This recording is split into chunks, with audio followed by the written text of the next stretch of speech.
All right. Welcome back, folks. Everything looks all right. I'll just come out and say it right now. Today is the day.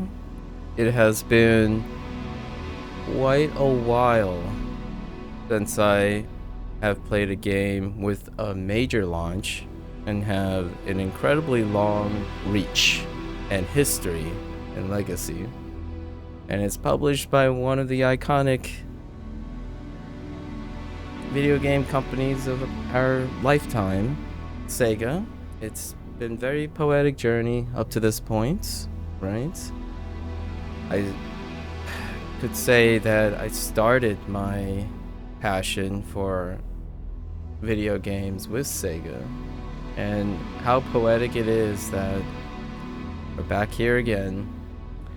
As a early preface, as we listen to the beta, delta, whatever waves this title screen has, we need to get some prefaces out. My RGG legacy started back in March of 2023, this year, and I systematically played every single contemporary setting RGG game. So that includes Yakuza 0, Yakuza Kiwami 1, Kiwami 2, 3 remastered, 4 remastered, 5 remastered, 6 The Song of Life, Yakuza Like a Dragon, Judgment, and Lost Judgment, in that order. And we actually concluded our completionist playthrough of Lost Judgment a few days ago. It's not a coincidence, it was planned, right? So, back to back to back to back, with a slight gap for some creative freedom, and then here we are, our long-awaited legacy with our fictional yet very, very alive character, Kiryu Kazuma, right? There are things I want to get out of the way first. I do have an incredible emotional investment in the idea of legacy building, and it is incredibly poetic and a personal bias, I would say, how poetic that we're playing a game on launch like a Dragon Gaiden, especially the title, The Man Who Erased His Name. This is a period chapter in Kiryu's life that he is legitimately divorcing himself, maybe for pragmatic reasons like developer reasons and fourth wall reasons, which we'll get into probably, that he is erasing his legacy only to be pulled back eventually. But here's where the pragmatic part comes in, right? From a developer standpoint, at least for myself, and maybe some interviews that I may have heard, integrating this, like a Dragon Gaiden. So there's a historical thing worth mentioning about the term Gaiden. It does impart that it is a side story. So not in the sense of diminished quality, which regrettably that is a very misconceived normalization in gaming or production service. But what this is suggesting is, pragmatically, Kiryu Kazuma has an incredibly long legacy. And thanks to maybe a change of direction or inspiration, we have Judgment and Lost Judgment, right? Yagami, who is filling his role and have started his legacy. And just before this, Asuka, of Yakuza Like a Dragon has started his legacy. And they are in their beginning periods of legacy. And when we break down the fourth wall, RGG is in a period of vast introduction. And I don't have any data. I have no connection with Ryuga Gotoku Studios nor Sega in any relations, but I am willing to gamble and say 60 to 70% assurance that the appeal or notoriety or reach of their property, their IP, especially officially Like a Dragon title, we're going to refer to it as the Like a Dragon title. Actually, I've been saying both for most part. The Yakuza series, right, in the United States or West Side, they probably doubled or tripled their population of individuals who play or know this title and have not been well acquainted with the legacy that brought them here. And if there's anything clear about at least Sega in general, Sega the publisher, the grand publisher, it is one of the OG video game developer group, right? It's long-standing. It went through so many periods of like ups and downs, like hardware sales. And Japanese companies, especially Japanese culturalism, much like it's going to be tied back to the whole Like a Dragon, Gaiden, and Kiryu theme. It's going to come up all the time, and that's the concept of legacy. And Sega is an incredibly preservationist publisher. It's in the design, mini games, right? Sub-stories, constantly tying, legacying their voice actors, using the lightness. It's incredibly, it's a double edge, right? It's incredibly passionate attention to the retention and persistence of, in a gaming concept, world building. These characters are in almost a lifeblood of their products, much like all the products that Sega presents. It's a long-winded way to get to my punchline, but this game comes with the mindset, in my opinion, from, if I am to deduce, you know, with all the Japanese and lost in translation and whatnot, the mindset of Like a Dragon Gaiden, at least from a designer standpoint and a publicity standpoint, is that they have arguably tripled their user base. It probably is no contest the hottest launch in social media, you know, like live streams. Probably, I'm gonna say 50,000 right now, or 60,000 on post-launch date. This is not the early access period. Like, there's no early access period openly for Like a Dragon Gaiden, and it's probably top 5 right now, I would say, on launch day. And that's incredibly impressive for a single player game. You have to understand, it is incredibly, and a Japanese dominant game. So their appeal is great and huge. With that resurgence, there's a complete lack of legacy. And if it's not RGG, which is part of Sega prominent, they just go under that name, right? It's a name in icon, not necessarily in reflection of its organization, like working organization. Sega wants to introduce Kiryu Kazuma again.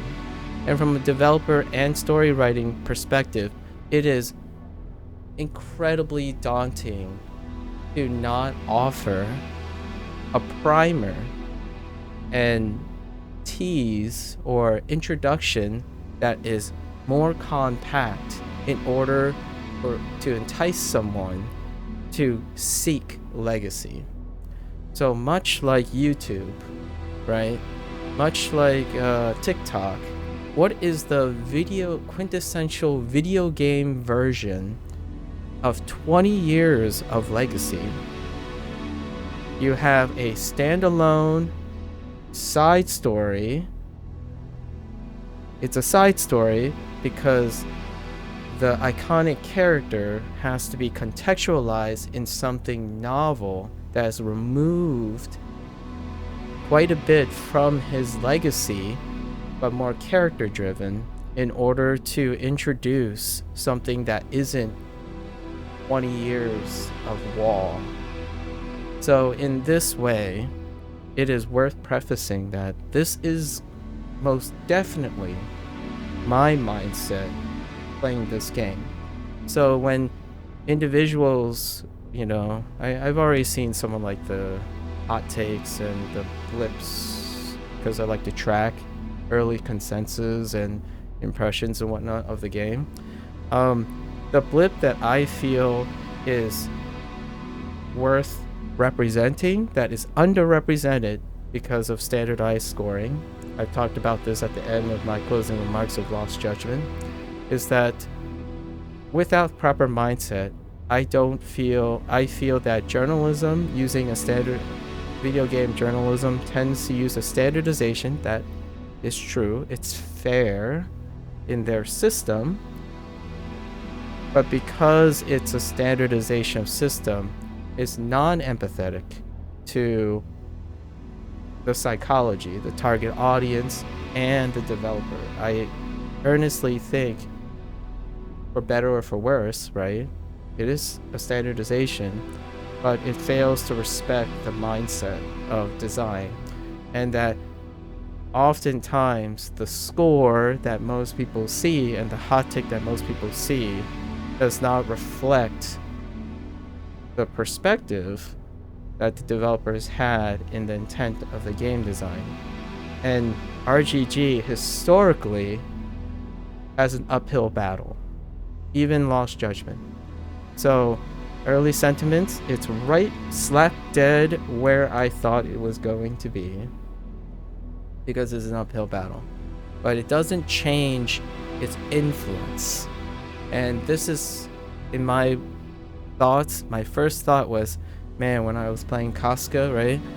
Yakuza Like a Dragon, all these new characters, and then I finally finished Yagami's story up to the current time, it would be an incredibly daunting task to somehow answer the question, where do I start to find the legacy of the man that made RGG, the fictional property, iconic character? Well, sure enough, as a developer, if you had that power, I would most definitely characterize and bring the character back. In all intents and purposes, this is Kiryu's reboot for the next generation. And of course, and I'm weaving a impressive narrative because I'm looking for what I want to see, so bear in mind this is a little biased. I am a legacy player now. I'm no longer a person approaching it, but I'll try my best to contextualize the new approach. What this is you can play as Kiryu Kazuma, interacting with characters that have no legacy, like no necessary legacy, and experience his character for the first time. And then when you go back and dig into his legacy, his character is the persistent thing and not the world around him yet. It creates a sample of the world that they have created, like a Dragon verse or a Yakuza verse for some people, and it incentivizes you to hone a core of a character and take that with you to incentivize discovering Kiwami 1, Kiwami 2, Yakuza 0, 3, 4, 5, 6, right? And then even 7, because of his cameo, which is Yakuza Like a Dragon. And I'm emphasizing all the titles because we're in a transition period where even the title is a legacy transition. So now In the next game, he will be sharing the spotlight, possibly one last time. That's as a Like a Dragon character. I have a little bit of a hot take here. I do believe if there's anywhere that Kiryu will appear again, it's probably in Virtual Fighter 6. I'm just saying. If there's gonna be a Virtual Fighter 6, Kiryu is probably gonna make his appearance as the first cameo in a fighting game. It's like a meme thing and a fan desire. Like whenever you see Tekken, which Tekken 8 is around the corner, it's like, where's Kiryu Kazuma? You know. So just anyways, that's a slight digression. It's a little fun thing on the side. But this is an introduction of Kiryu Kazuma. The intent is to introduce this character because the man, the legend himself, will be appearing in Like a Dragon Infinite Wealth. And without the weight of immense legacy, the weight of Like a Dragon Infinite Wealth is squandered, in my opinion. So this title has to be, which I do feel that's a consensus, but is used as an excuse for like 8s again, and then like excuse for length and all that stuff, in my opinion, from all the journalists. So rightfully so for their standardization of like length and standalone and whatnot, right? I digress. This is the primer to trying to attempt to provide weight of 7 games in anticipation for Like a Dragon Infinite Wealth. And it's legacy. This is now officially in my lifetime, like my actual physical IRL lifetime, one of the longest existing legacies. And I still contend that this is the game series that undisputably have the longest legacy, and the longest legacy in terms of a persistent world with characters that persist, period. Like, we can talk about how long mechanical franchises and spiritual franchises go. Those you can probably rattle them off, like Final Fantasy, Mario, and whatnot. But I can't emphasize the difficulty and weight of trying to keep a fictional world breathing and living without conflict of interest, like ideas, creative freedom. Like there's so much that's an uphill battle for keeping a world persistent. I mean, cue the problems with MCU, right? Marvel and Disney and comic books, manga, anime. This is the video game version. With the greatest humility and potential counter arguments to this, Like a Dragon represents something that is unprecedented, in my opinion, in video games. Only rivaled by video games that nearly focuses only on one aspect. It is arguably the most important aspect, in my opinion, of Like a Dragon, which is the story and world building. But it even rivals games that only produce that part.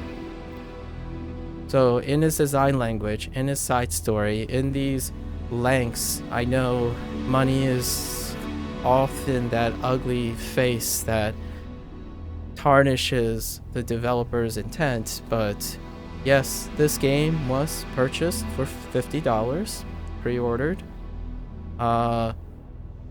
Let's get this out of the way, because it's always like worth.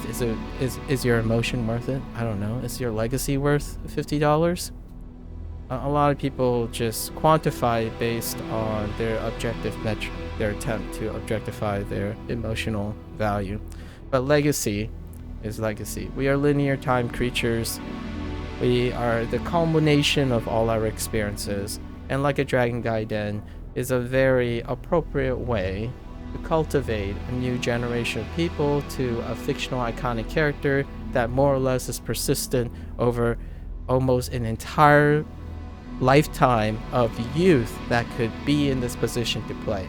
Like, literally, this character is older, both fictionally and literally, a lifetime of a whole generation of gamers.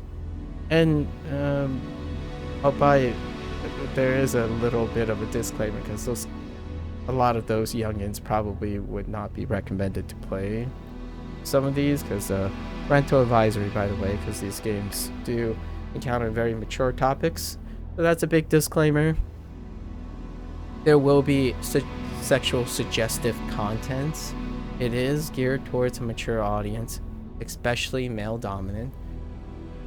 It has always been true, and it's not necessarily an optional thing. It's a reflection of a culture, right? And it's used as a realistic historical accuracy kind of thing, like realism. So that's also a thing. But we have to get into this game. There's lots and lots of other thoughts. If you're wondering why I'm not just rushing into the game, this is how I play games. It makes these things momentous, so that's another thing. I tend to digress, talk about perspectives. Speaking of which, this subtitle, The Man Who Erased His Name, I kind of like it, but I kind of also find it humorous that it kind of perpetuates that trend where, like, Japanese titles have become more of a sentence that attempts to summarize the whole thing. So, like, I cue all the little fun thoughts about the anime that basically explains the plot in the title.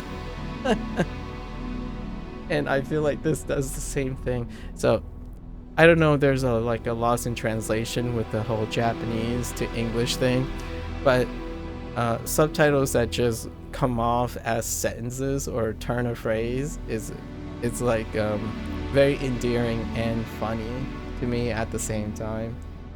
All right, I'm gonna get in. I do want to check one thing that I want to highlight, because we're really familiar with RGG now, but I want to make sure. I lost a few topics along there. They'll probably come up later. I like to try to prep some early words, but I just do it on the spot, and I'm not the most charismatic and well-spoken person that I know, so please excuse some of the stutters and some of the digression, but this is what I do. So let's... Oh! Well now. Okay. It is in fact listed, at least on, like, I see some convergence. So, how poetic and coincidental that I just played Lost Judgment. But I wanted to confirm, because RGG actually has multiple writers, and then the head guy is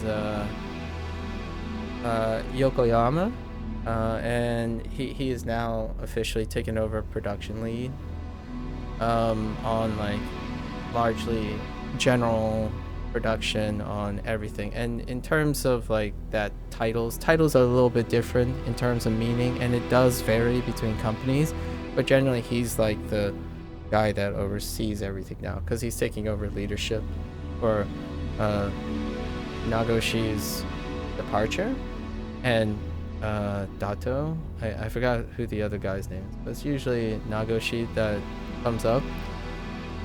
In terms of writer, at least the listed credit that I see most frequently is Toshiyoshi. Actually, I don't know how to say that syllable. Shioshi? Might be Shioshi Furuta. So, Furuta-san, right? Furuta-san is the writer for Judgment. So, both Judgment and Lost Judgment. And he's looks like is most credited for this game. So I feel like there's some teaser in there, and you kind of see the elements. I'm curious if the lighting bent changes too. And the major composer is Chihiro Aoki. Aoki, I don't even have to talk about that. Aoki is absolutely fantastic. Chihiro is a mainstay in Yakuza, and not necessarily the whole time actually. It's about like halfway through the legacy that Aoki started really hitting those like big pieces. So I'm ready for some great music. I just want to highlight the music and writer, and then the greater direction, and then the rest of the RGG too. It's legacy. Like I almost feel like these digressions and stuff, I'm really getting into and trying to empathize with the whole celebratory thing, because man, you can't to actively participate in playing like a dragon. It really rubs off if you're actively playing and empathizing, rubs off the idea of reminiscing, pining and thinking and retrospection, because with each game the weight becomes heavier and heavier. It's to the point where if you're telling yourself to leave things alone and stopping things, that might be just your that might be a disconnect with this. Legacy doesn't stop. It is ever persistent until death, in my opinion. The idea that a lot of people feel like, and it's very reasonable, that intellectual properties, especially stories and fictional characters, require closure, an end per se, or the preservation of a tight little neat bowl of legacy. I personally feel like there are a few exceptions in gaming industry, and one of them is this. Because preservation is of the utmost importance when it comes to, especially in Asian culture, preservation, honorifics. There are so many culturalisms that are lost in translation to the Western audience, and it's pretty clear it is still lost to the Western audience, especially Westernized cultures, where they want closure, and when things like to end on a high and whatnot. Well, legacy is a summation of everything, and much like this, the thing that even post-mortem, even if Kiryu's last adventure is next game, legacy is legacy. It's always retold, it recurs, it has weights that ripple through history. So if Kiryu is in fact having his last journey and his last side bout as the main protagonist,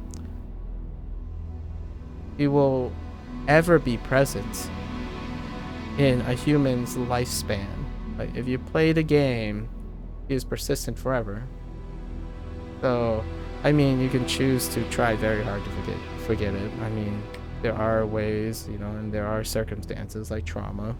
But this, I'm gonna be real, this side story is probably gonna be a great palate cleanser for me, in anticipation for a fictional trauma that's going to happen in the next game. But I imagine still, in this, tears will probably be shed.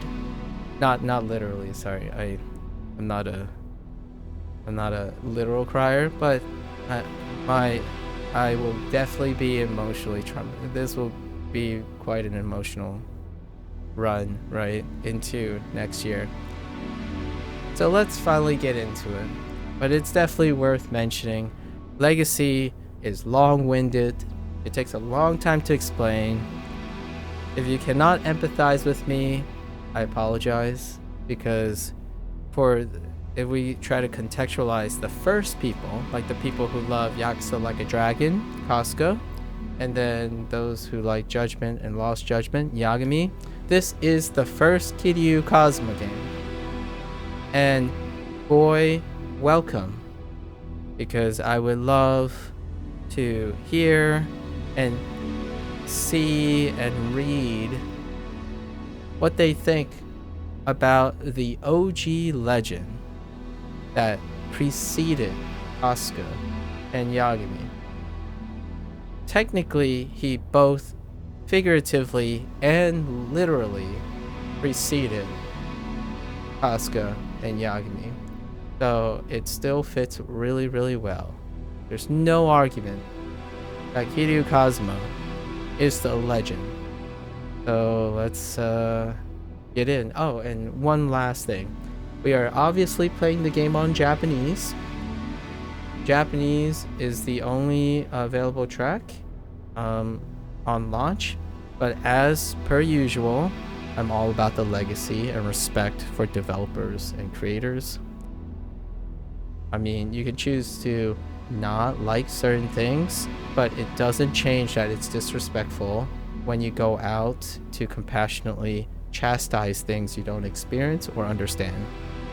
I'm just saying that's a big disclaimer because it's a contentious point in this game and in this series moving forward. I'm going to say this every single time. When the English hits, we're going to play the main MSQ again.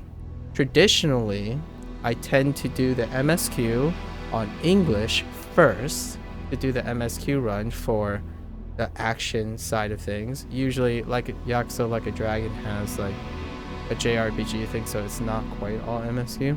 Then I play the Japanese. The idea is to be exposed and normalized to have experiences in order to evaluate, or at least evaluate for myself personally, the elements of both languages or any of the languages. Constantly relying on one's own intuitive bias restricts one's growth, lowers one's credibility, and certainly does not resonate with me. So if you are one that wants to hear English right now and not want to read subtitles to join in the experience, definitely pick up Like a Dragon Gaiden later if you really want to play it. The English audio is delayed and it will be released later, right? If you're one that's like, you play Like a Dragon Gaiden dubbed, it's not a, or in English, usually the word dub implies a lesser product that's English. I've talked about this in Yakuza Like a Dragon. These games are dubbed in Japanese and English. The word dubbing is to take the character rigging and place audio over it. And yes, it's delayed, so it would imply that English came second. Well, I'm sorry for you guys who think that coming second or first, being side stories or not side stories, kinda somehow a leap of logic depict lesser quality or not lesser quality, or what's original and what's not original. It's both or neither as well, and usually I'm on the side of both. If you don't do it, you have no credibility to criticize it. If you don't experience it, you have no credibility of skill to understand it or constructively criticize it. It's an emotional argument. And as long as you are aware of that, I believe you hate English, or I believe you hate reading subtitles. The fact is, you are ignorant. If you can accept that, I can most definitely accept that you think a particular language or a particular thing is superior. I just wanted to get that out there because it's probably gonna come up again, but in the future I can just reiterate this point so that we do not have an upfront conflict of interest. And with that, we're gonna listen to the return of Kazuma Kiryu. And all the other voices, I don't think there are any other returning voices other than Watase. Yeah, Watase is probably the only other person that has a legacy when it comes to voice acting cast. And then we get a whole slew of new characters and their performance. Let's go.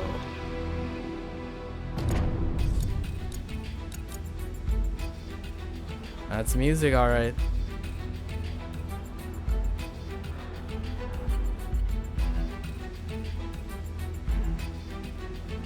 I really like the title screen, man. They're really getting.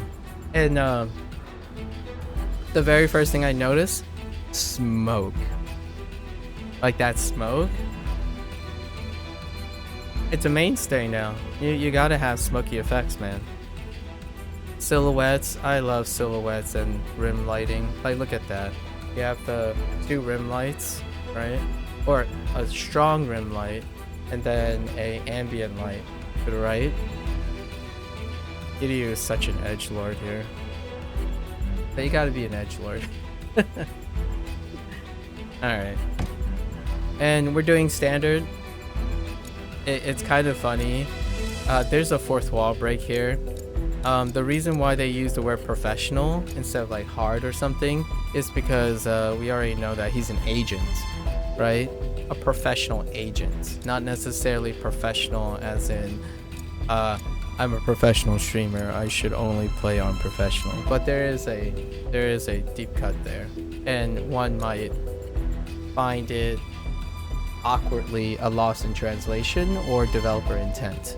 I like when difficulties have a little bit of creative freedom. So unfortunately, it doesn't remove the emotional normalization that happens with like the word beginner or standard. Standard meaning like it's meh, and then professional meaning like, ah, yeah, this is it. As per usual, I play on standard, and then the victory run, if there is a victory run, I tend to use the standard baseline to see what my interests are in doing either a professional run or an unlocked difficulty. And tradition, and for the sake of tradition,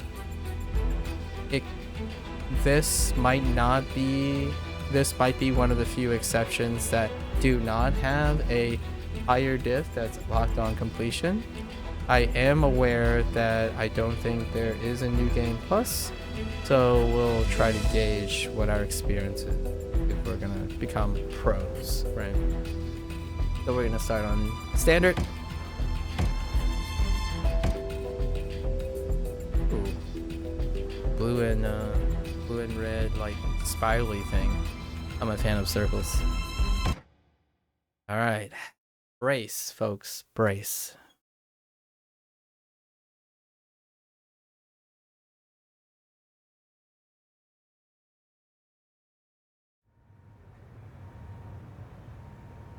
Oh, we did see this intro, I think. Yeah, this was teased. I think it starts with the music and title drop, possibly.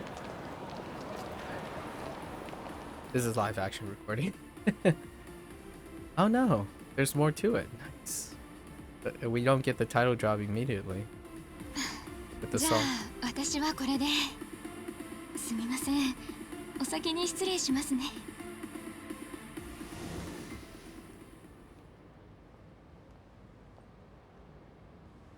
よ、見ろよ、あれ。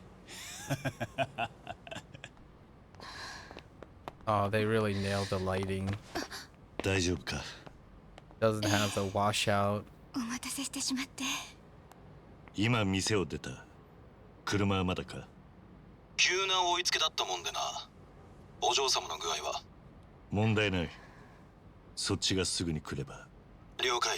あと5分くれ。少し車を待つ。ごめんなさい。やっぱり気分が One little thing that might potentially be distracting to some people. There was an option, in-game option, to add the speaker to the subtitle, and I turned it on because it's still information.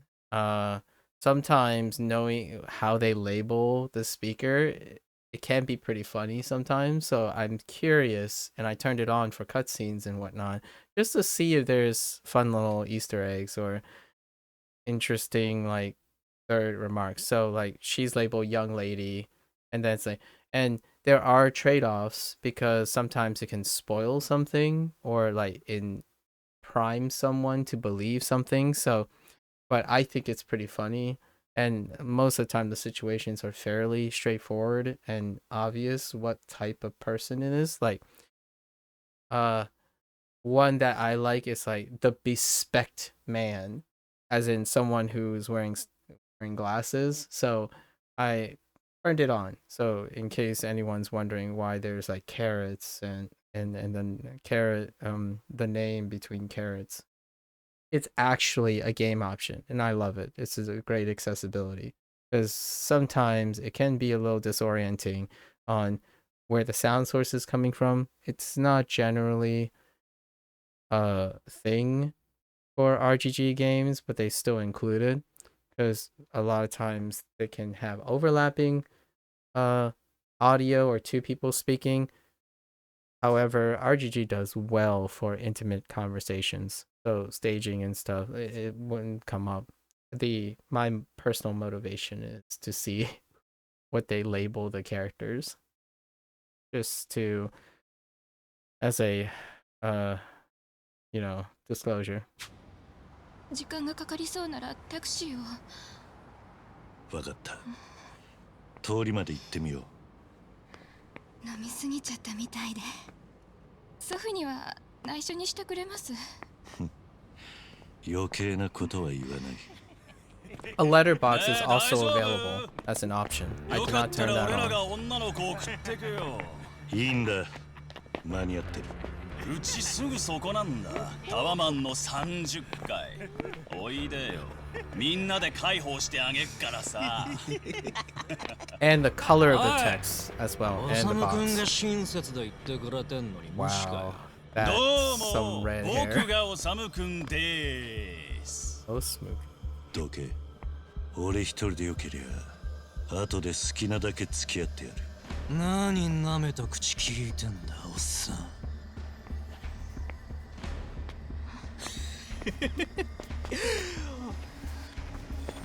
トラブル発生。車はまだか。到着まで3分。何があった？後で話す。I really like his glasses. 少し休んでるといい。大丈夫なんですか？ I'm in the market for new frames. こんな時のために呼ばれてる。Just extra frames. どっかいいとこのお嬢様なのかな。大丈夫。うちの親もね、聞いたら絶対知ってる会社の社長。いいの。俺らに手出したらただじゃ済まないよ。お前らも今回り道すりゃ off. 無事に帰れる。さもなきゃこれから起きることは全部お前らの選んだ結果だ。 We did see the scene teased to some こいつ extent. やる気だよ。まあおじさんはお仕事でやってんだろうしな。それにさ、恋ってのは障害があるほど燃えるもんだ。さあ、お嬢様にいいとこ見せちゃおうぜ。 Yeah, so the lighting, one thing's worth noting is the lighting definitely departed from the early Dragon Engine days. So in this case, I'm referring to the Song of Life, right? So, wow. Oh, interesting. So they did normal menu system. Or like what I mean is more like a UX thing, as opposed to like a stylized phone thing or anything like that. Interesting. Or maybe he doesn't pull out his phone in combat. All right, let's see. Oh, there is a smartphone here. We'll see. Attack 4 times. That's very fast. Hold your ground with RB. Move while holding fighting stance. Guard. Okay. Grab. And then...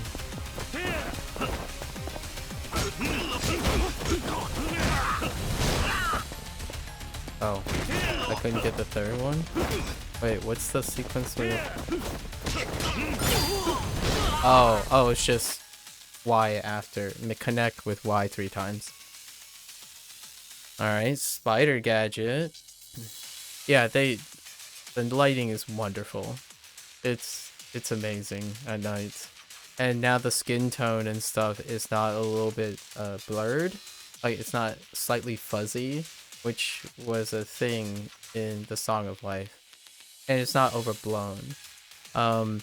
Sometimes it's white shift, like very white shifted. I know that's not, white isn't like a single color, but Yakuza Like a Dragon, you can really notice that. Meanwhile, Yagami and Lost Judgment has either a brown shifter in cut scenes or like a blue shift, like a hard blue shift, and it's looking more closer to the hard remastered blue shift kind of stuff. I'm a fan. Darks are very dark, lights are very light. I don't have an HDR or like a high contrast monitor. It's a, it's a monitor with low refresh rate and stuff, and it still looks noticeably fantastic.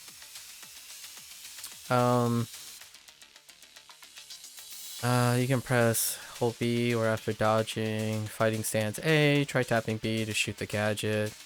LT left trigger will draw a weapon. Weapons like signs. Wait. It's okay. Game perform, sure, right?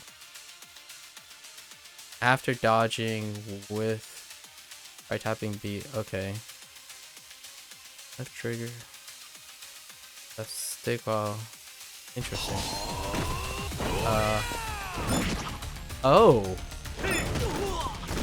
Oh, okay. Oh, that's interesting. It's just, so it replaces a throw combo. Nice. Oh my god.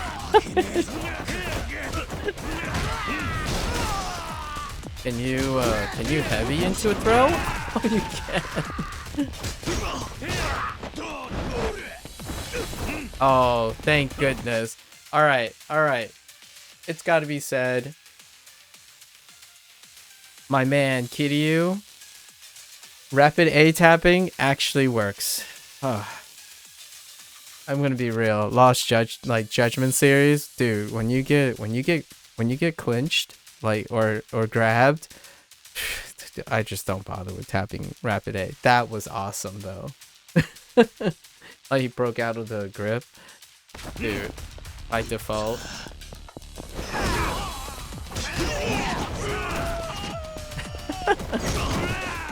Oh my gosh. The running hit is very reliable too. That's also notorious for whiffing. That car.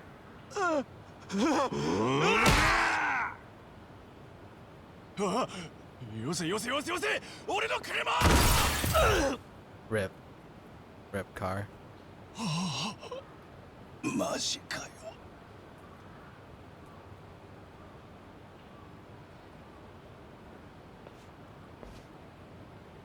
お前誰に手出したか分かってんのか。ただじゃ済まねえぞ。案外優しいんだな。はあ？自分がこれからどんな目に遭うかより俺を心配してくれんのか。いや、ちょっと待ってください。思い出しました。あなたマルヒナの社長の息子さんですよね。マルヒナってあの有名な商社か。どうしてそれを。去年祖父の誕生パーティーに来てくれましたよね。お父様と一緒に。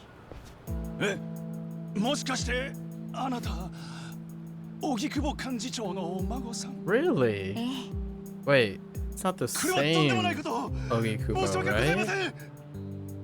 今夜は留学先の中東の友人が日本に遊びに来ていたので、初めて六本木に来てみたのですが、あなたたちもよく There's 遊びにい Roppongi らっしゃるの？ again. い I や wonder いやいや、 we'll 僕ら ever もたまたまです。 go into 本 that. 当になんとお詫びをしてよいか。いいえ、私もこんなに酔ってしまって。お互い今夜のことは忘れませんか？もちろん。私は今夜何も見ていませんし、誰とも会ってません。私どものことも幹事長にはご内密にしていただけますか？ええ、ありがとうございます。本当にすみませんでした。No hard feelings. あんなやつ見逃して。Kiryu, your voice is like butter. そんなことより今はもっと大事なことが。ん？お願いだから早くどこかで私を休ませて。おい、車どうなってる？いつまでかかってんだ？ It's at 3 minutes. あと3分。さっきも3分って言ってたじゃないか。We're just gonna assume it took Kiryu less than a few seconds to dispatch everyone, right? So still 3 minutes, roughly speaking.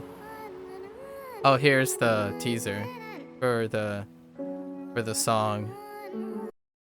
Oh, and also before it cues in, right? There's a chance this is gonna be muted. It is a collab, so let's talk about the collab for a little bit. It is a theme songs have become a thing only technically recently. I would say the most notable theme song and opening title drop started in Yakuza 5. That is also lines up with when Chihiro Aoki really started like doing a lot of everything too. That might be a coincidence, but the soundtrack to Yakuza 5 and on is absolutely immense. Like it's almost ridiculous. How much music is in one game, for one game, and unpublished tracks. So let me get the song up first, just to talk about it a little bit, because you won't be able to hear all this. So, the showcase song has been teased, in the summit and what is now called Like a Dragon Direct, which is the Western cut edit of Summit. And so for people who like to see it live, it's the RGG Summit. They hosted to advertise their games series, and it's kind of rough because often there's latency, technology, audio mixing. It's not Western standardized and have the production of Western standardized things, but it's new. RGG is doing it. That's fantastic. But instead, what they did most recently is they moved fast, and now there's a Like a Dragon Direct to have that standardization that most people are used to from the Western side. So like kind of like studio edited, it has like side cuts and animation cuts, things that reach the production standardization. This is just to cite some like very unsavory discrimination and bias conversations about the how quality reflects compassion and whatnot, and it's another digression for another day. For this, let's refocus on the cinematic theme song. So this is a divisive point as well as Like a Dragon Gaiden, as we know, I already mentioned, is a side story that is self-included to introduce Kiryu Kazuma to a audience that maybe have the burden of tackling Kiryu's legacy. As so, it's also reflected in their theme song choice. The theme song choice is called Katatoki. Uh, Katatoki. I don't know any Japanese, so I'm not familiar with what that actually means. However, it's a collaboration, and it's a West meets East collaboration. And the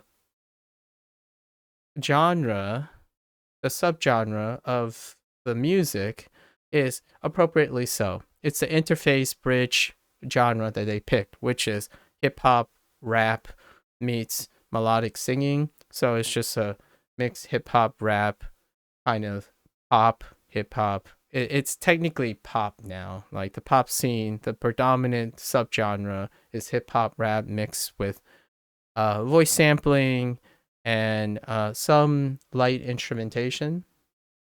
And I'm actually familiar with one, the Japanese artist who largely did the song, did the instrumentation writing, probably largely, and then the one that lend their lyricism from the West is JID, which I am familiar with the name, but only namesake and what type of artist JID is, and then I know what the song sounds like. So it checks out, and it checks out for the other one, the Yojiro Noda.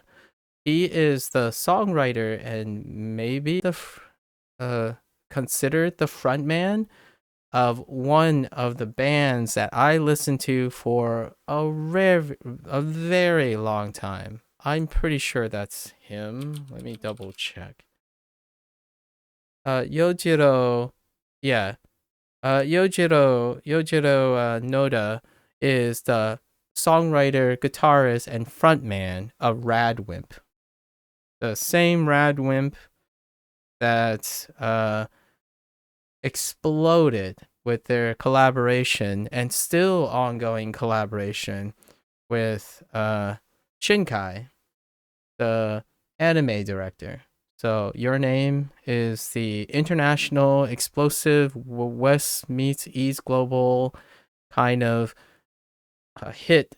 And then after that, Radwimp and Shinkai seems to be inseparable. And he is the writer of the song that's collaborated with JID. And it does most definitely sound like it has his type of writing in it, but you can hear that it blends with JID. So like the whole like Americanized-ish, westernized hip hop.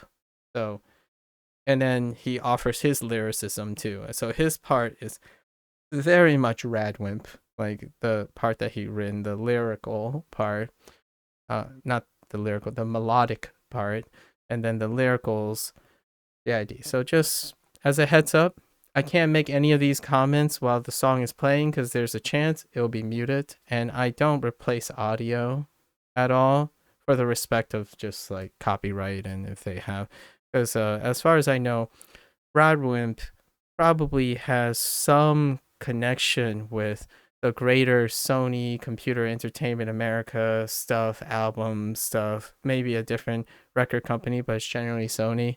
So it's probably copywritten. And I'm gonna leave it muted. But for those who want to enjoy it, the song again, the name of the song is Katatoki,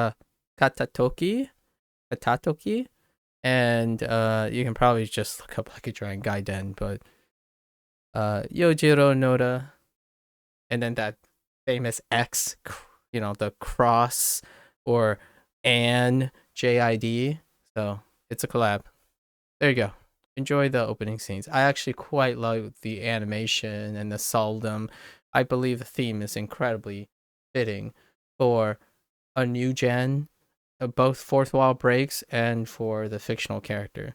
It exudes a vibe that really hits the mark. And Yojiro Noda, like Noda-san, is very great at promoting that type of feeling, and really, JID really lend that mood to it. So, good enjoy.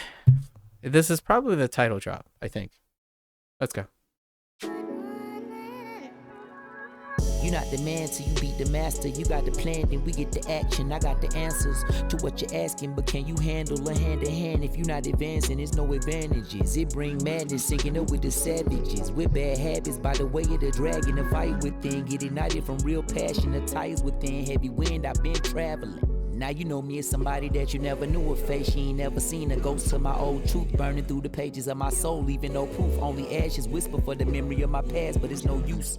And if I got a second chance, I had no clue. I'm in the shadows hiding where I'm supposed to. And you probably wouldn't believe it if I told you. The only way you gonna see it if I showed you. Walking alone, lost in land, running from home. One chance, righting the wrongs, no one understands them. 間違っているかどうかが道しるべとなっていた頃の空はどんな色涙で流れること諦めたような悲しみさえおえつにもなることを拒んだあの時の叫びさえ僕を殺すことも適す今日のものと生かすの切らすことなく注がれるこのガスを報われるかどうかで選ぶ選択肢変わるわけないあるはずないだろうバカ見るかどうかは俺次第全ての間時の中で僕らいつか笑えるかな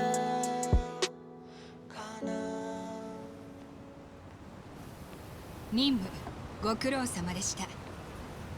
ただその後がよくありません。おつまみとはいえもう少し野菜は取らないと。いつでも俺を監視してるってわけか。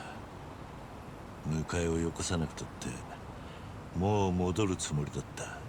そうでしょうね。もちろん疑ってなどいません。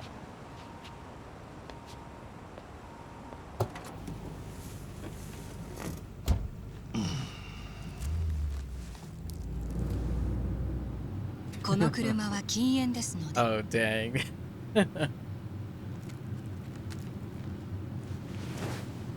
さっきの店でもっと吸っときゃよかったな。シャバの空気を。The sweet taste of freedom. All habits die hard. I couldn't tell if it was a pack of hope.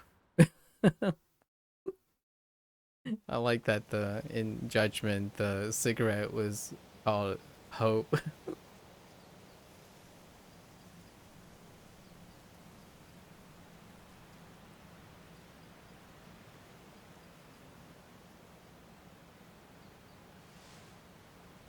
Oh, you know, we haven't played that in the game.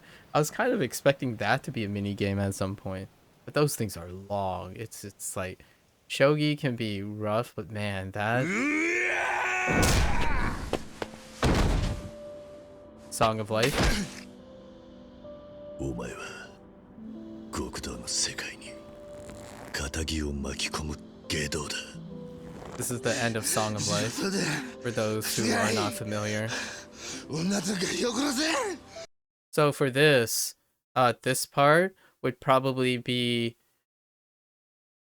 I think, just knowing that there was a prior conflict is sufficient. Like, so it's nice to set up why he's in a particular position. But yes, this carries a lot of legacy. This is probably the most legacy part, and it requires a playthrough of Yakuza 6, The Song of Life. However, I would probably say that is a starting point. It's actually fairly nice. It's there are Yakuza 6 is fairly removed actually as well. So traveling backwards, Yakuza 6, The Song of Life would be a nice extension from Like a Dragon Gaiden, right? And we already know this because Gaiden is supposed to bridge 6 and 7, which is Yakuza Like a Dragon. And yeah, this is where the legacy keeps going backwards.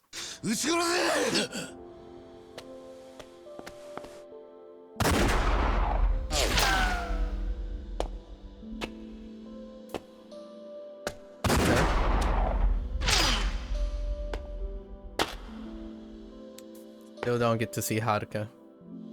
That's as much Haruka we're gonna get. And possibly even the Morning Glory kids. Yeah. Kiryu takes the bullet.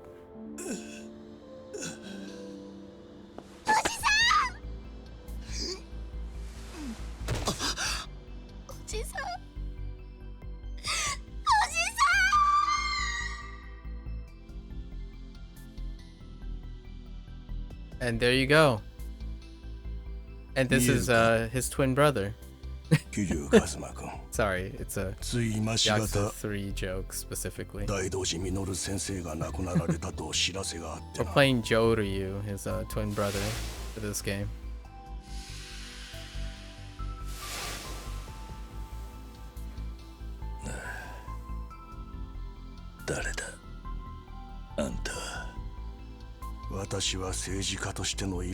Oh, we get to see his face now. This is still the end of Yakuza 6, The Song of Life. With the filter on it. Brown filter. それを気持ちよく受け取って全ての秘密を守るという意志それさえ示してくれればいいんだ全てを秘密にしたいのなら俺の条件を飲めなんだと自分が何を言ってるのか分かっているのか Yeah, so you can kind of see the Dragon Engine rendering is still quite, it still holds up, right? It's very consistent between the current model and this. This is the literal scene. I'm not sure if they went back to re-rig the scene in any way, like up to this very moment. However, their use of filters is very consistent. So this particular filter is consistently used. And then there's like the cutscene filters. And for this one, you can definitely see that the difference between like Judgment and here, it's still the characteristic texture patterns and like rigging and designs for hairs and whatnot. But lighting, they do so much with lighting. And I think that's one area that the artistry is very intuited by consumers, the end user.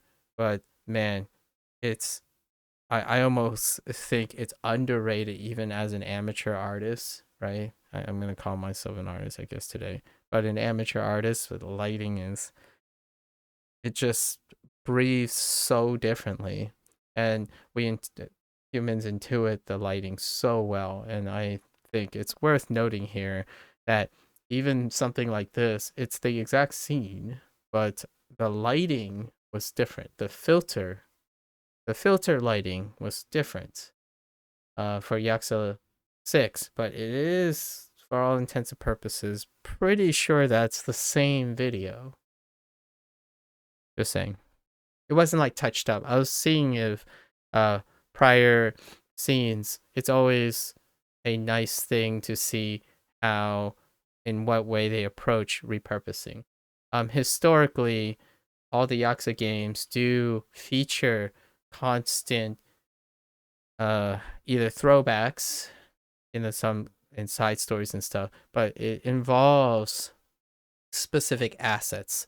So one specific asset that will most definitely show up that will break some fourth walls and maybe create some awkwardness, and it relies on legacy, and it's way more than a legacy, more than a filter grain, is probably the picture of the Morning Glory kids, and it will be from Yakuza 3. It's probably gonna show up. It showed up in Yakuza 5 and 6. It's probably gonna show up in Infinite Wealth. So it's very important. It's something that I think about whenever they show prior scenes. They do this. I just said do again. Sorry, that's something I do out of a habit. They do this quite a bit. And it might not be necessarily receptive to other people, but I want to note these things because they're RGG-isms, in my opinion. Like, it's very consistent, the way they approach some things, almost iconically, notably for this group in Sega's like repertoire. So just I like to highlight these things because it's about the developer's perspective and how they approach things. なめるなよ。命が惜しくないのか。場合によってはお前が大事にしている人間も巻き添えになるぞ。やってみろ。いろいろ調べたんだろ。The room is like greenish 俺 and を本気で blue 怒らせたらどうなるか。in the original. 試してみるか。The first scene. なら貴様が秘密を守るという保証はどうしてくれる。死んでやるよ。何。あんたの力でこの病院で発行した死亡届を Wonder if 作 they って show くれ。 Date again. そうしたら俺は一生消え続けてやる。Nope. They cut out Date's part. It's fair. In Dragon, well played. Is there a crouching tiger somewhere? Oh, dude, don't at me right now. If Saejima just randomly shows up so they can make a crouching tiger hidden dragon joke, I'm all for it. Although, granted, crouching tiger hidden dragon is a Chinese thing. I don't know if anyone's made that connection. Like I get that they talk about like the phoenix and all the like the creatures, right? When Yakuza 4 was around, but come on, I know this is a Japanese game, absolutely, but the illusions and those like relationships between animals have incredibly long dynastic Chinese roots, and one of the biggest that always comes to mind, which it's kind of weird that I haven't mentioned it yet, but Crouching Tiger, Hidden Dragon. Saejima and Kiryu, they're tigers and dragons. So, you know, outside of the koi thing, which is largely Japanese, but tigers and dragons, just saying.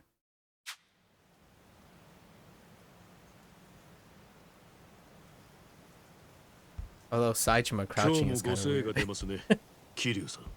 He doesn't bend the そう思っ knee. たんなら声をかけねえもんじゃねえのか。これ式で雑念が入るようでは修行と言えませんよ。なかなか手厳しいですね、花輪さん。この人はただの居候ですから。 So we never saw that 住 guy's 職もどうか face. お構いなく。 It's not Hanawa. But Hanawa clearly doesn't have the bottom lip, that guy. So I guess that guy's just the guy. お気遣いありがとうございます。Head 次の仕 priest. 事が入りました。コードネーム上流としてのね。仕事ならこの間用心棒に行ったろ。荻窪豊の孫娘のとこに。何ヶ月前のことですか。あと荻窪先生は我々大道寺一派の中でも指折りの実力者。 Okay, 呼び same. 捨てはご遠慮願います。会 Probably ったこ same とも movie. ねえのに先生は無理だ。伝説の極道だったとはいえ、あなたはもう少し立場をわきまえるべきでは。ここでずっとただ飯食べてるだけでは居心地も悪いでしょう。俺はあんたらの秘密を墓まで持っていくと誓った。はい。大道寺実ってフィクサーが戦後から Oh 死ぬ no, ま it's で not. 政治経済を裏で牛耳ってきた歴史。Oh, it そい is. つを It 蒸し is. 返され Okay. たくなきゃ、俺らはお互いに犠牲を払う必要がある。俺は自分の死を偽装して人生も名前も捨てた。あんたらは俺の飯代だけだ。ただ飯食べてるだけってのは言い過ぎじゃねえのか。飯代以外に朝顔へ援助していることも Oh, there's Morning Glory. 沖縄 Where's の that 児童 picture? 養護施設はずっと資金なんですよ。大道寺からとバレないよう匿名の口座をいくつも使ったり手間をかけて寄付してます。Shout out to Yakuza 5. Just nothing was said about what happened after Park Sun's untimely death and the finances of Morning Glory. However, at the end of Yakuza 6, The Song of Life, there was this impression that Morning Glory continues to operate, but we don't know what has happened since then. And one of the flashbacks was a little before what was cut out or not shown is that Yuta, the one that was trying to take the bullet for Haruka, who was protecting Haruto, their son, those two, and then like Kiryu jumped in front of Yuta, they were shown happily at Morning Glory, which is Kiryu Kazuma's orphanage, who he has 9 kids. He has 10 now. I guess 11 if you include Yuta. So Kiryu has a lot of kids at Morning Glory. Just I don't know if they're gonna explain any of that, but that's what Morning Glory is. 大した額じゃありませんが、急に打ち切ったら子供たちが不憫ですよね。Money, cash flow. With that in mind, almost all the kids are of age now. If it is between 6 and 7, it would place him somewhere in 2020, like 2019. Oh man. Yeah, something like 2019, 2018. They are all really, really close to adulthood. Even post-adulthood. So just to contextualize their ages. なかなかいい勝負ですな。仕事は年に数回の頼みです。それにあなただって我々に敵でないと示し続けた方がいいはず。約束とはお互いの信頼によって支えられます。そして信頼は日々のコミュニケーションによって育まれる。ご心配なく。例によって簡単な任務ですよ。汚れ仕事でもない。これでもあなたのことは特別扱いしてるんです。敬意を表してね。さて、今回の任務を端的に言えば密輸の警護です。その時点でもう違法に聞こえるな。元極道が固いことを。別に誰かを傷つけたりするものじゃありません。依頼主は某アジアの独裁政権下で反政府組織をまとめるリーダー。我々の目には自由を求める革命家ですが、その国ではテロリストとされています。テロリスト？彼は日本で調達したある物を軍資金として自分の手元へ取り寄せたいと考えました。そこで我々大道寺一派がその輸送を手伝うことに。そんな話で俺に何ができる？まあ聞いてください。彼は物の輸送をまず CIA に頼りました。共に独裁者を認めず自由を愛する同志ですからね。そして CIA はこの手の大掛かりな仕事を大抵我々に相談してくるんです。具体的には有望な革命家の物を日本から送ってほしいと。Oddly, Yakuza ただし 3. 日米が関与した証拠は一切残さず。 Interesting. 物ってのは大量の金塊です。今時紙幣でも仮想通貨でもなく、おかげで人手がいります。なるほど。あなたの任務はその金塊を船に乗せるまでの警護です。現場には私や一派の他のエージェントも大勢います。結局桐生さんは持ち場に立っているだけでいい。簡単な仕事でしょ。大道寺ってのはもっと愛国心がどうのって集まりじゃなかったのか。随分俗な仕事をするんだな。ですがこれは大道寺の組織力あっての仕事でしてね。金塊の輸出というのは法律上面倒なんです。そこを一派の有力者たちが様々な便宜を図ってみせる。 CIA や革命家は感謝を形にしてくれるでしょう。そうかい。表に出せない金はこういった手段で稼ぐんです。それが大道寺一派の力となる。一見優雅に泳いでいる白鳥も水面下では必死に足をバタつかせているものです。ここでそんな話罰当たりじゃねえのか。I like that imagery. 私は最近耳が遠くて。問題ないようです。どっちにしても気乗りのしねえ仕事だ。あなたに他の予定はないし、ここ以外の行き場もないはずですがお忘れなく。もしあなた The がここを離れ classic like action can pan and then cuts or pacing. 我々は約束を破られ So たものと classic. みなします。その時ペナルティを受けるのはあなただけじゃありません。あなたが人生を投げ打って守ろうとした大事な人や子供たちも。その話は聞き飽きてるし十分分かってる。そもそも俺から言い出した約束だ。分かっているなら結構です。では仕事の話を続けても構いませんね。Constant cutting, slight movements, right? Because they're talking for a while. Interesting.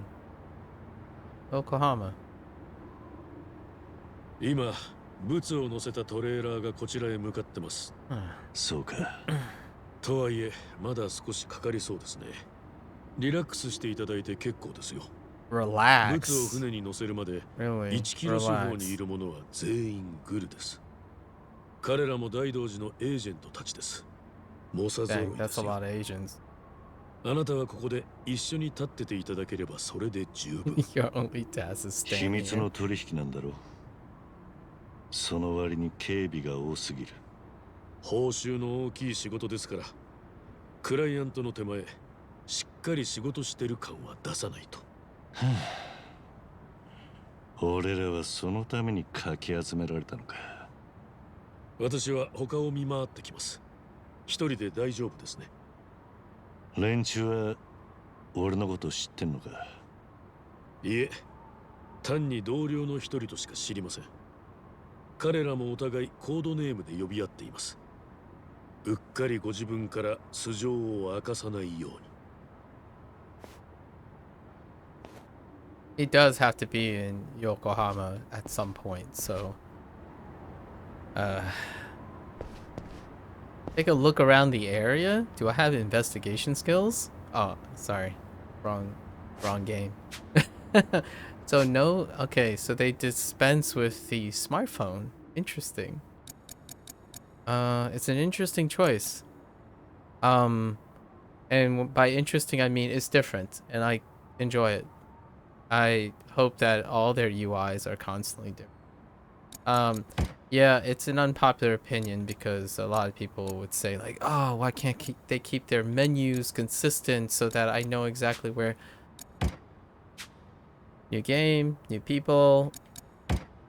I like being kept on my toes. You get introduced to, you know, new elements, new inspiration. Like, if you keep making menus the way you want to make menus, and the only menus you desire in the format you're used to, well, you don't get new ideas, right? And there's certainly... Oh, okay, so they still... Okay. So they did bring back, like, the look of the smartphone. And no angling. The stylization is very... I kind of like the whole, like, diamond pattern in the back. Kind of reminds me of things like Kevlar and things that are like carbon fiber and stuff. It's kind of elegant. The icon, the dragon icon, is interesting. It's different again. Pretty much most things are noticeably different. So I have levels on my gadget. Okay. So let's go and... Hey, what's up? What's up, folks? Can I, Alright, we gotta do this, right? Oh, wait. Is the right trigger also sprint too? Nice. Dang it! Alright. I was just seeing if there was something hidden around that corner or something. I wasn't trying to run away, you know? Run animation, still there? Alright. What's up, man? お前は確か上流だったな。何かあったのか？お前は。いや、そういうわけじゃないが。ならさっさと警備に戻れ。いくら楽な任務とはいえ、気は緩めるな。怠慢が原因でしくじってみろ。どんな処分が下るかわからんぞ。これをやるから、キュッと飲んで気を引き締めろ。It'll give you some pep. 了解した。A Turner, of course. Giving you some pep. Wait. Hold up. Do you have vaulting skills? No, you do not have vaulting skills.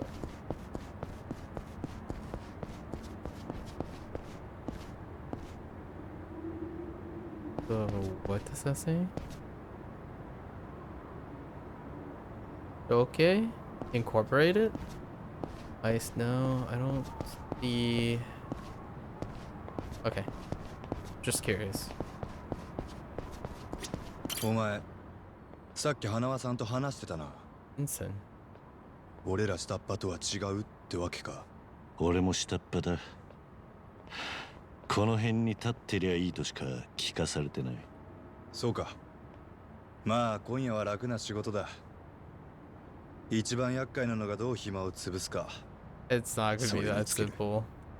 Sorry, Ensign. Another thing about putting names onto subtitles is that there are a lot of names.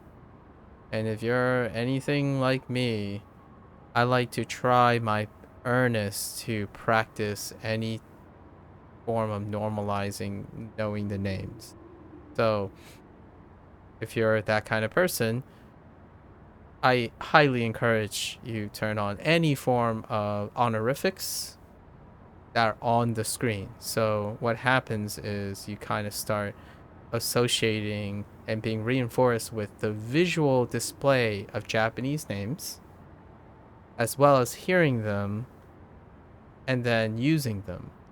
So that repetition really does quite help and start intuiting and associating names with faces and whatnot. It's a great deep cut into practicing something that you otherwise might feel uncomfortable, but just mere exposure to it can really help.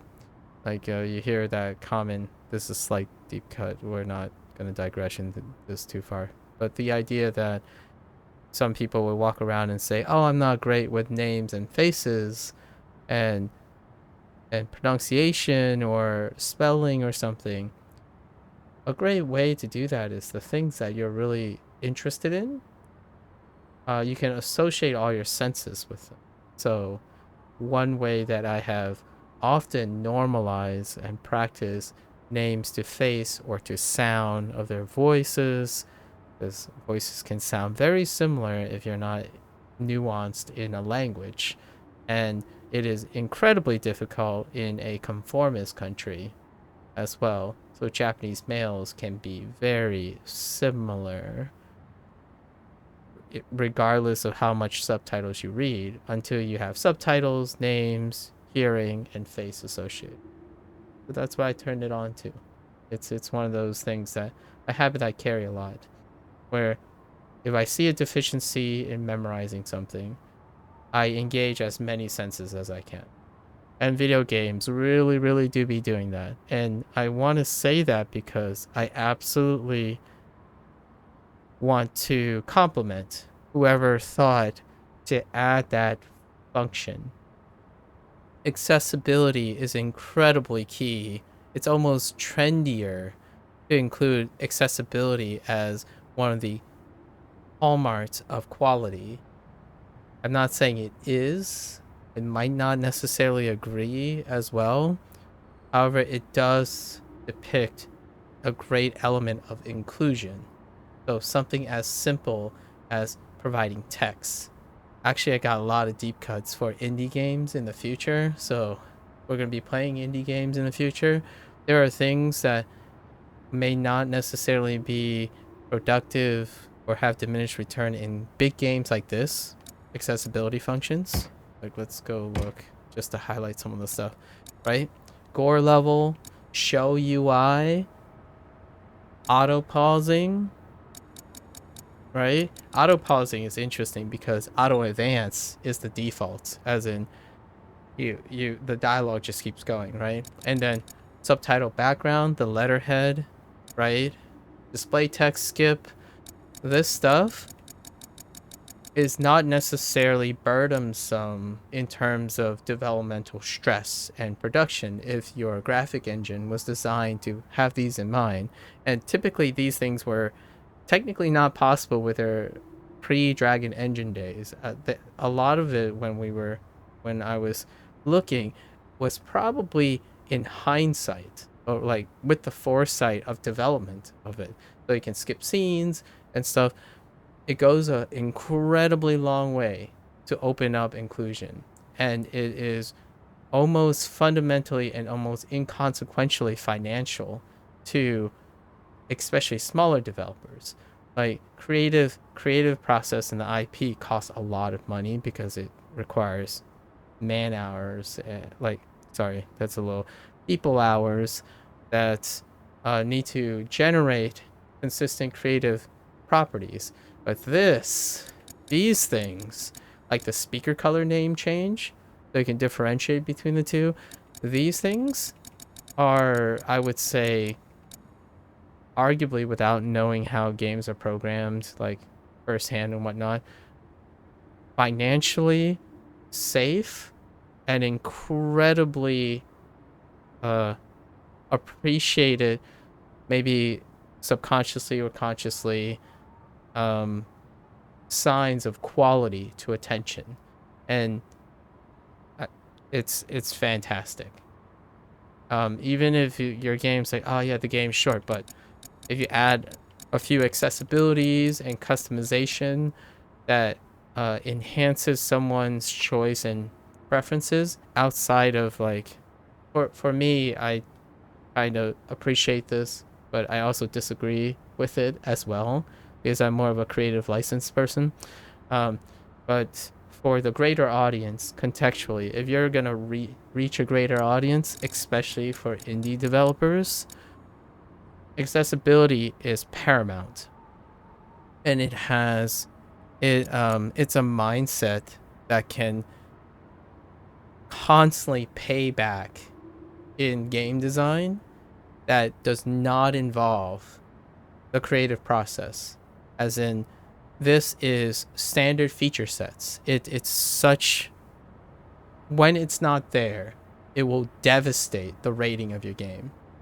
When it is there, it will provide diminished return, but it will ultimately be positive. So what I mean by that is it has the potential, its exclusion or loss in the standardization of modernized games you have more to lose, in my opinion, as a developer and a publisher, to omit a feature that's carried over by a very notable game, right? A feature set, dropping that feature set is far more devastating than including it at the idea of preventing the loss, not necessarily gaining a lot.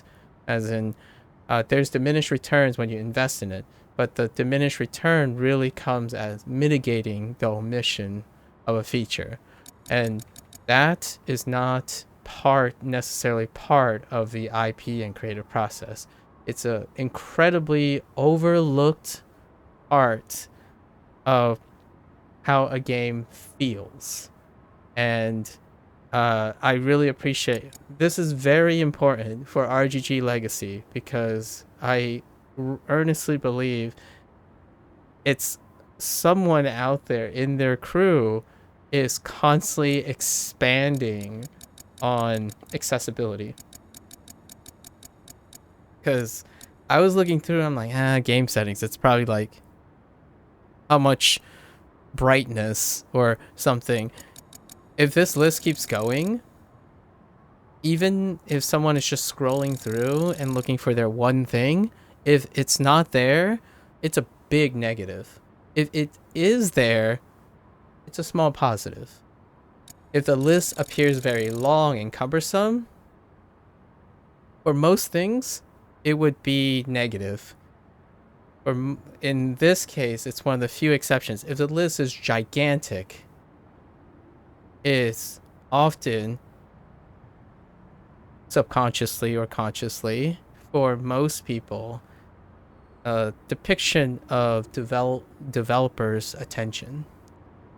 Now, I'm not suggesting don't blow it out of proportion and put in things that are excessive and superfluous. It's one of those things. This is great. Like, Always Sprint in Battle was only a recent addition. I like Always Sprint in a battle. It was fantastic. Even though now they've allocated sprinting to alternative triggers and whatnot, this stuff is awesome. It's absolutely awesome. And I emotionally, even though I understand intellectually that it may not be a depiction of quality, emotionally, this feels great. Like control guides, movie tips. One thing they haven't included in Lost Judgment, and it ended up becoming a really big divisive point, was RGG had beginner tips, right? That always shows up regardless of where you are in the game, how many times you played it, and there wasn't an accessibility function that turned it off. So lacking features that are constantly carried is a great practice for even the most seasoned developers and publishers. Carrying feature sets over that's non-game related, even just displays and stuff, it's a quality of legacy. So I expect in the future this list is going to continue to grow, and it's going to grow in a manner that should be worth its separate department to go forward over and over again. And I think where you would start as a leader, right? If you're starting a company or design, you start here. This, like, what I mean is, one of the first things that you must upkeep is this. It's weird. It's unusual, maybe for some people, like, oh, I didn't do game design. What was a major part of game design? This is a major part of game design. It's an interface between, it's one of the biggest bridges between the interface between a end user and a developer. This is end user control. It's one of the things that very, very much is a necessary standard inclusion. And if you think about it, go read journalistic reviews or your favorite influencers or something. When it comes to a touching point that constantly occurs that takes away from a game, it's the omission of a quality of life feature set that they were looking for and it was absent. It's devastating. It's reoccurring. It's always there. It's constantly reminding you. So, for example, the subtitles lacking a letterbox to some people is devastating, and it's 90% of your game. Even though technically it doesn't involve and impact, right? These things are recurring. So I wanted to highlight and appreciate that this stuff keeps expanding for RGG. Whoever decided, yeah, we should make sure we do these things, is on point. They really do go out of their way to understand.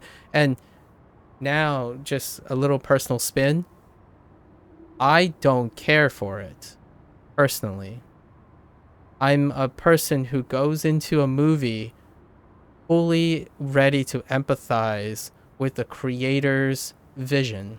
My whole goal is to try to play and embody what their vision is. So with that aspect, it goes into gaming, game theory, reading an article. That's the best way I consume things. I don't need to customize most of these things, but since it's there, I use it. And then I mentioned this earlier, I turned on speaker names because that's how I learn. I learn to see the name, hear the name, see the face, and then it keeps showing up over and over again in letterboxes. And that was the older way. But in the cutscenes, there weren't names. So there was a point a lot of times where the cutscenes had a lot of characters, and there were characters that only appeared in cutscenes. Those names were so difficult to remember. And I didn't have alternative ways to reinforce it. It was very apparent in Judgment and Lost Judgment that that older design did not reappear. So out of like minimalism or trending. So here, right here, that is OP as heck. That is one of the most brilliant inclusions. And I would say that financially, maybe even programming aspect, it's so much value by preventing what could be a really negative little thing. And why text is specifically important to me is that I spend most of my time reading stuff over my youth, and my favorite my preferred subgenre of games are incredibly text heavy. They're incredibly dependent on clarity with form while also being complemented with their artistry. So like things that feature cards or turn-based games that have static elements that are always there, or like games that only play in text, those things are ever present. And for a game like this that has tons of money thrown into voice casting, securing the voice cast, and great rigging, awesome camera work, virtual camera, all that stuff that's constantly iterated, this would be one of the few things that some people wouldn't come to mind. Like, it wouldn't come to mind like, wait a minute, subtitle text colors? And what I mean by that is, this is a Japanese game, you read subtitles. It's ever present. What do? You add colorblind colors to the subtitles, and you offer if you want names and stuff.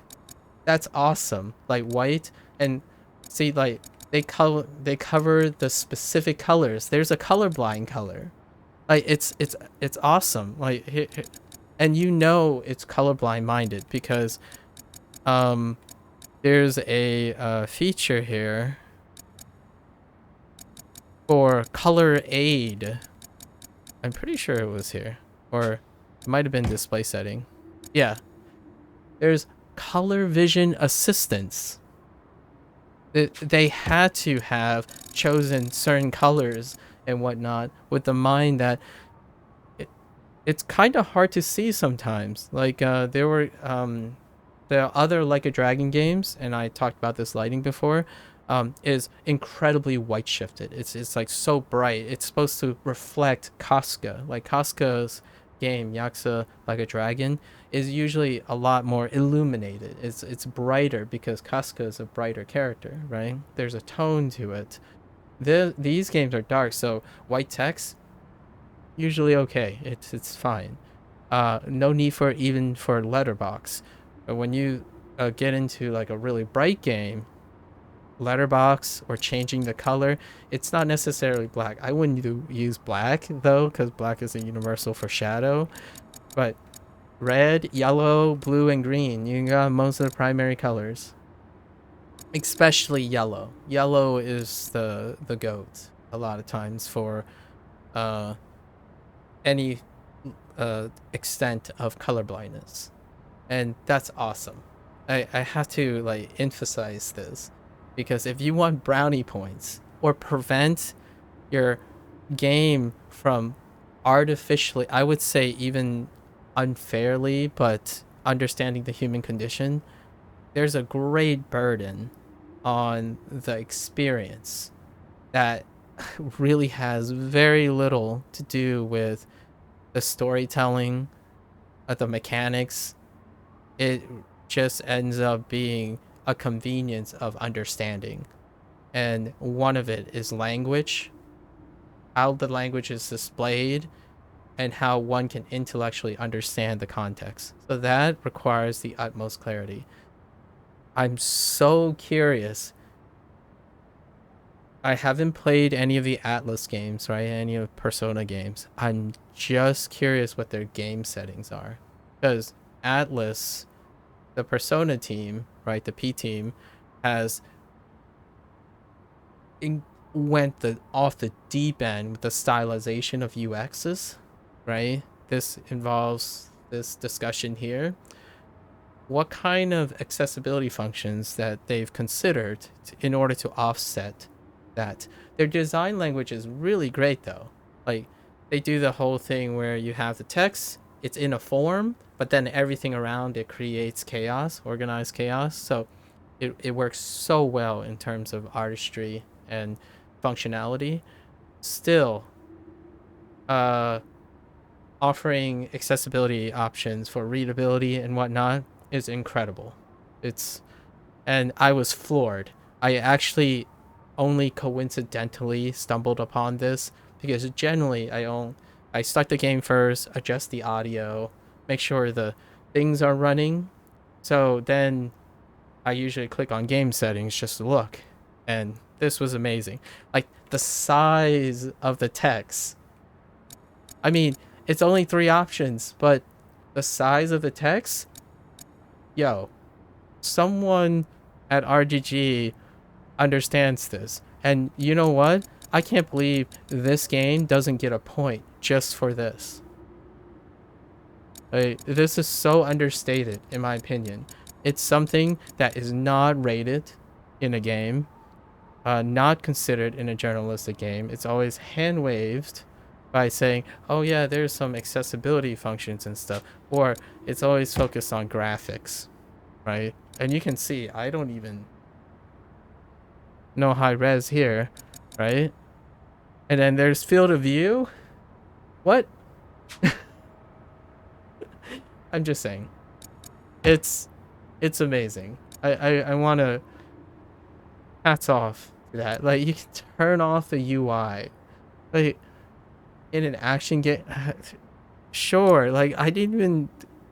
this stuff was there already, but it's been carried over. It's a great standard. And I'm going to say this, historically, up to this point, RGG did drop features here and there. Like, certain features did not make it, and then bigger features like game features are even more devastating. So when you set a precedence for like New Game Plus and you drop that feature, even if it's like a production timing, cost, or appropriateness, dropping a feature is devastating to the legacy of a developer. And it sucks But if you have to drop a feature because of production costs and like appropriateness, it is absolutely, in my opinion, paramount to disclose that. It hurts less, in my opinion, to communicate why a feature is dropped and take the hit than pretend like it's the people like your end user understands that, oh yeah, they can explain it. I'm all for it. Like, I will explain it to heck to my sub why a feature is dropped because I empathize largely with the creator. The creator is offering me an experience that must be in their vision. You're not here to please me. You're here to convince me that you have something pleasing. That's my goal.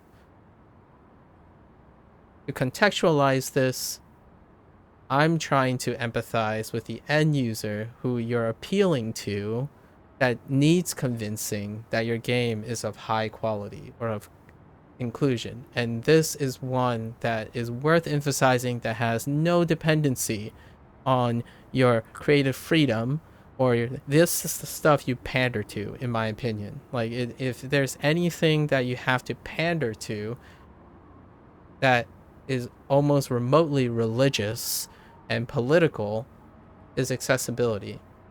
The westernized things, and it's worth mentioning in the context of a Japanese developer, because Asian developers specifically, and well, not actually, I'm gonna even say as far as like Korean and Japanese developers, not necessarily Chinese developers, because they tend to mirror accessibility and do it out of appropriateness, or appropriation in that case. The word is very apt here. Japanese designs can become so narrow, echo chamber, that it's about displaying their vision, staying true and loyal to their vision. Well, you can outside of accessibility, because if you think about Japanese culture, it's not necessarily about accessibility and inclusion. It's about conformity. So it can bleed into their stuff. What's a great reason? It's what's a great like deep cut of this, extension of this? PC games. It takes a while for Japanese companies or developer groups to expand beyond their iterative design, because conformity is incredibly strong. It's about refining and polishing and whatnot. So accessibility would be a function that is sidelined. It's not about including all the what ifs and the little ones, like I'm gonna tell you now. Displaying character name in the subtitle, speaker name, I'm floored. But it's so diminished return. There are very few people who like, oh, I wanted this. I didn't even know I wanted this. I knew I needed this and wanted this from like 3 games ago, because I tend to be self-aware, right? It's my jam. I do this all the time. But I'm a minority. So it took someone to think that it should be here at RGG. So whoever is getting the props for managing these feature sets, keep that person, man. Because westernized things is choice, individualism, and accessibility is paramount. Just all the time. Like, all the time, if you need to have your game appeal to a Western audience, which is collectively individualistic. I know how that sounds. That sounds like an oxymoron. But they're collectively wanting to be different. So they have different little quirks, desires.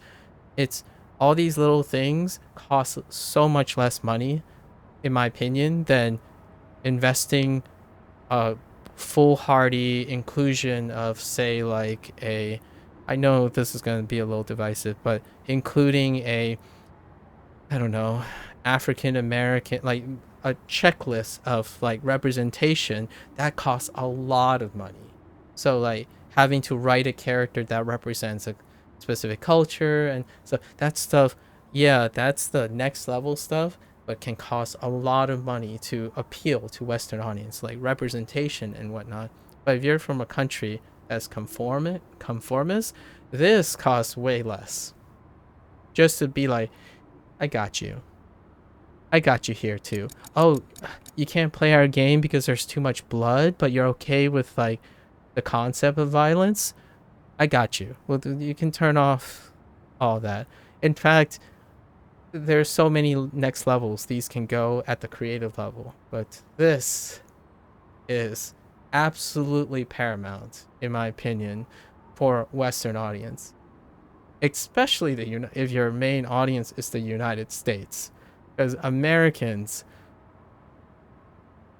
there are things they think they want, and there are things they don't think they want. And giving them the option of turning it on and off to see what it's like, even if it's text that you see in 99% of your game, is incredible. Like, one last example. JRPGs. Some of the most iconic JRPGs, one of the feature set that echoes to this day is customizing your chat box. You know, the back, what color is your letterbox in the back, how big the text is, what kind of font it was. Square Enix, I don't know if Squaresoft back then, Square Enix now, even understood the impact of that, but it's so much more so now. There's just an incredible, I don't know if it's a human condition or a specific, it might be culture specific as opposed to like a blanket human condition, because I'm sure Japan and myself, I'm not Japanese, but I'm very strongly Chinese. When someone tells me this is what they have to offer, I learn to appreciate it. That's it. Like, customization is nothing. But I'm also American, and I can tell you this stuff, extra points. The first thing I would say, if there's anything worth checking off when you're farming for how to make your game successful consistently, your accessibility functions should include the biggest totality of audience you can find. I would even say, like, reach as far as you can with as little diminished return as you can find. Like, this is a separate department in game design. Especially game design, in my opinion. This is a separate department. It is well worth mitigating. It's kind of one of those insurance things. Like, it's hard because it's hard to convince your publisher, right? That, oh, we're doing this as to just in case we don't get flack for it. And if you're presenting this to a publisher, it's kind of sucky. It's a bad business proposition. So one silver lining here is that I believe RGG and the upper executives in SEGA are like kind of similar in a nature. Like they're closer together than the Americanized structure, where the executives might be like, you're doing this for insurance. Like, I don't want to pay insurance. Like, if we don't need this feature, we'll take the gamble. Like, cut it. Like, who needs this? Who needs vibration? Who needs first-person normalization camera? It's an action game. So things like that, yeah, they do get cut. And I can understand it from a developer standpoint. It's very difficult to convince your publisher that it's worth money to, just in case someone wants that feature. For me, I absolutely agree. I'm a pragmatic person when it comes to the vision. Like, oh wow, this movie is black and white. I love it because the creator wanted it black and white. But the difference is if the creator is aware, they would offer in color too. That's a sacrifice though. For me, I think that's blurring creative intent to pandering. So personally, the things that I said is irrelevant to this. Like, my personal feelings are irrelevant to this. However, since it's offered, you bet your butt I will utilize it to maximize my experience. But it's absolutely not necessary for me as a player. And yet I just spent 15 minutes explaining it, because this gets you 1 to 2 extra points as a rating system in a game. So, and I can tell you now, some of the best indie games, look at their game settings. It's such a consistent association. It is a really consistent association. I'm not gonna say it's like strong enough to like be a convergent data or something. I don't have enough data. So to me, I've played enough games where there's a very strong correlation to how big a game setting functionality, accessibility is to its average score, with evaluating what they have to offer content-wise. Okay? MMORPGs, live service games, how customizable are your UX? Because in a live service game, you have to stare at the UX all the time. If you do not have those accessibility functions, you already are down a creek without a paddle. I don't know what the analogy is here. So, like, for certain, SEGA of all, because I play PSO2 NGS, by the way. So, SEGA has a lot of customization in mind most of the time, but they do miss a few points here and there. And the first thing is have a department for feature sets, UI customization. It's so important. If you're a video game, if you're interested in video game design, or you want a future in gaming design, a very viable career, in my opinion, that will pay back dividends is UX design. Like, being an incredible UX designer who can negotiate these kinds of things will take a game so far, and incredibly far. It's so underappreciated. I wanted to highlight this specifically now because it's a topic that does not gain enough weight. It's one of those things, psychologically, people understand these are points that mar the experience emotionally, but do not intellectually become aware of it. Like, why is my experience so negative right now? Something is missing. I don't know what it feels like, but something is so distracting. That type of comment deals with this.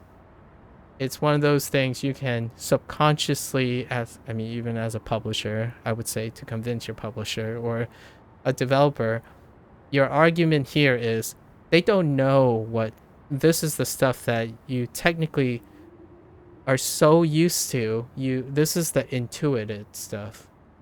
And intuitive stuff has no intellectual feedback.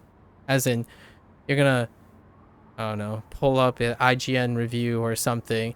It's not gonna mention this stuff because it's intuitive. If it feels fine, it feels fine. If it doesn't feel fine, then it's intellectually noticeable. So, for the most part, it's always fine until it's not. And when it's not, it hurts a lot. And that's why people have trauma or like get big disappointments and have emotional outbreaks. It's when it's not there that causes the trigger. When it is there, it's normalized. So it is diminished return for the publisher. Like, oh, this is normal to do. The only thing I would say in terms of creative gaming that has no compromise and is objectively always standardized, in my opinion, is this. This is the objective part of video game design, in my opinion. Not whether your fire looks different or how your frame data or your like how your input layouts are. This is non-negotiable. This is the objective part of statistics and data. I don't know if anyone has collected data on the relationship between certain features and like what features to prioritize and whatnot. I don't have that data, but if this list grows, it's often always positive. It's objectively incentivized to do this. Everything else about video games, I don't care how objective it is, in my opinion, you can make a strong counter argument like how games should feel, like the action, the floatiness, all that is so subjective compared to this. Core, right here. Can you exit out of your game at any time? Can you skip a cutscene at any time? Can you change the audio in real time? That's a deep cut. That's kind of like one of those ideas that I feel like if I had to make a game and offer advice to be credited for, it's probably dynamic audio during a game or something like that.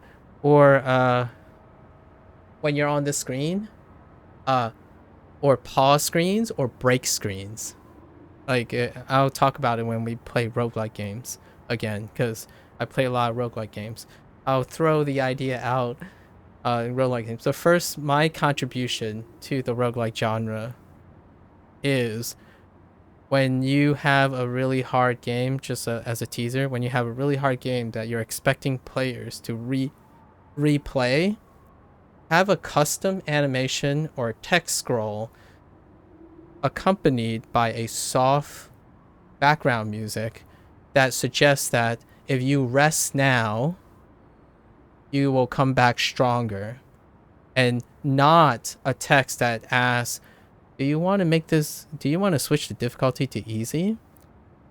The reason why I say that is because that's what RGG does still. It's an old school thing, and it does not resonate. I'm going to say that now. It's actually more likely to be a negative feature than a positive one. You offer two things. Ask them, do you want to take a break and come back stronger? Or you can also choose to switch the difficulty. It's not, here's easy and quit. If you have a game that you expect that people are going to stare at the retry screen or your dead screen, make it glorious. I'm going to tell you now, if you think about any specific game that has glorious fails and you have to see it over again, those games scored really well in a Western audience. And one of the most memorable things they remember is when they failed. Things that are underrated, like, for example, I don't know if it's a coincidence or not, but Resident Evil, Capcom, or Dead Space, even in horror games, it's done really well. But in this case, like in roguelike games or indie games, it can be just a text or something that exudes like, hey, calm down. It's listen to this nice music, and here's like, you should take a break. It's fine. The game's here for you. It can be just a line of text or something. But the thing you probably want to avoid is you lose, quit. It's like, hey, you're not good enough. Try an easier difficulty. It's probably not the way to go about it. That's just my 2 cents. If I were to contribute to any roguelike game, you can farm the heck out of the mere exposure of expecting your audience to fail over and over again. It can come in many forms. The highest of forms is make it story related. And my gold standard for that is Supergiant Games. Hades, whether coincidentally or not, was designed in a way that dying is part of the reward. So if you can't do that from a production or cost standpoint, accessibility includes everyone who fails. So one thing I would say in terms of RGG criticism is that don't tell people to switch to easy as an option when they cleverly selected or voluntarily selected legend as their difficulty. So like order it differently and whatnot. It's a loss in translation, in my opinion. It is different from a Japanese designer standpoint. It's like, oh, well, pragmatically speaking, just switch it to easy so that when you get it right, when you get it, you can switch it back to hard, right? And they literally do that. When you finish that one segment on easy, it turns back to legend. So this is conformity design. It's not flexible. It's non-flexible. It only resonates with specific groups. So usually one principle of human condition is not being told that you can't do something. It's being told you can do it, just not right now. And encouraging the person to do something else or take a breather, because one thing about humans is when you rest and come back, that is true most of the time. Like, it is statistically confirmed that if you can encourage someone to take a break, even for 10 seconds to listen to a wonderful music track while it's playing in the background on the dead screen, it is capitalizing on human psychology.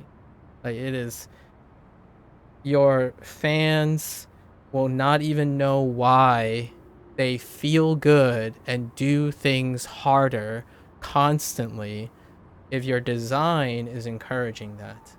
They don't have to know why they keep getting better at something. If they keep getting better at something, even though it's harder and harder, it's a win for the developer and the publisher. It's one of those win-win situations where it keeps the fan healthy, right? Mentally and probably physically, to encourage them to take breaks, knowing that they'll get better somehow in some creative way. You can convince them that way creatively, like with music or visuals, and you get more sales. You get better ratings because overall, by the time, it will encourage them to get to the end of a game, and by the time they get to the end of the game, they will come away with, oh yeah, man, the story was kind of bonkers. Like, I didn't resonate, but you know what? It felt good. Like, I still went through it. It didn't feel tiring, or I didn't feel like I want to turn off the game. Well, if your game design is constantly encouraging you to take a safe pace and like utilizing human psychology as a way to design, I mean, it can be exploited too, right? We're talking about YouTube, TikTok, and so it can be exploited, absolutely. But in terms of game design, you can safely exercise that. And it's kind of humorous because it's a Japanese example too. Like the Japanese example where like, oh, remember to turn on your lights and watch in a well-lit room. That little subliminal advertising, unfortunately, it's also a misconception, but it was used with great intent and whatnot, and it encourages breaks and stuff.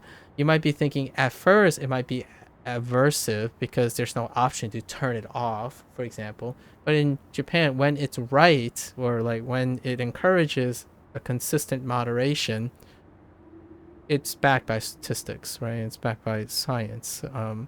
The idea of humans consolidating even for a brief moment is incredible. So if you want to really say, I want to make a really hard game, like a super Souls-like game, I'm looking at FromSoft here. Yep, Japanese company, Japanese developer. I'm looking at you. If your splash screens were say, you're dead, hold up. Check out this very soothing bonfire. Take a breather. I would honestly say your success rate will go up, and you would actually get your fan base to be even bigger, because those people who do break under pressure and do not go back in the fray over and over again, those guys would also stay for your game. And that's an accessibility function. It's a menu design. It's a visual spectacle. I don't know if the Atlas group, like the Persona team, have already crunched down why their approach to like the UX designs and stuff is making them explode, right? In popularity, to the point where it's hard to find an indie game without stylization anymore. Because you do it because you see a example of it. But why do you do it? Because, man, UX designs are goated. But it's because you stare at it all the time. When you need something, you see a UX. Whenever something goes wrong, you see a UX. When you're successful, you see the UX. It's where the data is. It's the thumbnails. It's where the preview is. The people you're selling games to, they stare at that all the time. You have to understand your audience and your consumer. It's all the time, like right this moment. How people, like 50,000 people are experiencing Like a Dragon Gaiden is through a UX. Even the Twitch feeds and the thumbnails and like even like people's overlay designs and pop-ups and stuff, it's through the appearance of a UX. So when notifications pop up, like subscriptions and stuff, it's UX. It's a UX design. Like, oh man, your setup looks really clean. It's like, what's clean about it? It's like your room is a mess. It's like your cam is framed. It's great. It's clarity. Even if I have a tornado in my background, it's framed. It's clear. You know, it goes a long way. If you understand, in my opinion, like I'm not a professional psychologist, but I certainly can observe behavioral patterns, especially when I spend most of my time playing video games. So I can assure you that's one thing. Props to RGG to keeping up the feature set. I don't think, to this day, I'm still looking to hear a deep cut in the statistics behind game settings and the success of a game. Like the emotional success, at least the people's success, the user crunched data sample. Professional reviewers have a lot of other influences, right? Like for example, if there's anything I would consider myself, I'm not an influencer. I am more likely to end up being a journalist than an influencer, right? So what I do is likely make commentary on things that are incredibly biased. As in, I have an agenda. I would disclose the agenda, what my self-interests are, present it in a format, and then I will be paying attention to the bigger picture. That's usually how professionalism go. And I would less pay attention to these things, like inclusion, empathy, finding emotional arguments. And then because of that, I would appreciate games for the product they are, for better or for worse. For me, this is great. Just saying. For now, like I'm obviously not a professional journalist. I try not to be that guy, because I spend most of my life being objective, and objectivity is overrated when it comes to your own personal feelings and how games make you happy. If you keep, in my opinion, it is, in my unprofessional, non-licensed advice, is that if you continuously try to objectify what makes you feel happy, you are fighting an uphill battle. That's literally asking yourself to objectively understand your own subjectivity. So the next time when you say, oh, I like games because they're hard, that is trying to objectify your subjectivity on what hard is. And that's going to be an uphill battle. Like, just my 2 cents. Last digression. And thanks, Mazuku. Yeah, 5 years, man. 5 years. You know? Anyways, let's get back to the game. Like, we're on the first scene, but this stuff gets my gears going.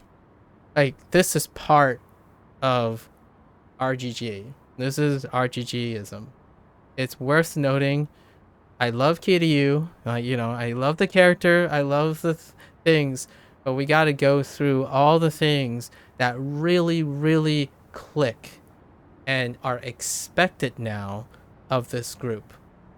Moving forward, these things have to be in the game. Otherwise, you'll hear comments like, well, that's kind of weird. That's a weird omission. There's already been an omission for this, and it's already plastered everywhere. New Game Plus is absent from Like a Dragon Gaiden. And that's what happens. So, unfortunate. Anyways. And it's going to resonate for a while, unfortunately. Anyways. Alright. Alright. That wasn't a digression. It was relevant to the game. We won't make a separate digression video for that. Actually, maybe we will. I think that was worth the highlight. 上流か。何かトラブルでも起きたか？いや、大丈夫だ。問題はない。そうか。それならいい。我々の任務はいつどこでトラブルが起きるかわからんからな。常に万全な状態にしておけよ。もし体力が低下していると感じたらこれを飲め。Man, these guys are just loading Kiryu with like some pep juice. The other guy gave me a Turner, and this guy's got me a stamp. These are outstanding guys, man. 了解した。Good peeps, man. Just casually holding on to energy drinks. You know? They changed the color of the MSQ indicator. It's now yellow. Just stuff that are great. But this is a creative perspective, so most people will probably be annoyed. And what I mean by, if you're a legacy player, you'll probably be annoyed that they decide to change the indicator color. For me, absolutely not. It's awesome. And you know why? And it's a great thing. MSQ is really important. Choosing yellow is absolutely great, because if you're colorblind, yellow goes a long way. On a gray background with like lots of blacks and grays on a mini map, yellow is an incredibly awesome choice. It used to be pink, which is closer, which is like red shifted, so it's a little bit less ideal. But yellow, it's probably thematic too, because if you look at the bar and stuff, it's probably thematic too. They always change up their UI, and it's a breath of fresh air, in my opinion. And it also normalizes the expectation that RGG is going to change up their UI. Oh, you're a comm agent. 何をしてりゃいいのかと思ってな。今は待機だ。楽にしてていい。しかしお前、なんか妙に貫禄があるな。前はどこで何をしてた？別に言うほどのことは何も。大同寺にいる時点でいろいろお察しか。お互い様ってことにしておこう。Okay, fair enough. I think that's everyone. Alright, here's where everything hits the fan. Let's go. Why is there... Can I pick this up? Oh, come on, Kiryu. Oh, okay. That's probably for the combat that's coming up. いや、ただ立って待ってるだけだったんでな。勝手に持ち場を離れるな。この一帯は俺が配置を割り振っている。従ってもらおう。わかった。Unpleasant やっぱあれだな。昔どんだけ偉かろうが、年食うと惨めなもんだ。あの堂島の竜でもな。Oh. 桐生一馬。東上会の元4代目会長。Dang, called out. もう3年前か。あんたの死を偽装するとき、実は俺も1枚噛んでいてね。Who are you? 面倒な仕事だったよ。まだ礼を言われてないな。どうした？別に隠さなくていい。俺たちは今同じ組織にいるんだし、たかがヤクザ一人、生きてようが死んでようが実際誰も構えやしない。それより俺は興味があるんだよ。伝説の極道っていうのが本当に強いのか。要は町一番の喧嘩屋さんだろう。I do want to highlight something though. This is a good highlight. This is a historical inside joke, in my opinion. That always happens. Whenever Kiryu wants the other person to know who they are, they never do in the game, like historically, when it's convenient. But when it's not convenient, every time he tries not to be noticed as the Dragon of Dojima, the opposite happens. And I think it's an unintended joke. It's more of a writing convention because of you're in the beats of his life that events have to happen, right? Conflict of interest has to happen. So psychologically, it becomes a pattern. It's a joke that every time Kiryu avoids trying when he's worried that someone would know, it's inconvenient. Every time when it would be convenient that the other person knows, it doesn't happen. Just saying. It's not that it always happens. It's just in the frame that we know in his life, it happens with convention, right? I just think it's funny. 例えば俺たちみたいな本物相手でもやり合えるのか？なるほどな。何がだ？ Alright, unpleasant agent. 持ち場に戻った方がいいのか？それとも Oh, glasses are coming off 買っ again. てやりゃいいのか？俺はどっちでも構わねえ。よし。そう来ないとな。Okay. お前、相手がヤクザだからってあんまりいじめるな。Wait, you have a 少し name? は手加減してやれ。伝説の竜がそんな弱いわけないだろ。 Wait, he doesn't get a name? もしそうならこいつこの先どんな顔して生きていけばいい？ああ、本当にそうだな。よしいいな。じゃあ最初はゆっくりと右のパンチからいくか。間違っても一発で倒れるなよ。行くぞ！Kiryu is pretty old though. Oh, nice splash screen. I like it. Oh, this is the tutorial for the heat action. I think that's awesome. So this is pretty funny that so they made someone who's intentionally extra obnoxious so that it's the tutorial for the heat action, because the heat action are the most brutal animations. I think that's pretty funny. I don't know if it's intentional. Like I would love to ask them, like, did you really just make an extra jerky jerk just so that they serve as the ragdoll for heat action? I'm pretty sure they probably did that. Like, we need someone who's like really scummy and annoying, and so that Kiryu can just, you know, figuratively pop his head, you know. Anyways. Oh, and the splash screen is fantastic. It's a new splash screen. So back in the day, it would be like, you know, stylized Yakuza text on top. Then Lost Judgment did like a different take. And now I really like that. That's really sharp. Like, just like right in and transitions. Alright, we know heat action. It's okay. Wow, his bar is really low. Wait. How come I can't? What? Is it only on the ground or something? Oh, it's probably only on the ground. Classic. Face punch to the ground. Oh.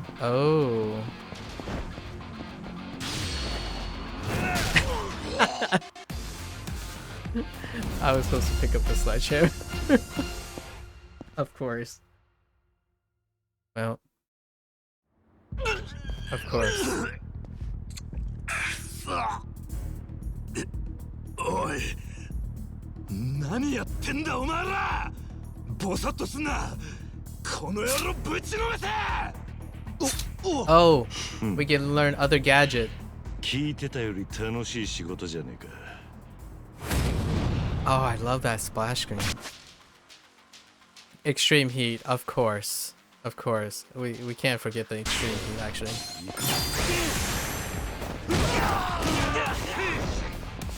Do I have a heavy combo? I do not. So he does not do heavy combos yet.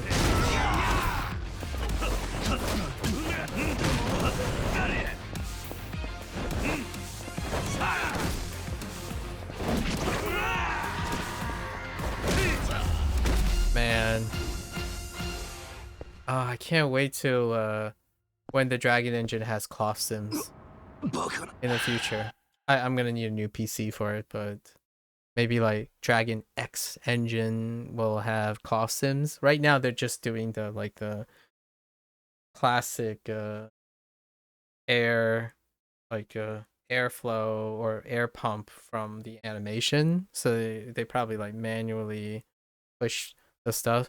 But man, it is gonna be incredible because these games are martial arts forward, and cloth speaks volumes. It's one of the missing, in my opinion, it's one of the unfortunate limitations, but I kind of like it because I don't have a computer that can run it. But martial arts benefit another layer of complexity that creates the wonderful visual art and treat of like Chinese martial arts films is cloth. And Japanese is no stranger to that when you try your best to integrate cloth movements into it. But the reason why I said that is because obviously his suit thing violently flapped up. Right? It's not, the suit wouldn't necessarily do that violently, but it's kind of what they have right now.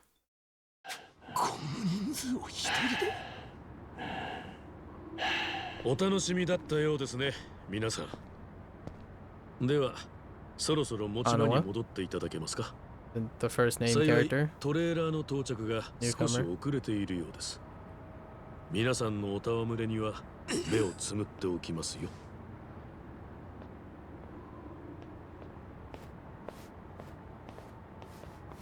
あなたもテクニカルな格闘が板についてきましたね。どうです？合理的に敵を無力化するのは。ストリートファイトよりスマートでしょ。寺ごもりの暇つぶしに覚えただけだ。今の喧嘩もただの暇つぶし。この先の俺の人生もな。喧嘩を生きがいにしてた人の気持ちは分かりかねますね。だったら余計な口挟まねえことだ。以後気をつけましょう。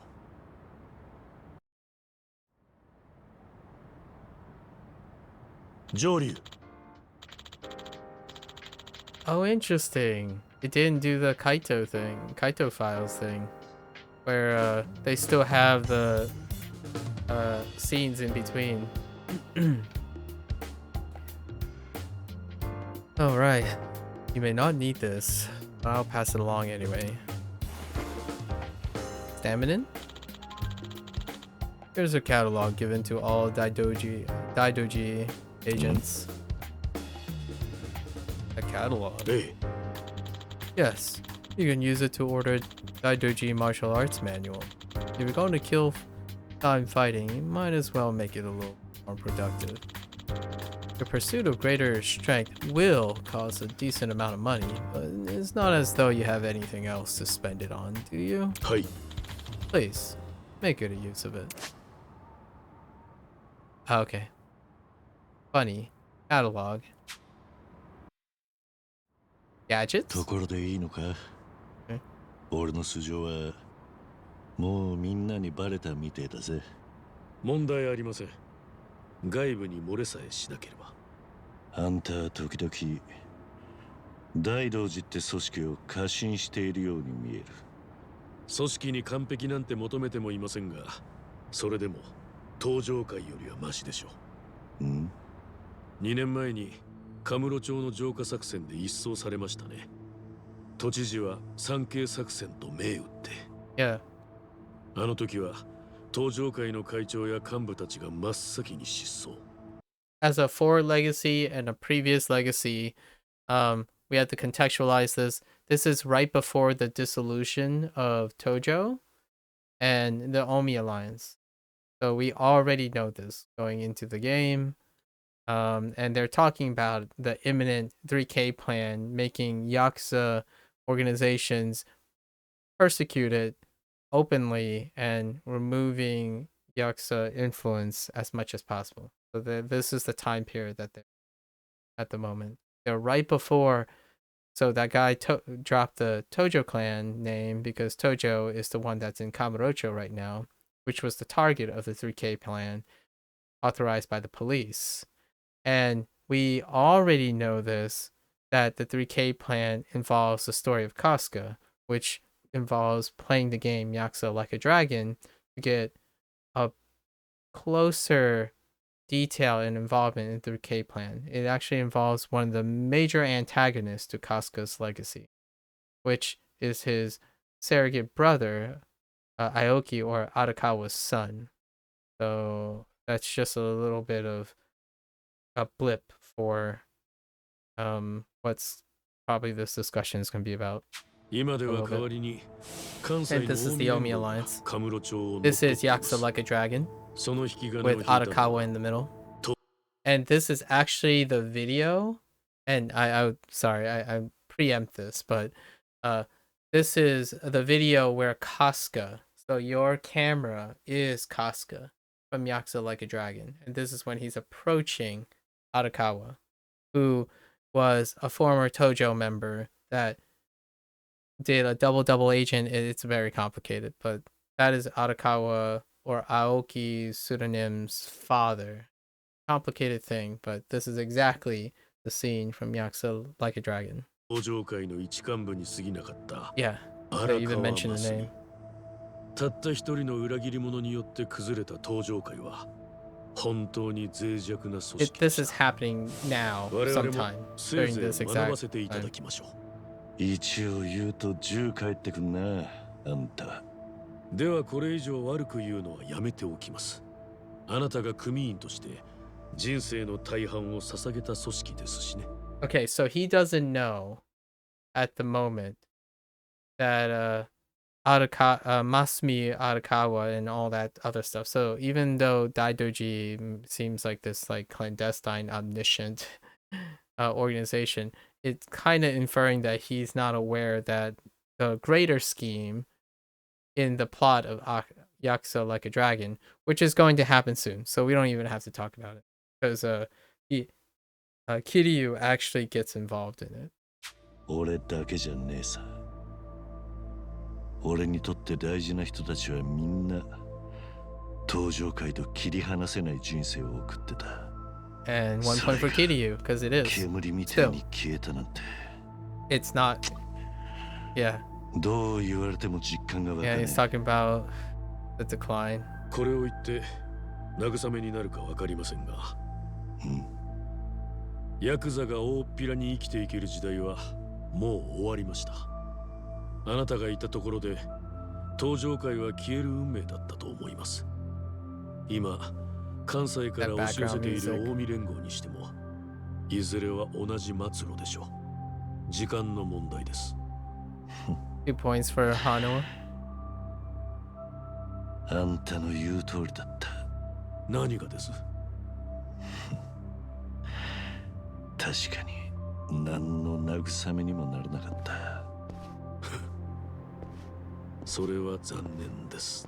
I really like the Yakuza 6, the Song of Life feel that they're keeping going. The high, like whining, like delta wave thing with little light bell sound. 了解しました。周囲に異常は？トレーラーを先導するバンが一緒に向かってきてる。問題ないか？ The lighting is so good in the cutscenes. One day, では2台ともすぐに止めてください。トレーラー以外の入場は計画にありません。 Oh boy.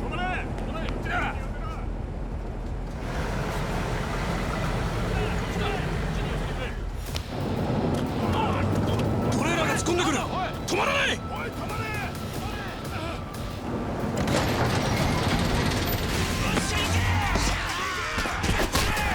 Ow.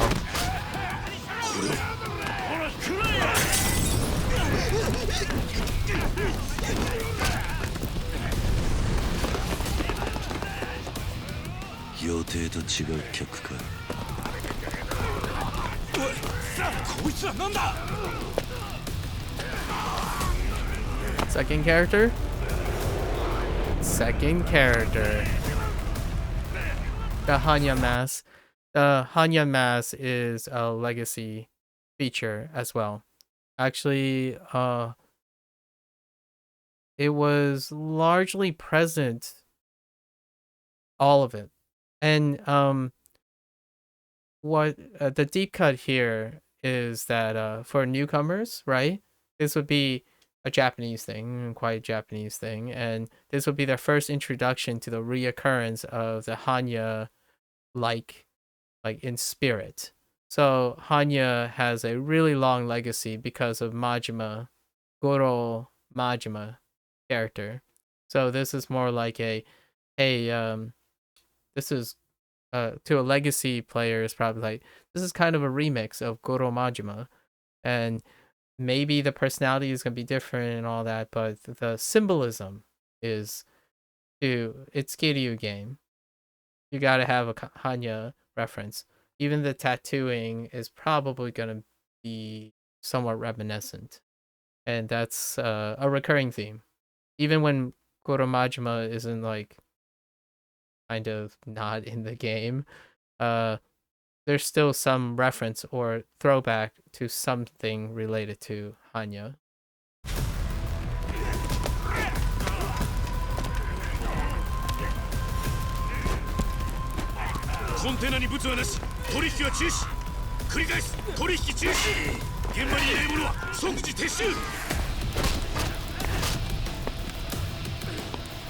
Oh, that's good right there. That framing is awesome.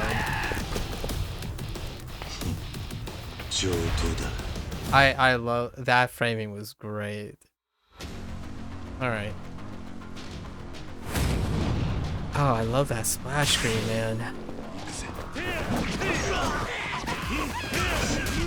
Oops.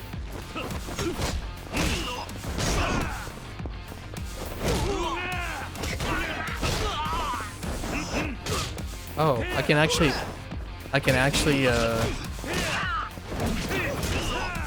oh, you can attack, you can pull them to you. Oh, and you can even, oh, okay. Whoa. Dude, his rush combo is so long by default. What the heck? Ow. Okay, same 1, 2, 3. Okay. What about, okay, classic. Batter up. Okay. So far, damage scaling is a little bit lighter than Yagami Glass Cannon.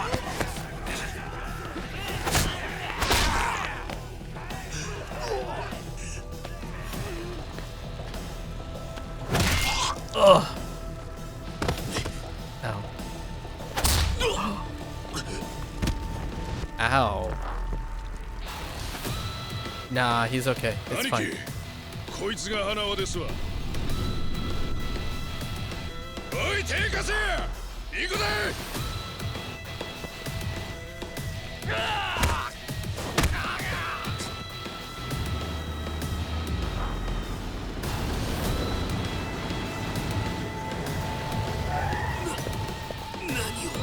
Really?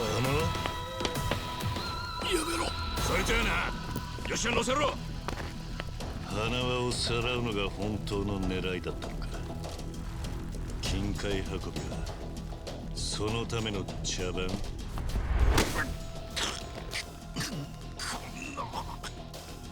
Backseat ski mask guy. Wait, he knows too? Dude, how many people actually... 一体何が考えるのは後だ立てるか奴ら私をさらおうとでもなんで花はええ Dude. 自分の身は自分で守ります Yes. できるだけああよく言った Yeah, but he took a bat to the face, dude. Man, that's some hardcore constitution. Taking that swing to the face.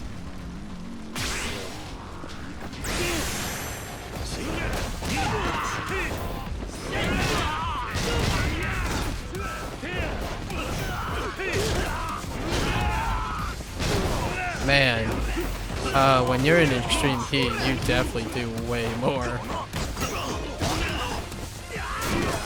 Oh, I don't think I can guard that. At least yet. That's a fun juggle.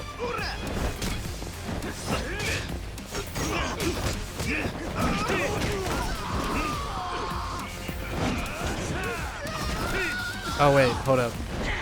I'm trying to do the ground bound. Hold up. Hold up! Oh, my swing is big. Wait. There it is. Oh, okay. It's a pull, then a punch immediately. Love this block. That's not it.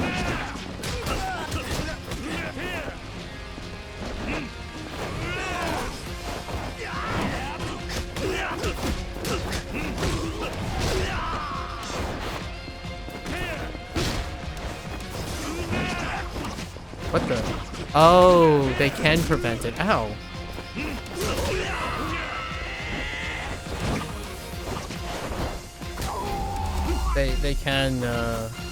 They can prevent the spider. I'm still not quite sure about the ground bound. It's kind of like hold, then just follow up with a punch or a heavy. It's kind of like a cross strike mixed with the spider. Spider into cross strike, ender,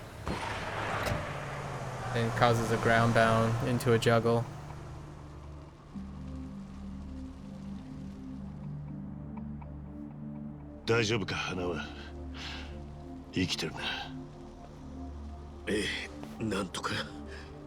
Kegawa.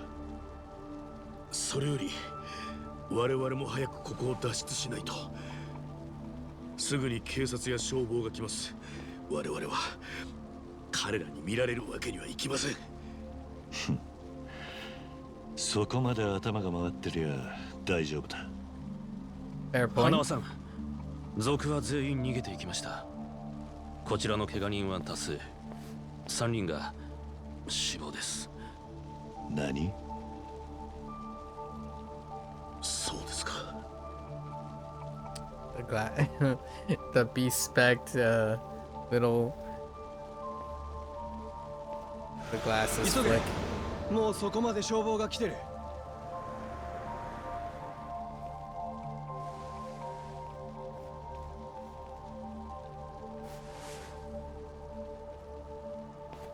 Rip.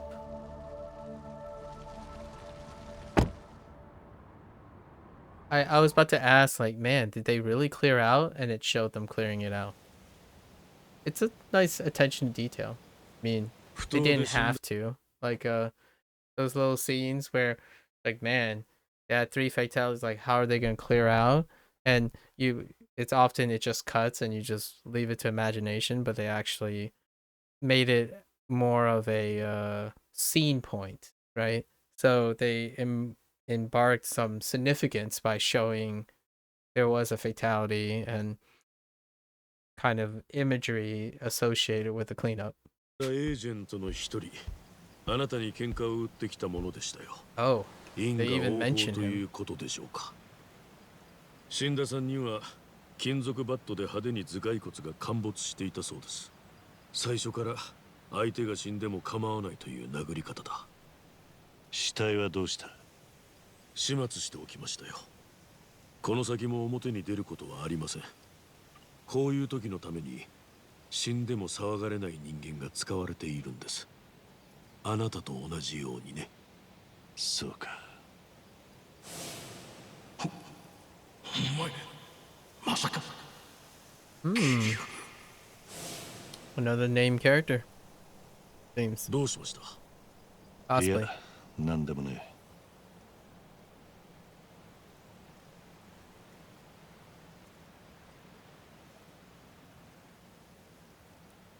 So here's the thing: thought bubbles don't have a ping to them. That's something that didn't carry over. Lost Judgment uses like a very audio cue that's like, oh yeah, and a visual cue. It's colored differently whenever someone's thinking, as opposed to speaking out loud. So Kiryu's worried that that other guy, his identity might get out. 花は昨べの目出し坊たちが誰か当てはついたのか？疑わしいのは今回の密輸を持ちかけてきた依頼主ということになります。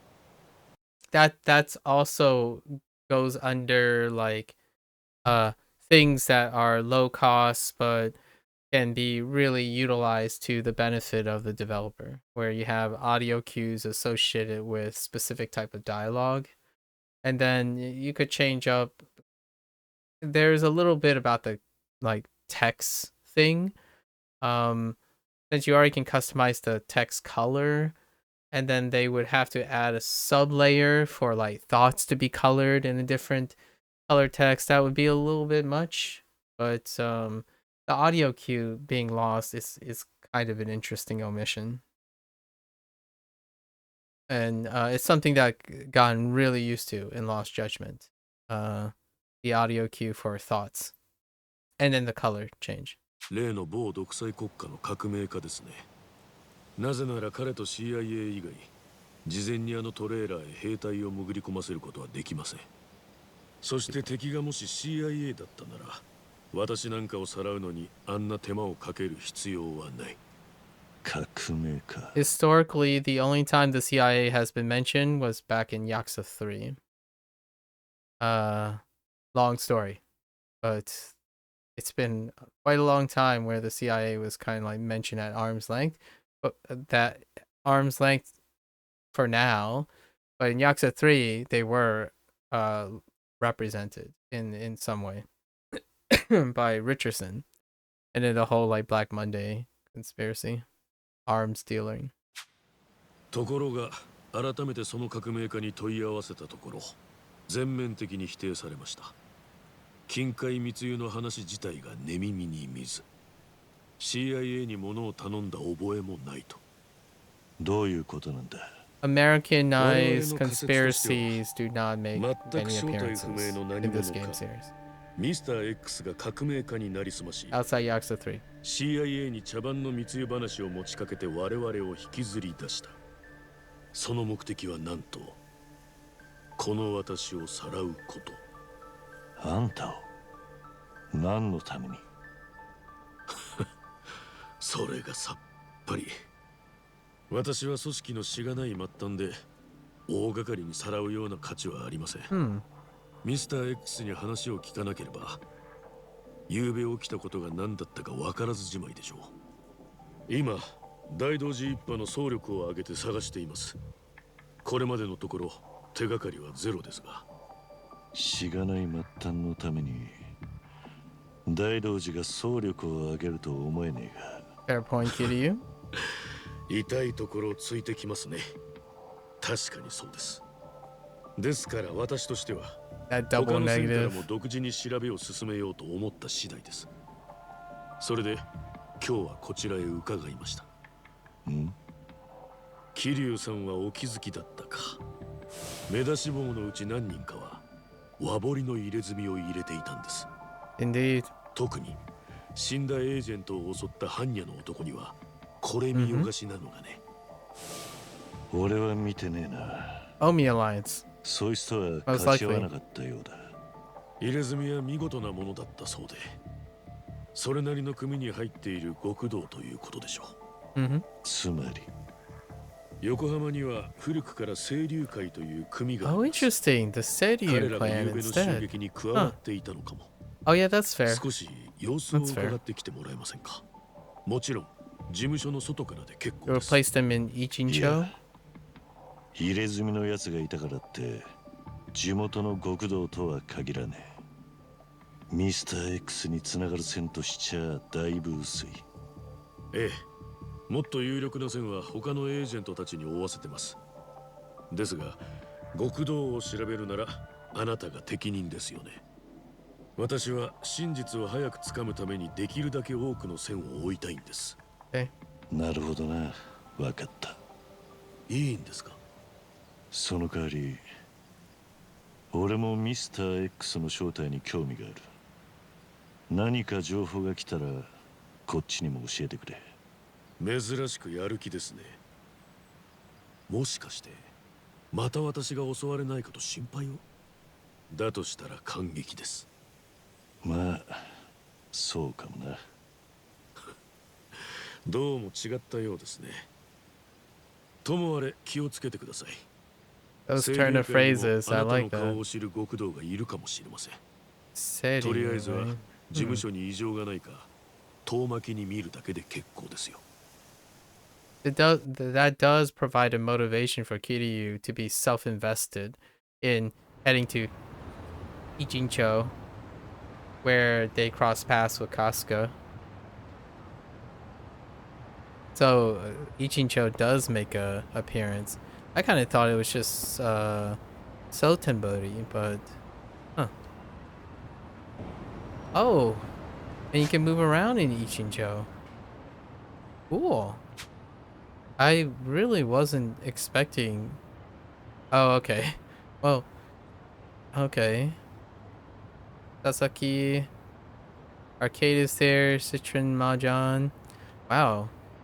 Even Ichiban's Confections. I really wasn't expecting to have at least. Oh, I see. So it's just this district of Ichincho. It's everything below Jinai Station, and nothing above north of Jinai Station. So not like Hamataki Park and the bar district seems like it may or may not be accessible. I think it's just a cutoff here. I wasn't expecting to see this location. That's nice. This is probably the cameo in. We're getting close to a cameo in Yakuza Like a Dragon.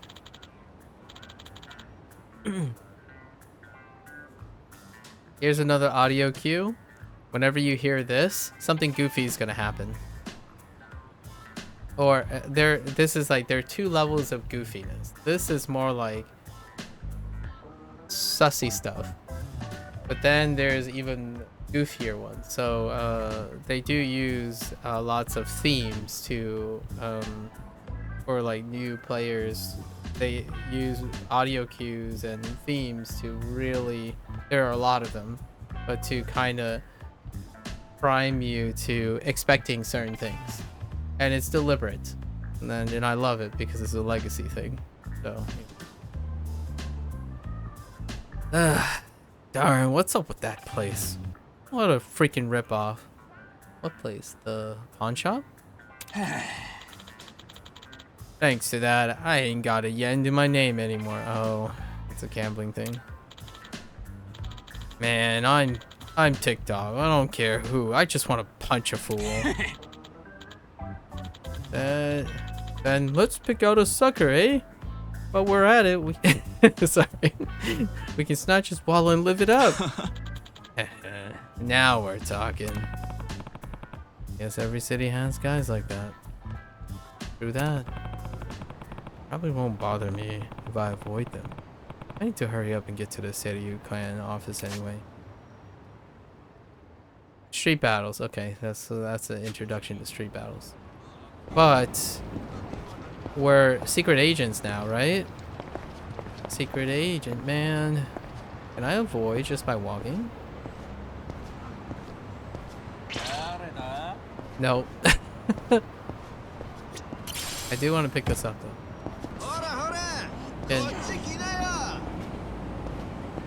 Oh really?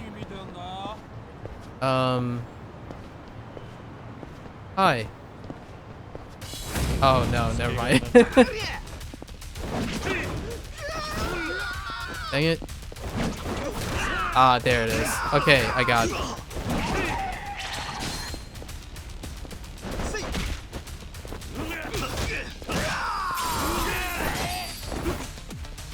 Ooh, that's cool. I like the push away. Oh yeah, that's so satisfying. The grapple. It's a little bit, the animation time takes a little bit, but it's not as snappy as other grapples, but yeah, this is the pawn shop that I was thinking of. The store. Looks like a pawn shop. Maybe I should stop in. This is a throwback. Throwback, but technically still throw present. It's Casca. There's a story behind this on the restoration of this pawn shop in Casca's line. And is it the same guy? Where's that hat? You're selling healing drinks and protective gear. Is there something I need? This would be a good place to pick it up. Those shops and gear. Introduction of, yeah.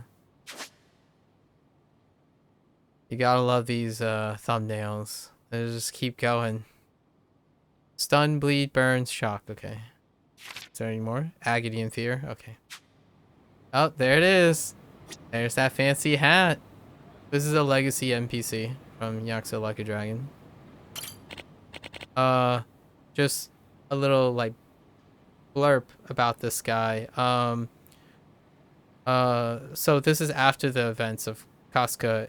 When Casca got dumped in Ichinjo, this guy was a mess. His wife recently passed away, and they operate this pawn shop, and it was her pawn shop. So he couldn't part with anything because then it would be acknowledging that his wife's gone, or he was dealing with the trauma of letting her go, or you know, rising above the grief. And then Casca and a civilian worker help him resolve his differences. It's and used his compassion for his wife's memory in order to encourage him to preserve his wife's memory, which is the shop. And then now the shop is operational again. Just a little blurb about Gomi. Let's see what they have. How much money do I have? 100k. Body armor. Oh, those are high values. I wonder what type of scale of values they are. Okay, defense, blade defense, bleed, stun. Give me this thing. How many can I equip? I'm sure I can still equip body armor. You might as well buy one of everything. Maybe we have to collect all the equipment anyways.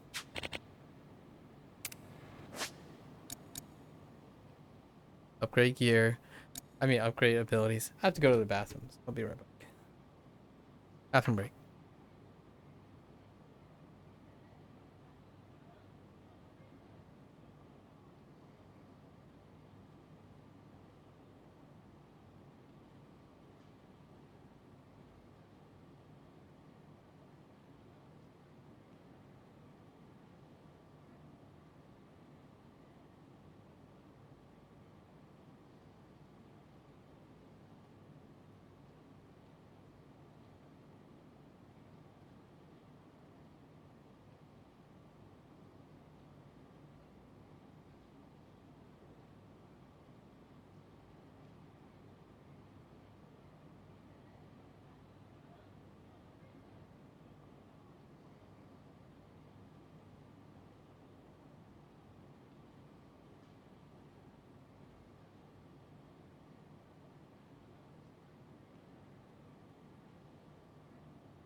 Alrighty.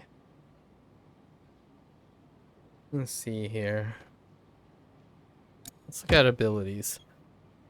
Okay. It only costs money to boost your stats. Okay, fair enough.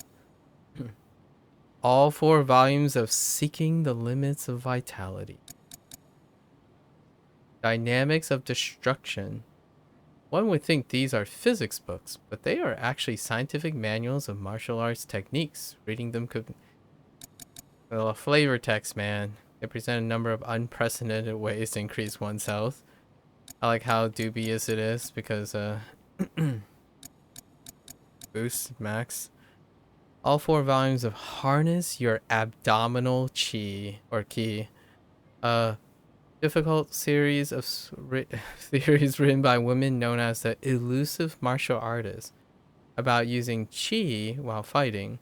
Reading these may increase the limit. Man, they went out of their way to flavor everything. Which Lost Judgment has some great flavor. Or the flavors got intense for Kaito file stuff. Eat action. Essence of Face Stomp. Okay. The Racing Street King is a collection of reports about a street fighter who never stopped running. I could learn a great... There's definitely... What? It's in... I feel like there's a reference here. There are a lot of references, actually. Yeah, there are a lot of references for this. Potential references. Insulting taunt. Down enemy. History of provoking in Japan. Chronicles taunting methods used throughout Japan. Reading this will remind me what it's like to be a spirited youth. Wow, commentary from Kiryu. What else we got available in Daidoji, Evasive Strike. Defensive art, Veiled Response. It's a guide on a legendary defensive. This will teach you. Yeah, this is the Evasive Strike, right? Requires fighting stance. Alright, yeah, Evasive Strike, and you can use Y and X. I wonder if that leads to a pop-up. How much does this cost? Okay. Oh, interesting. So the slots get opened up. Okay. So we're gonna definitely just... Where's the description of this? It's fine. Oh, no description. Okay. The description's only in the shop. Do we boost this stuff? Nah. I really want this Evasive Strike. Just... It's a one-off. Yeah. Daidoji Evasive Strike. Classic. It looks like a kick this time, though. Is it always a kick? Right, actually, let's test it out. Hey, buddies.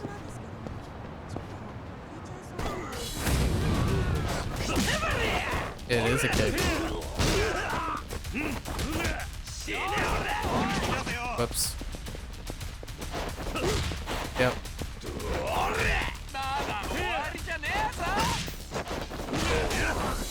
I'm trying to see if it's chainable or it hits more than one person. That doesn't really look like it. Ooh. That's not what I'm trying to do. The window is not...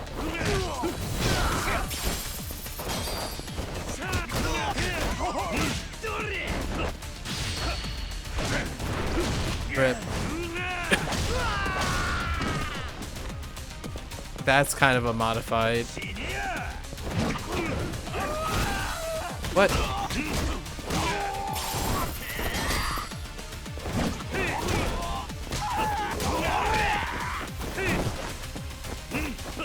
Oh, that's kind of awkward still.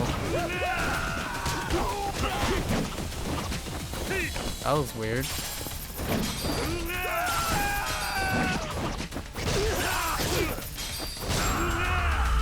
I like the palm. That palm hit stop feels really good. Like visually.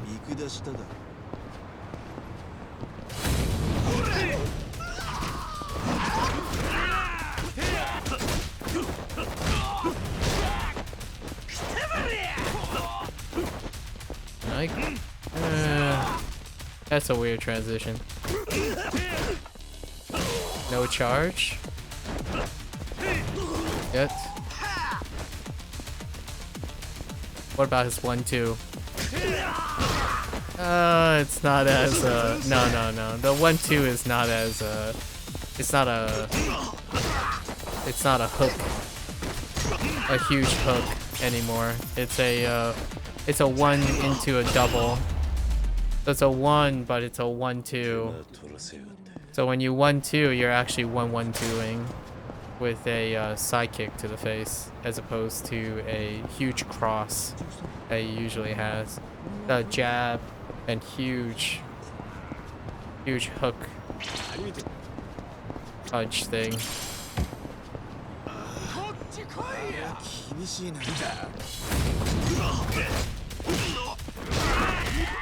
Yep, that's the... Arguably, that might be...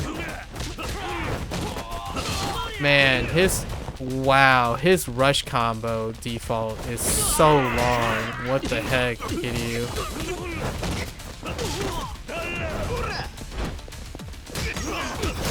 He can auto stand by guarding.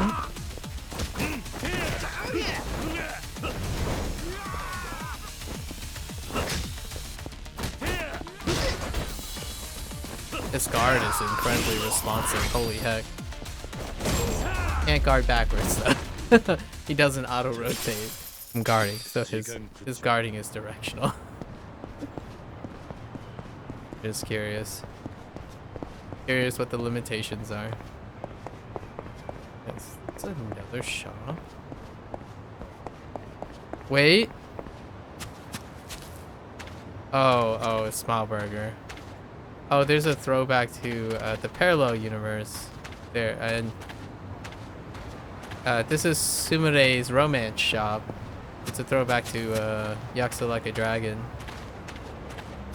One of the love interests, Sumire, is in here. What is this? Shogi? Outdoor shogi? Alright, fair enough. Another time, another, another day, another lifetime. Or this is gonna be MSQ focused, so. Hello? Aw. They were placed there to block Kitty from squeezing in. Okay. There's Hello Works.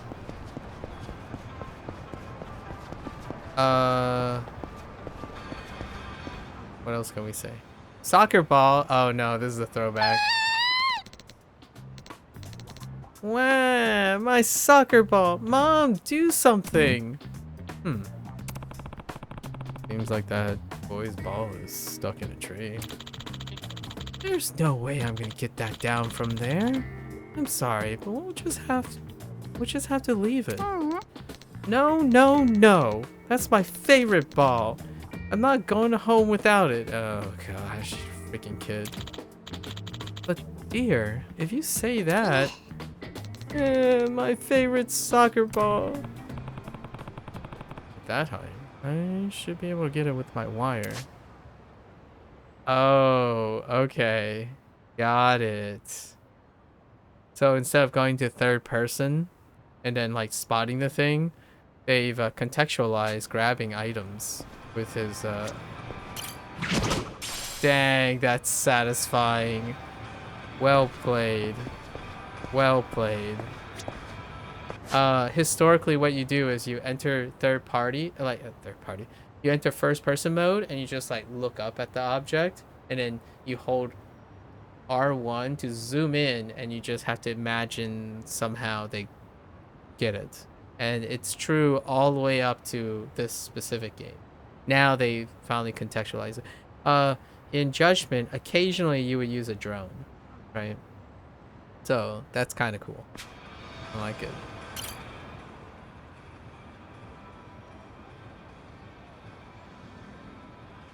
Boy. Here, this is yours, right? Huh? My ball! You're awesome, mister. How'd you get it down? Don't worry about it. It was no big deal. Really? But still, thank you so much, mister. You're welcome. Try not to cause too much trouble for your mom, okay? I won't. I don't believe you for a sec, you little young rascal. Well, thank you so much. Alright. Nourishment of the Sea King. That's... I don't know what that does. Is that like a hangover cure? Now then. Yes, off we go. Off we go, Kiryu. Oh, there's more to say about this. This is the photo suite.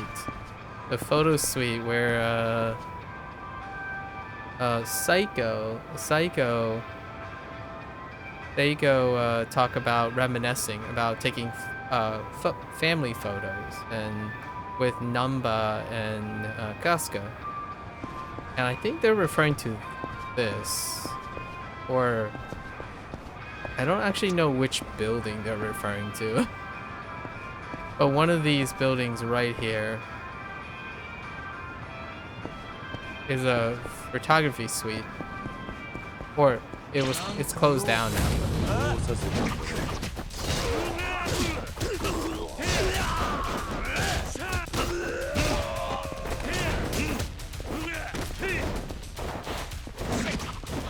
Oh, that targeting. Wait. Oh, okay. MSQ proximity still interrupts combat. Fair enough. Might get event. Maybe I should prepare first. Wow, they're already giving the hey, get ready for a long sequence. RGG design. Whenever the character that you're playing says it might get rough, they mean it's a long fight sequence. So it's a continuous sequence. So it's kind of the hallmark of trying to warn the player that brace, and it's nice. And they use it in the context of the character's dialogue with themselves a lot of times. So this can be a showpiece. Okay. So we're gonna meet. So a recurring character is potentially man, I forgot his name. But the patriarch of the Seiryu clan.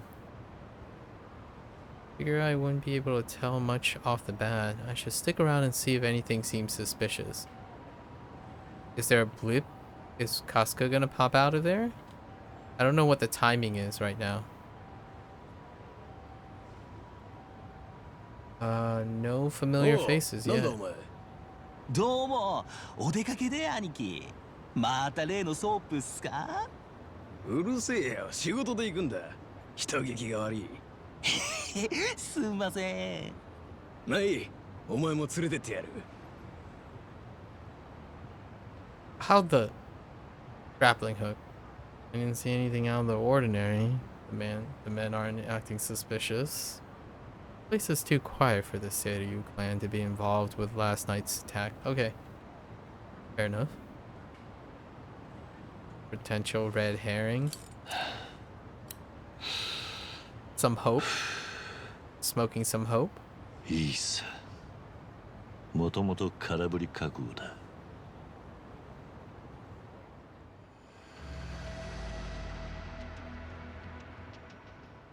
Interesting. おお、これ！てめえ人様んちを覗き見か！あんたらはとぼけんな、とっくに分かってんだろ。清流会のもんだ。落ち着けよ。俺はここで一服してただけだ。誤解させたんなら謝る。ええ、極道に囲まれてそんな不定面してなきゃそれで通ったかもな。分かった。もう消える。それで勘弁してくれ。そうはいかねえ。どういうつもりで覗いてたか洗いざらい吐いてけや。遠慮すんな。うちの事務所の中に入れてやろうってんだからよ。こんな遠くから見てたって何も分かりゃしねえぞ。ところでお前、大道寺の人間なんだって。何 Interesting. やっと驚いたみてえだな。どういうことだ。さっき匿名でメールが送られてきてな。それがこの写真でよ。ご丁寧にお前が大道寺の人間だってメッセージ入れてな。俺らを覗いてるつもりが他の誰かさんに見張られてたんだよ、お前は。ざまあねえ。So now 大道寺の人間ってなんだ。そんなのがうちになんのようだ。その写真を送ってきたやつに心当たりは。他に何て言ってた。いや、何も。ただそいつの言う通り。I see some weapons. この場所でうちをデバガメしてやがってのは確かだ。おら！おら！てめえ！その写真の送り主に I は see 興 some 味がある。 OP benches. だが、お前らに用はねえ。ここは黙って行かせてくれ。バカが寝言は寝ていえ。 Bird brain.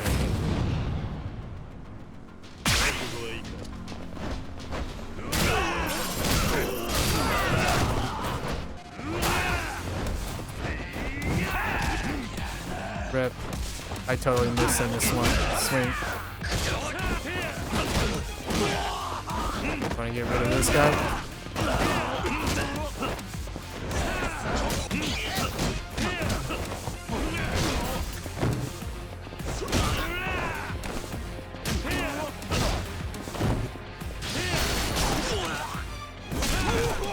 What? Kitty, did you just use that gun? I didn't mean to pick up the gun, but he totally. Okay, that was unexpected. てめえ、何してやがる。悪いな。オロチクってやつが誰か知りてんだ。ふざけんな。そういや、一応聞いとく。お前ら、昨べ不当を襲わなかったか。ああ、何の話だ。だよな。そんなこったろうと思った。この写真の送り主。メールしてきたのは今日が初めてか。てめえに答える義理があるかよ。確かにねえな。もう俺のことは Take that 忘れる。 phone. 俺も忘れる。覗きを袋にするつもりが返り討ちにされたなんて誰にも知られたくねえだろ。清流会の看板に傷がつく。どのみちもう二度と会うことはない。騒がせて悪かったな。おい、待てやてめえ。このままで済むと思ったのか。おい。All polite, you know, the polite walk off.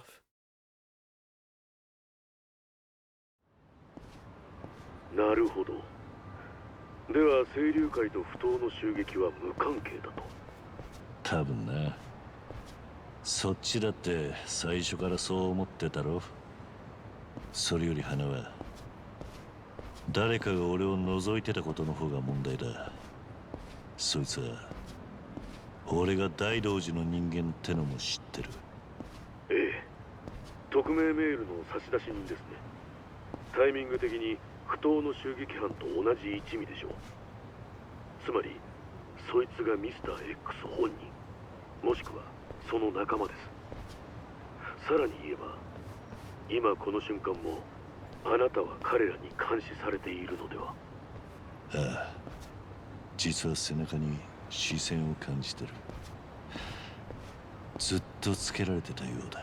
Inside joke about Kitty always being tailed. やれないことはね。だがせっかくの手がかりだ。もっとうまい使い方があるんじゃねえか。と言いますと。人気のないとこに誘い込んで逆に捕まえる。そいつらを絞り上げてミスター X の情報を聞き出せばいい。つけてきてんのはせいぜい2人ってとこだ。なるほど。確かにあなたならわけないですね。わかりました。私もそちらに向かっています。一応お気をつけてと言っておきますよ。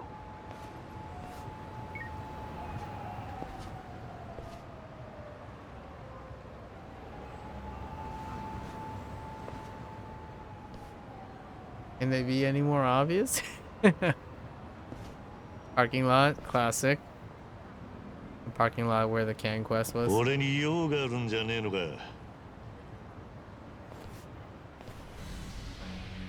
Oh. Not just two after all.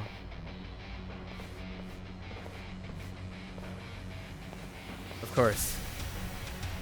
思ったより多かったな。Oh, hey. Yeah.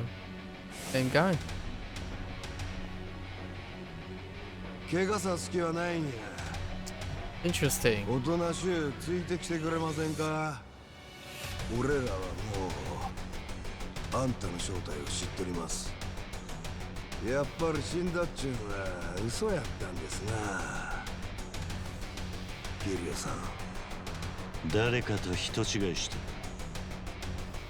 何の話かわかんねえよ。だがお前らが何者かは改めさせてもらう。そらずいぶん虫がええんちゃいます。お前は顔を隠さなくていいのか。他の奴はみんな隠してるぞ。俺はあんたの敵ちゃいますわ。せやけど場所変えて話せませんか。ここにはすぐ大道寺の人間も来るんやろ。さあな。やっぱりお前の話は何のことだかわかんねえ。そういうことやったらまあ腕ずくで化けの皮剥がしたろ。お前らええな。相手は堂島の竜や。殺す気でかからんとやられんで。気張っていけ。シャー。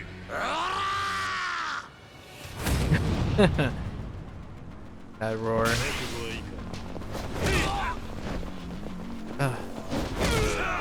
Okay, maybe always sprinting is not the best idea. Auto sprinting, I mean.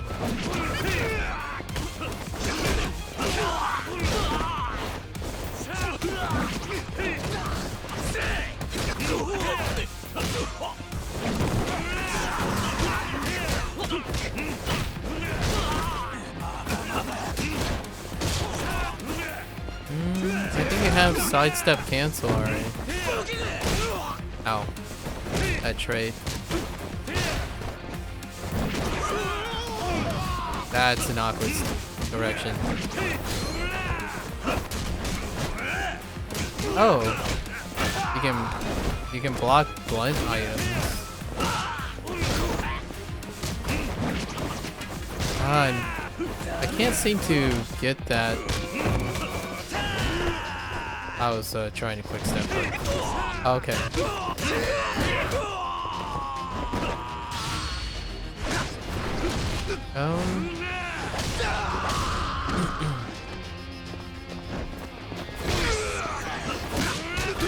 Is that a repel-like motion?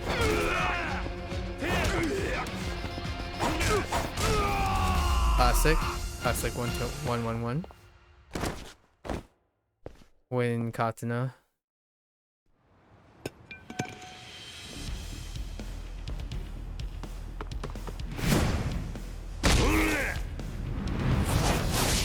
Oh, hey. Akiyama. And a little splash of Yagami, of course. That's the Akiyama animation for his double kick. So it's so many times. And Yagami. It's this crane slide. そいつは聞けねえ相談だ。じゃろな。それでこそ堂島の竜や。 A man in a suit. Alright. Let's see how sparring works.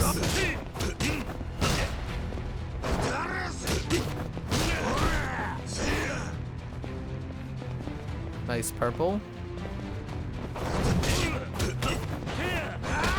Ooh, that is so unsafe. That's so much recovery.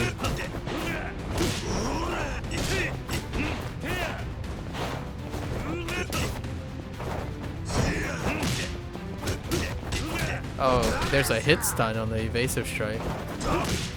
Oh yeah. Oh, that was weird. I lost track.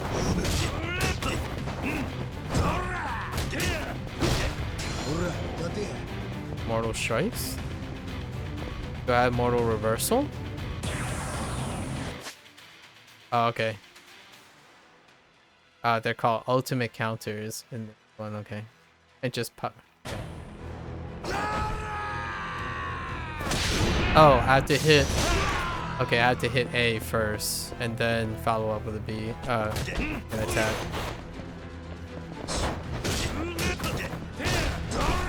That is so unsafe. Yeah. Heavy is so unsafe. Can I grab? Oh, that has a huge arc. Okay, okay. It's a B. I thought it was X.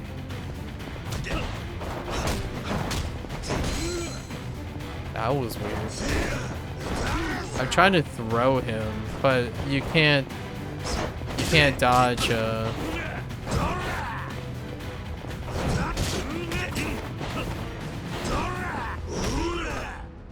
Okay. It's too active. What about weapons? Weapons are a big no-no. Do not weapons. Yeah, they have armor against weapons. That's a big no-no.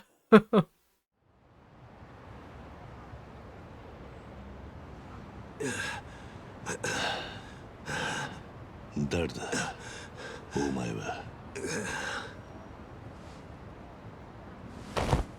That's it? 俺ら大阪から来ました。 Oh, me? Yeah. 大見連合や。 Oh, Miren, of course. 桐生一馬やのうても大見くらい知っとるわな。 近江のもんが Actually, it could be Watase's boy. This guy might be Watase's man. あんたを探しに来たんです。 He's probably gonna end up being a friend. まだまだ桐生一馬の死なんぞ信じもんがおるっちゅうことですわ。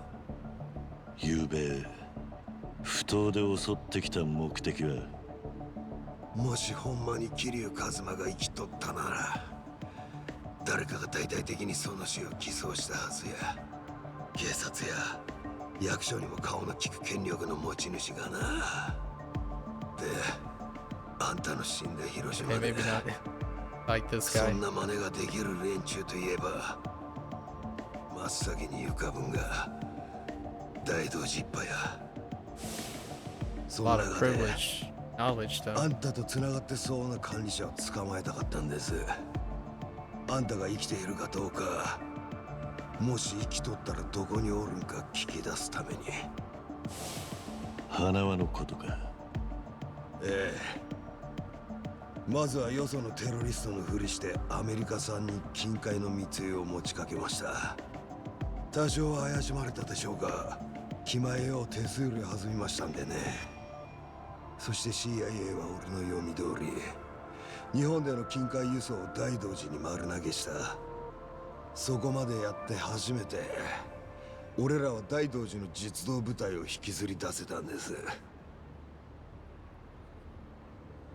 初めから CIA が大道寺に頼るのを見越してたってわけか。そうです。けど、昨べの埠頭にあんた本人がいるのを見つけた。ならもう管理者なんぞに用はない。直接あんたに接触したらええ。その用済みの管理者がお迎えに来てくれたぜ。さすがですね、上流。自分をつけてきた連中を一網打尽とは。ただ確かあなたは相手を2人程度と見積もっていたはずです。Why do you sound so 結果オーライ familiar? ってことでいいだろう。Hanawa. まださらにお仲間がやってこないとも限りません。すぐに場所を変えた方がいいでしょう。そちら、お名前は？名前はまだだ。近江連合のもんだってとこまでは聞いた。では続きは車の中で聞きますよ。時間はたっぷりありますから。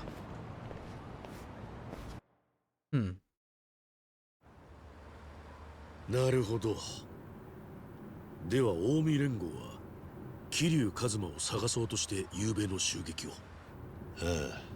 Yeah, as Wata say written all over it. The approach. ずっと俺を桐生と呼んでる。なんぼとぼけだって無駄やで。Like his gang. 俺は命じられた仕事を完了させるだけや。興味深いですね。あなたがそれを誰に頼まれたか全部聞くまで返しませんよ。俺の尋問はあんた一人か、花輪さん。それが何か？要するに今桐生さんに張り付いとるのはあんた一人きり。せやな。どういう意味だ？お前は何を？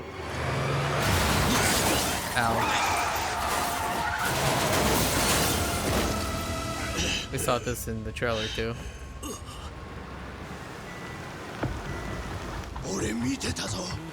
今バンがわざとあの車に体当たりしてったんだよ。Oh, the chief is not there. Ow.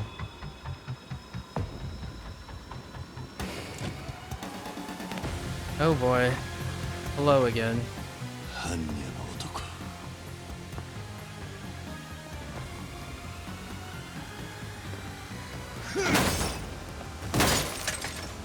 やべえぞ、行こう。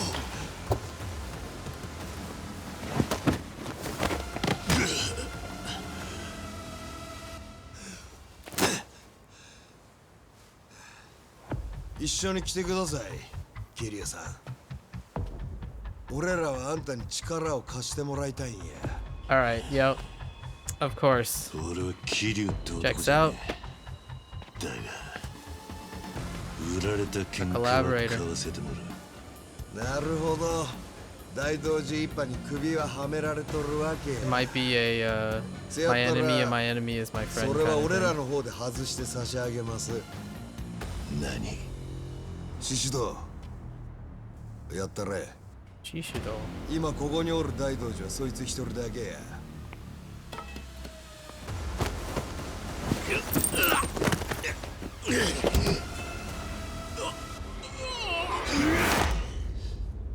殺しに何の躊躇もなしか。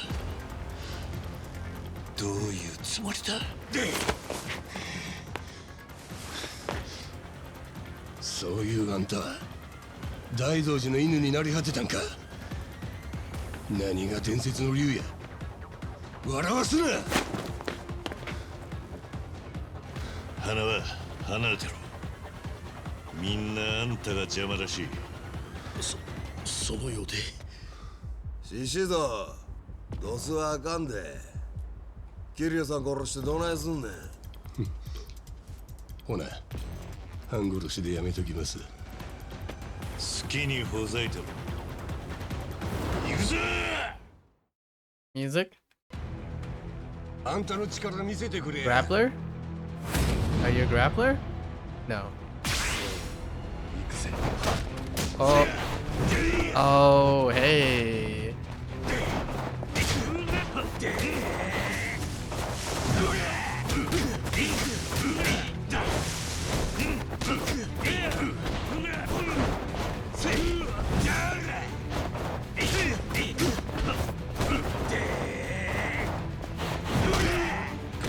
Okay.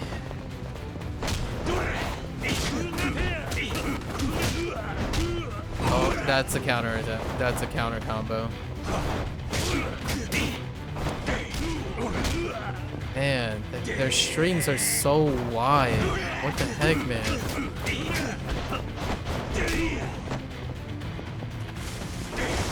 Does she have to guard horizontals?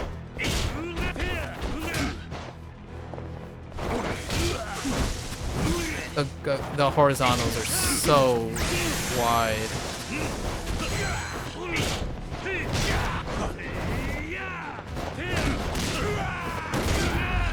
Extreme EX has such a gigantic attack power boost.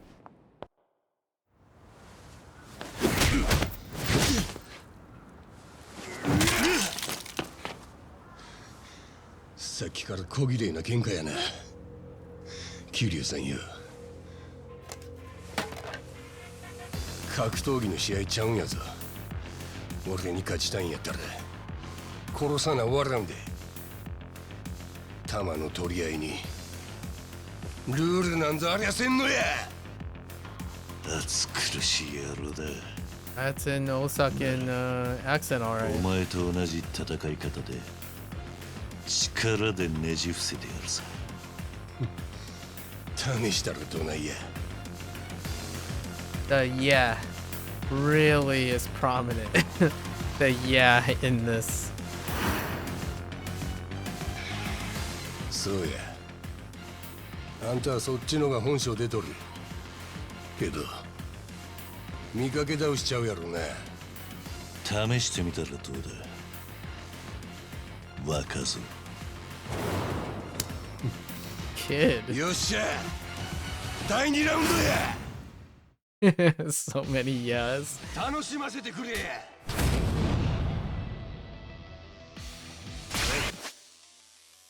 Fighting with, oh yeah, the other style, the Yakuza style. Okay. Okay.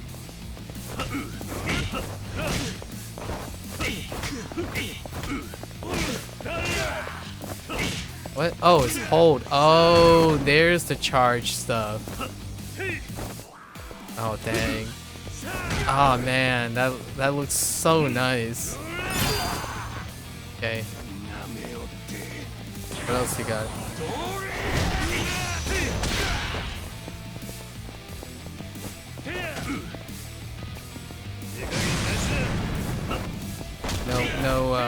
No heavy combo yet.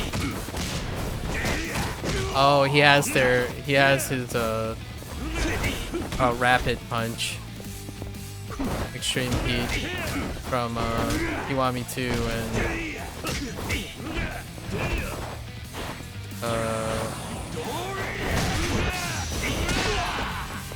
Yakuza 6. Ow. Ow, ow, ow! Combo!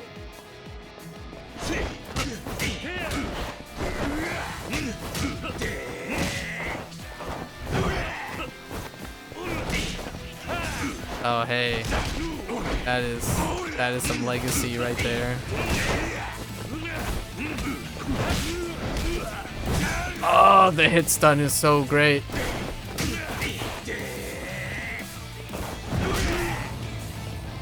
Wow, that tracking is impressive. That is some incredible tracking.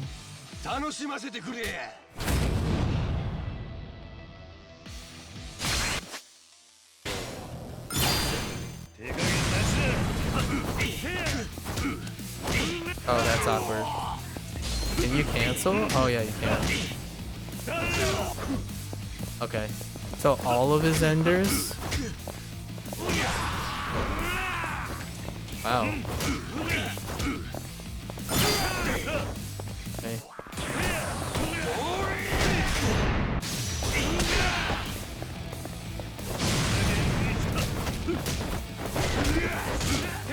I want to do like the...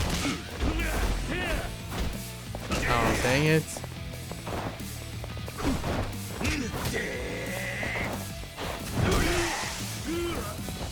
It's so hard to control. Okay. Oh, you don't...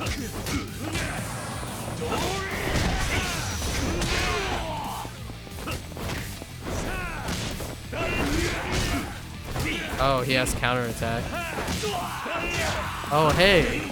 Oh, that's a nice juggle on the third.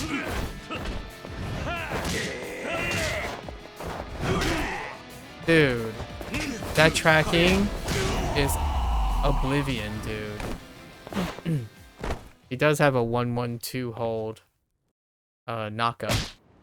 So there is a knockup in Yakuza style.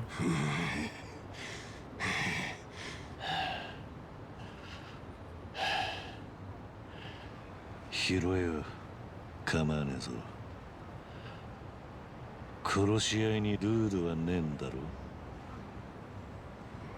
老いぼれが俺に勝ったつもりでおるんか。もうええ。時間切れや。ギリオさん、もう抵抗戦と一緒に来てください。花輪さんが死にますぜ。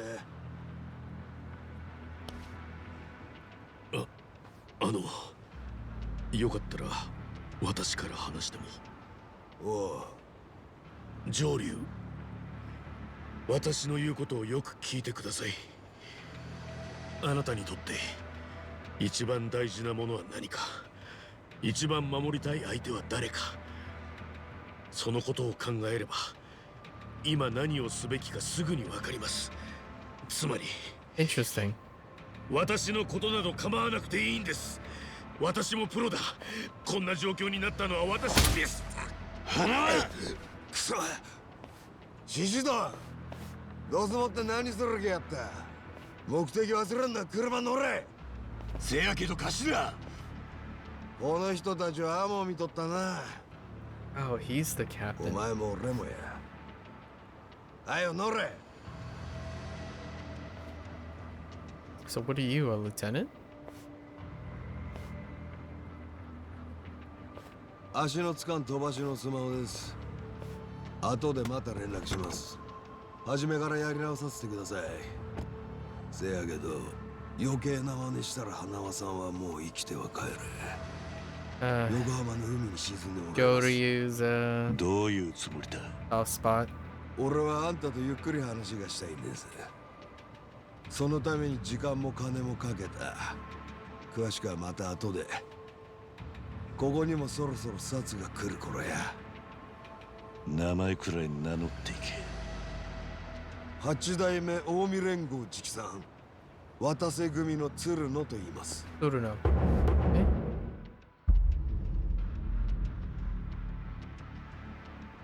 渡瀬組だと。Yep. Watase's man. Watase's man. 渡瀬勝。近江連合本家の若頭。Yakuza つまりは 5. 実質極道の頂点に立つお人です。 That's a Yakuza 5 screenshot. あんたに力を借りたいっちゅうも親父の意志や。 I think.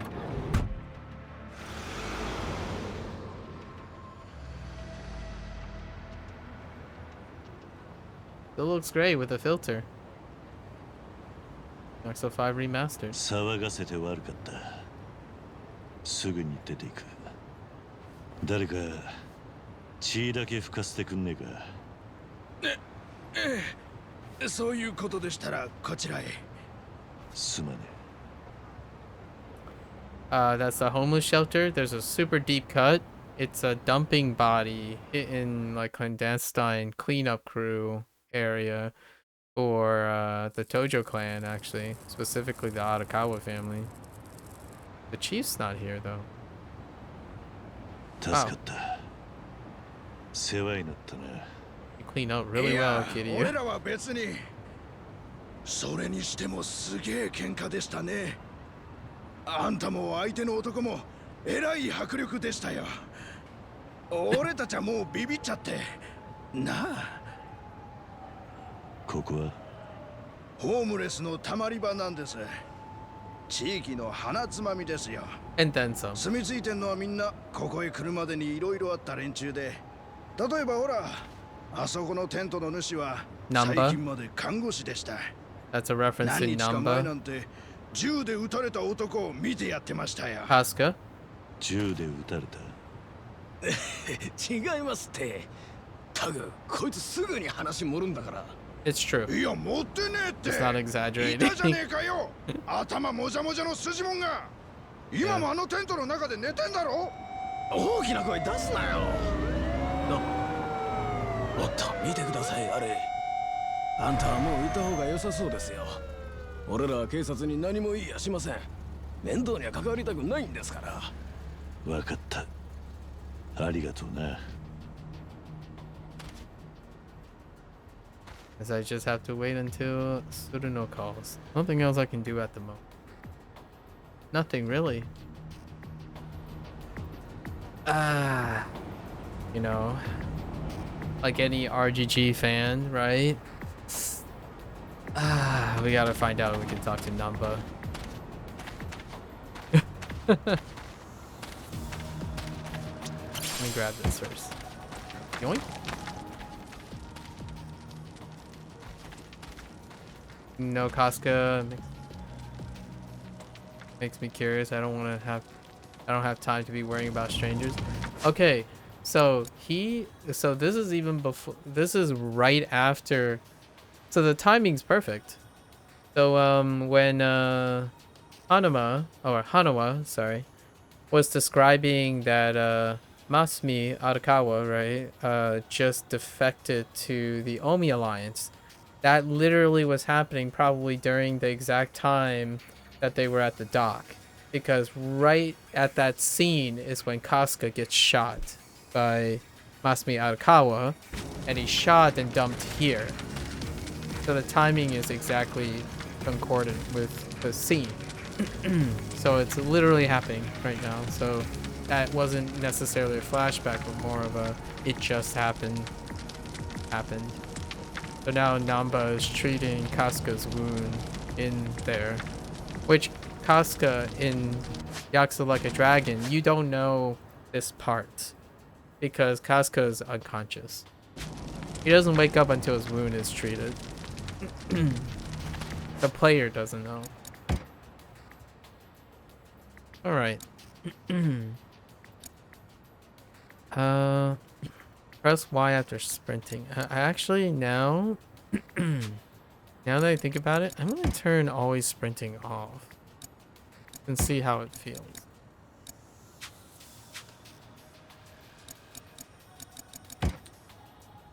Does it autosave? Oh yeah, it does autosave. I turn a ass all the time. 1 second.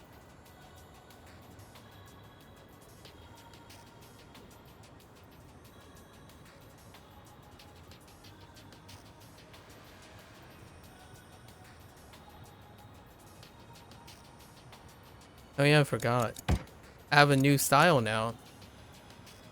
Quick step strike. How to hit Mr. Try and Hit Me. That's a throwback. Is an elderly man's advice on how to attack while dodging. I've learned something like this before. You most certainly did. So this is the evasive strike for the Yakuza style. Is there anything else? We'll take this. It's kind of fun. It's definitely less than the ancient one.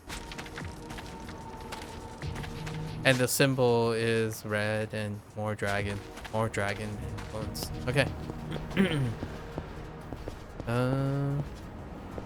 Officers blocking both sides. Okay. What is this guy doing? Can I interact with you?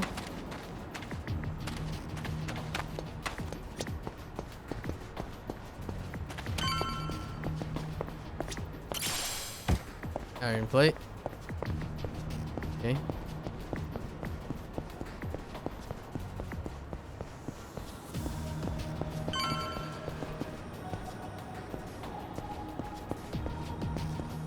Anything in here? Come on. No?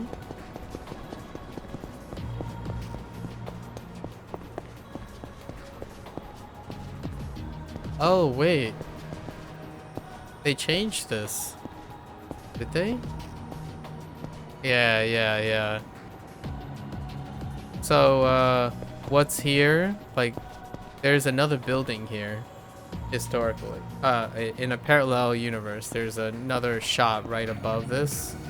It's the Judgment's parallel universe, where, it's a shop where Kuwana hangs out. It was displaced because they don't occupy the same universe, supposedly. Okay, I shouldn't just wander around aimlessly. Do Surino calls. It's a waiting game. I should find somewhere to have a smoke. Yeah, alright. Fair enough. Arcade? I mean, there's the arcade.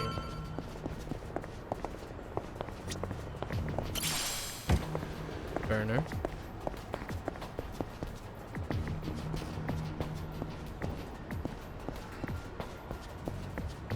Must resist.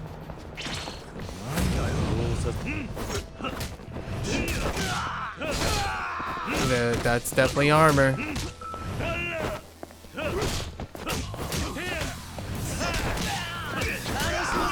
So it's 1-1.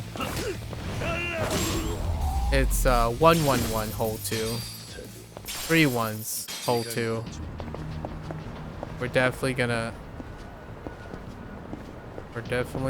use that. I don't think it works on bosses when they're heated.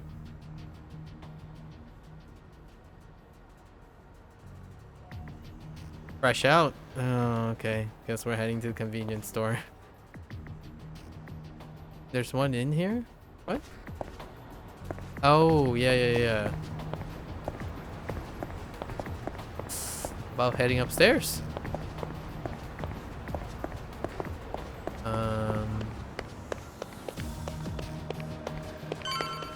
This is where Mr. Sujimon hangs out. Old plate.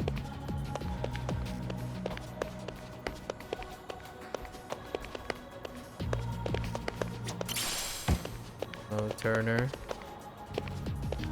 Can I only carry 3? 5 and 10. Okay. Is there a shortcut? No shortcuts. Okay. No quick select. Or quick use.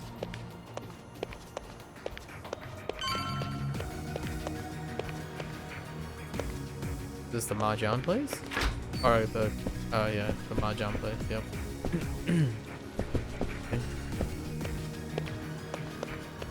It's okay, I'll resist. I won't play Mahjong. Actually... Oh. Dang it. I don't see like a completionist, you know? A completionist list yet. Nutritions for conquering the empire? Or is that what that said? Alright. Enough looking for consumables. Or gear.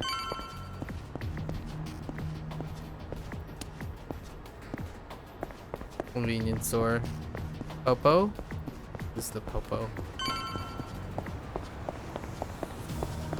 Great, there's a dude in front. Oh, I thought you could just sneak by. Probably won't take long. Monitor the situation, sure. Okay.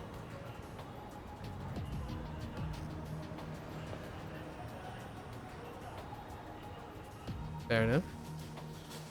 Not about that stealth game. There's no telling what situation I might end up. I should do them. Okay, so introduction and shopping.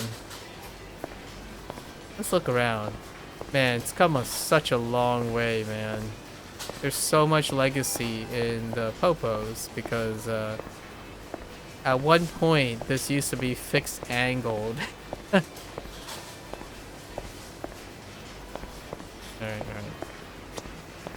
いらっしゃいませ。 Mountain Dew? Wait. Pepsi's in this? Mountain Dew? Ah, PepsiCo.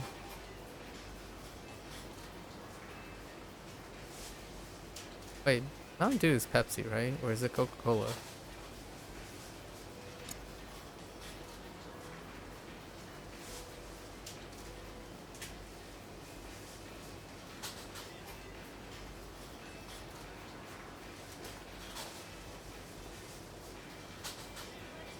Yeah.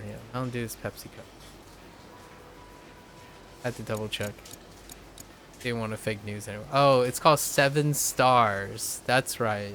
The cigarette in this universe, the pack is 7 stars. I was trying to remind myself. Because Judgment is hope. The brand of choice.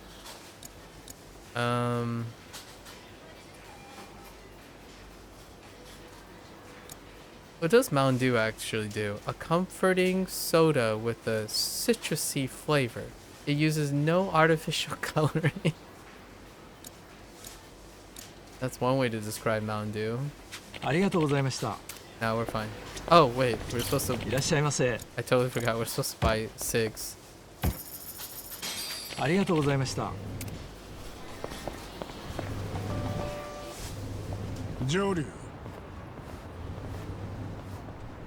GPS がこの位置で花輪を見失った。Oh, hey. 何があったか報告してもらう。すぐ寺に戻れ。待ってくれ。花輪は夕べ埠頭を襲ってきた連中にさらわれた。今そいつらからの電話を待ってるとこだ。おい。報告は寺で聞くと言ってる。そいつを返せ。What a butthead. まず寺に戻って報告だ。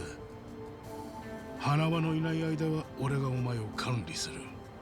指揮系統に従え、身の程をわきまえろ。Okay. Butthead confirmed. Right. なるほど。敵は近江連合を名乗っていたと。しかし、一方でその裏付けはできてないんだな。Alright, that's fair. 本当に連中が近江連合かはお前にもわからん。ああ。That's a fair point. そんなことよりさっきのスマホを返してくれ。奴らから電話が来たとき、俺が出ねえと花輪がやばい。それは気にしなくていい。どうせスマホは電波を遮断している。GPS でこっちの場所を探知されちゃ困るんだよな。どういうことだ？要するに、向こうが電話をかけてもこっちには繋がらないってことだよ。だったらなんでここに連れてきた？状況を報告してもらうためだ。まだ終わってないぞ。誰が質問していいと言った？いい加減にしろ。話になんねえ。そりゃ話にならないわけだ。お前は自分が何だと思ってる？こんなことをやってる場合じゃねえんだ。仲間が人質に取られてんだぞ。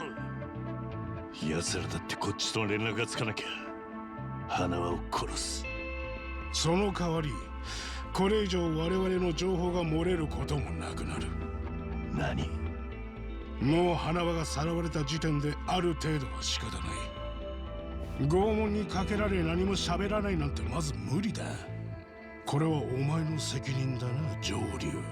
Merciless. だがまあ我々は情報が漏れた前提でまた組織をやるに染ませればいい。あんた花輪を見捨てる気か？何の手も打たねえうちから。あいつが本当に大同時に忠実ならもう自分の手で自分に始末をつけている。そうでないなら組織をリスクにさらしてまで救う価値はない。That's a pragmatic point. 大同時の方針か、それともあんたが個人的に責任を負いたくねえってことか？知った風な口を聞くな。やれ。初めからこうしてねよかったんだ。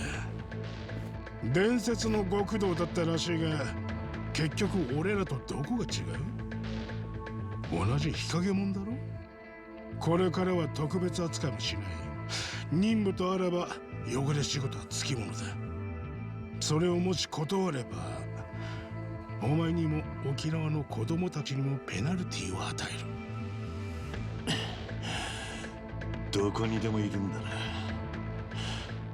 無能な指揮官ってやつ。俺の名前は吉村だ。よろしくな。自分の立場を分からせてやれ。時間は好きなだけ使っていいぞ。スマホを返してくれ。電話かかってくるんだ。今ならまだ花輪を助けられる。One thing I have to make, it's a slight thought. Whenever they say phone, they say ding. It sounds like they say dinwa, dinwa, and I'm curious if that's a Mandarin cognate that was adopted or not, because dinwa coincidentally is the Fujianese term that I would use. So, and yes, it's for phone. And then dianhua is like close, is Mandarin, right? And then they say dianhua, or what sounds like dianhua, and it's it just sticks out so much. It's like, wait a minute. Oh, right, Japanese.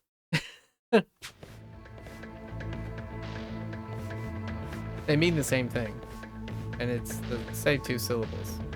The intonation is different, and ono is a thing.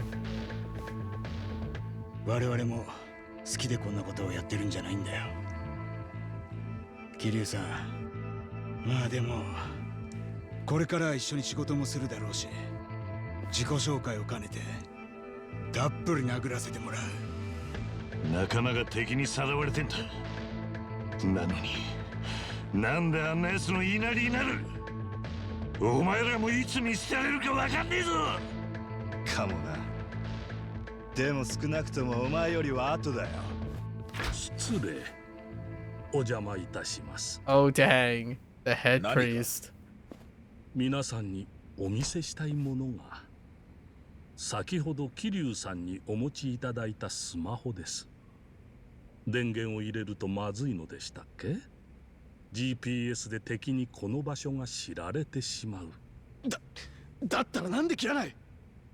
それはもちろん花輪さんを救いたいからです。I absolutely love him already. おい、何やってる？I see some chairs. 自己紹介するときはたっぷり殴るのが Can I lift those ここの tables? 流儀だったな。だったらお互いによく知り合おうじゃないか。上流、てめえ行くぞ。 Hold up.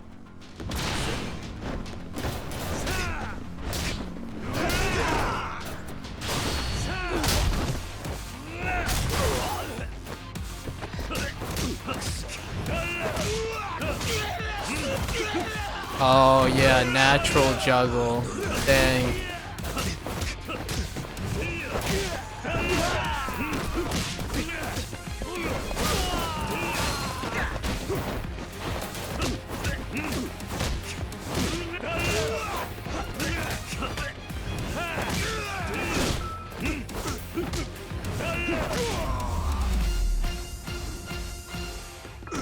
Feels very familiar. Very familiar. いざとなると暴力で解決してしまう。我々の修行はまだ道半ばですな。あんた、よかったのか。こんな真似したらまずいことに。お気になさらず。私は本物の僧侶ではありませんし、この寺も私もまがいものです。大道寺一派の隠れ蓑に過ぎません。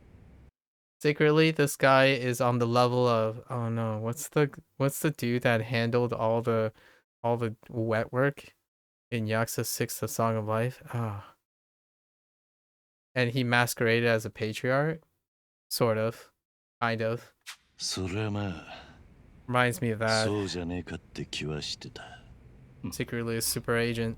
花輪さんを助けてあげてください。実を言うと彼は私がスカウトしてきたんです。かつての私は大道寺の金庫番の一人でしてね。有能な部下が必要だったんです。そしてこんな裏の世界に引きずり込んだ。彼は普段面白みに欠けますが、いざという時には信頼に足る人物でしたので。同感だ。だから敵にさらわれたまま死なせたくねえ。あんたが持ってきてくれたこのスマホでまだあいつが助かる目はある。それにはまずこの寺を脱出しなくては。すぐに追っ手がかかります。さあどうぞもう行ってください。あなたがここを生き延びないことには花輪さんも助かりません。ああ、分かってる。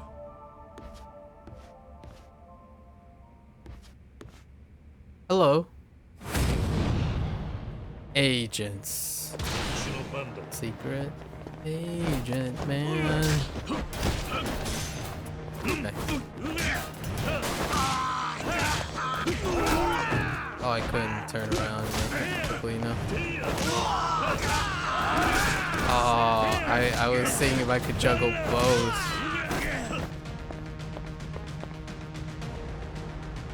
Oh. For a moment there, I thought he was gonna get up. What? Oh. Oh. Wait, can I? No? Alright, fair enough. Give me this. Rusted chain now. Fair enough. It's a weird sound after you pick up things. Like a do. Hi, are there any guns out there? No. No. Okay. This courtyard though. Ah!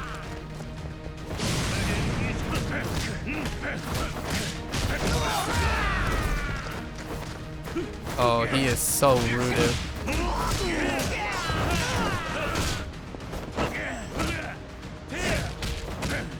I don't know how to end this. Oh my gosh. I didn't know what the ender was.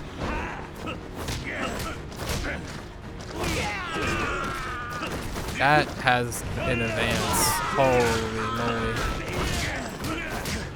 Counter attack.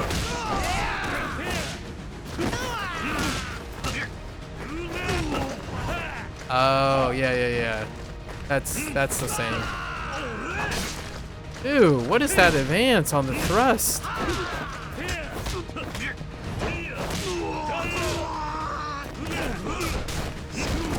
I have no idea where you were aiming, did you?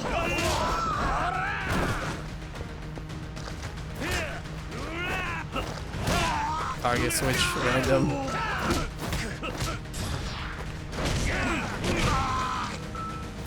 What was that? Wait, are you telling me I can hold while moving? Is that a gunbrella? That's a gunbrella. Oh my, what the?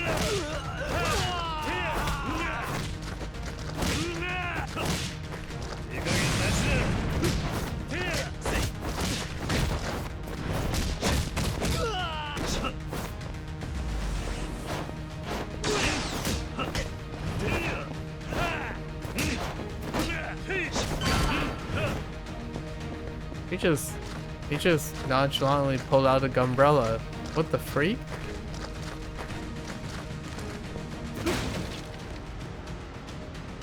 Yep. Hold on. Give me this.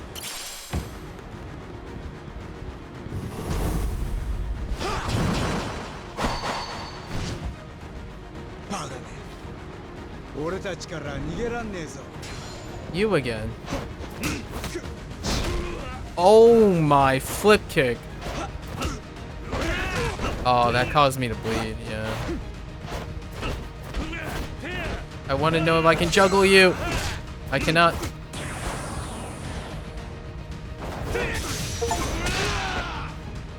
Oh, sad for ultimate counter 5 times, okay. Oh, wow, that hurts. Can I challenge you?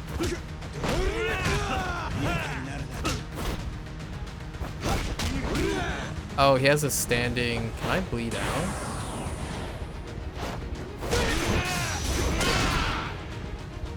I don't think I can bleed out. Those freaking shoes. Let's keep going.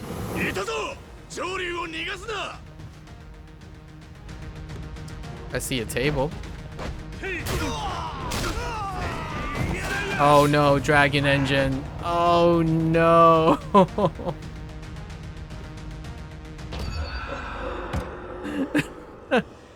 What the heck, dude?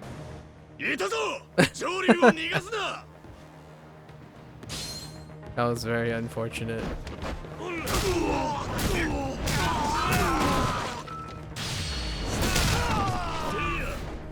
Man, I would love to have another heat bar here. Oh, that's so weird. It pushes them so far away that you don't have the natural double finisher follow-up. So you have to switch targets mid if you have multiple. No QTEs so far. What the? Oh, cat drops. He poops cat drops too.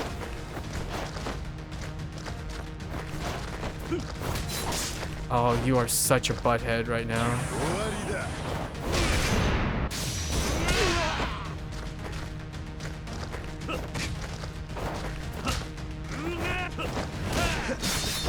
Oh, dang. Oh, you stupid. Wow, that doesn't even break guard.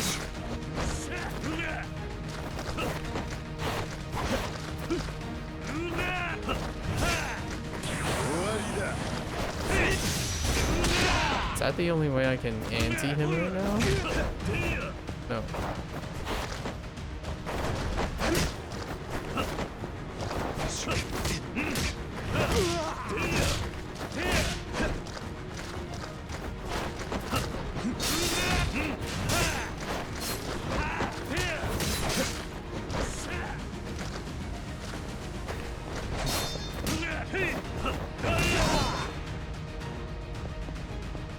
I guess it still advances enough, just like before.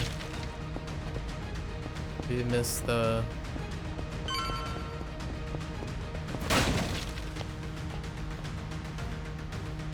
Is that big guy?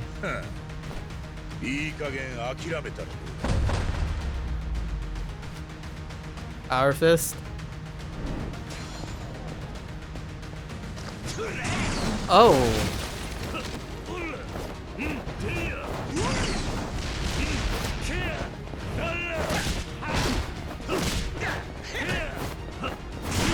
Oh! Oh my gosh. Why is everyone like a moan now?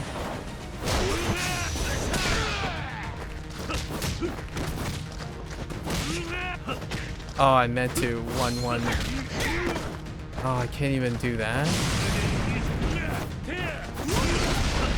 Holy, I just get canceled.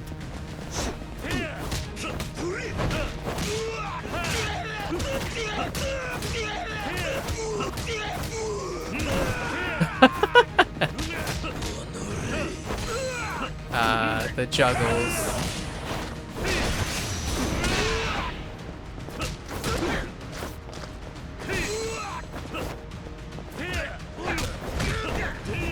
Don't get canceled.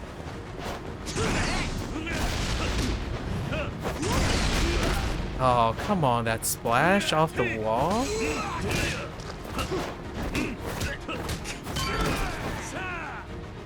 Freaking splash damage off of, oh, I had access to bricks.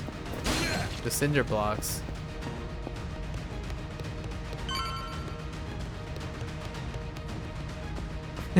The dragon engine collision juggle into oblivion was pretty funny.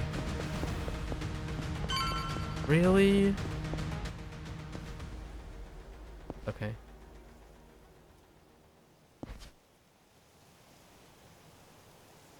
This is such a throwback. This is such a throwback to like leaving any compound, like the Tojo headquarters, the Omi headquarters. You gotta have this, right? Kiryu has to fight his way out of the entire organization. 花は一人のためにお前は大道寺全体を敵に回した。そこどけ。俺は脳なしの指揮官に愛想を尽かしただけだ。なんだってそうまでして花輪を助ける。あいつだって所詮はお前の監視者だ。どっかで拷問されようが殺されようが別に構わんだろう。俺はもう自分の過去も人生も名前すら捨てている。未来に希望もねえ。こんな人間の面白くもねえ人生を今全部知ってくれてるのはあいつだけだ。ふん、堂島の竜ともあろうもんが惨めったらしい話しやがって。今日花輪は極道に銃を突きつけられた時自分のことを助けなくていいと言った。てめえの命よりも俺や俺の大事にしてる人間を優先してくれとな。That's a true blue brother. そんな男を見捨ててお前らの言いなりになったらその後俺に何が残る。 It's the Yakuza way. なんだそりゃ。知ったことかよ。そうだな。お前には伝わるわけがねえと思ってた。それならそれで構わねえ。だが俺の道を邪魔するってんならこっちは力ずくで押し通らせてもらう。そうか、上等だ。It's a weapon master with a gun.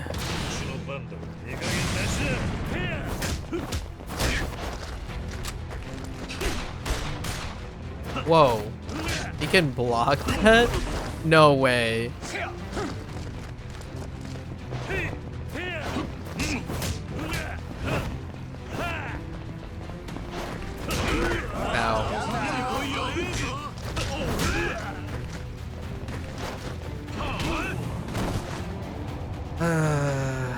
Of course, it's a guy that, of course, Yoshimaru just plays keep away. I have no closing tools, so we'll take out the other guys first.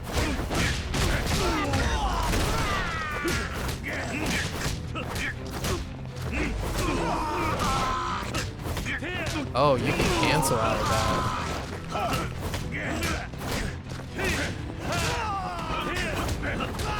And sight sphere, that's interesting.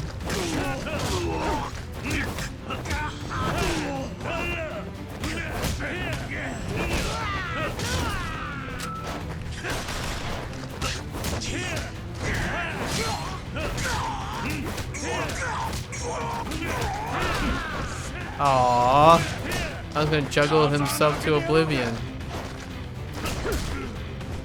Okay, he didn't do anything. I was expecting that.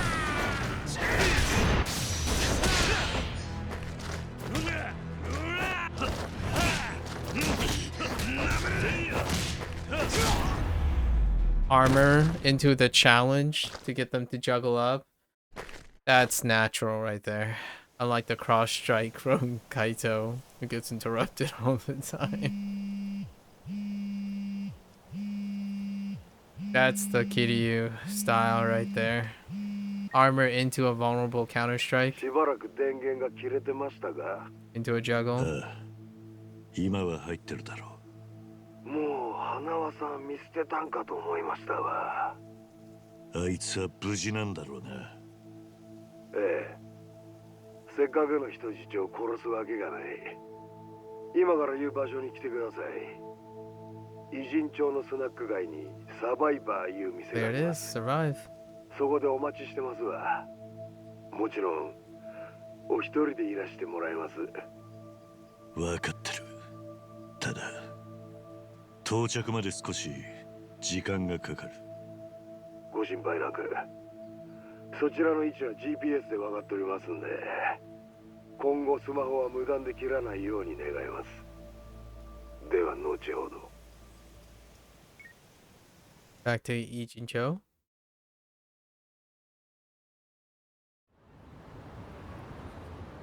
Central hub for Costco operations.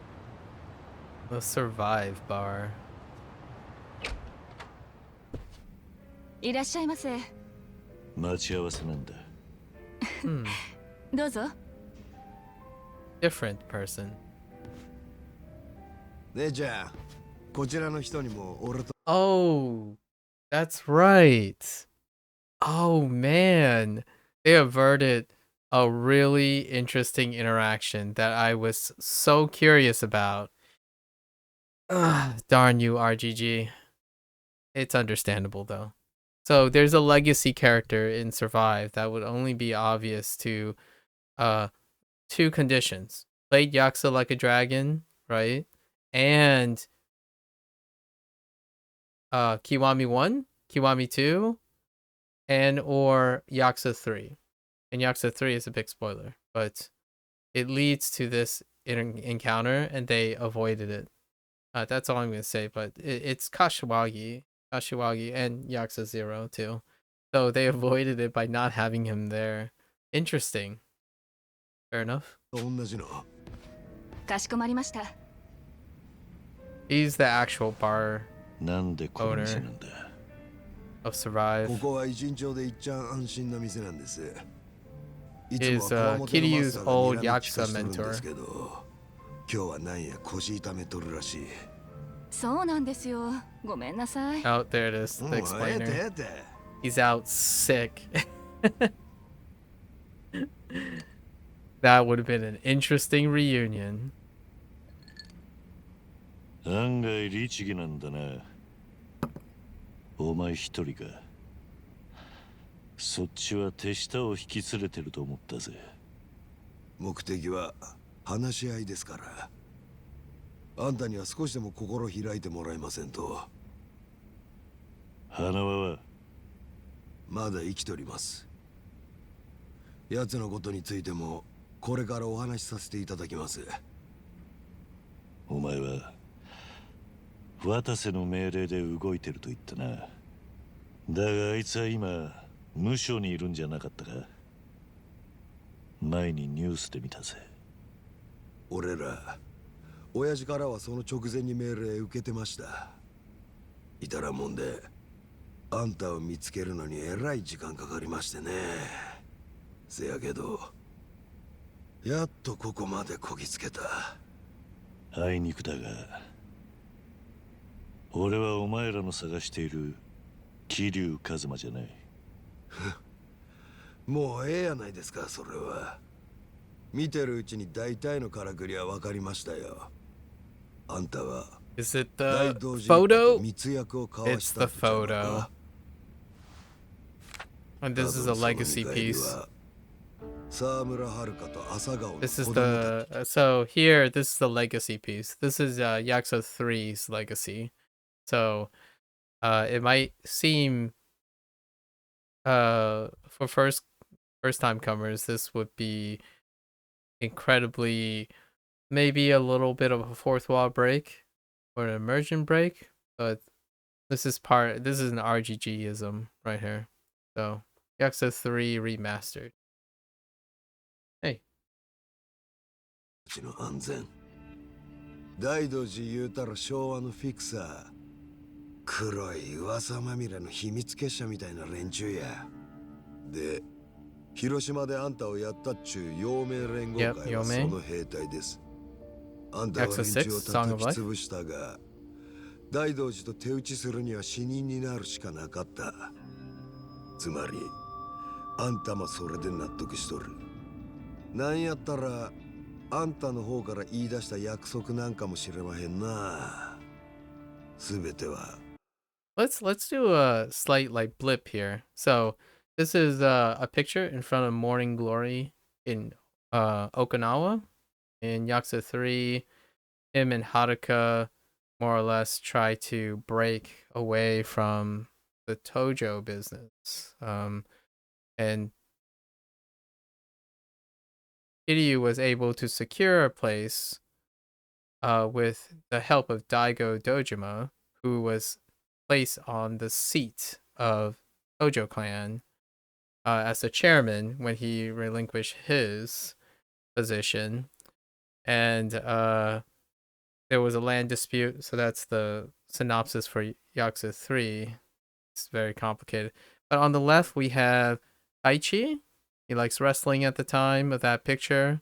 We don't know anything about the later other than a little bit of a scene in Yakuza 6, The Song of Life. Then there's Shino. He was bullied as a kid.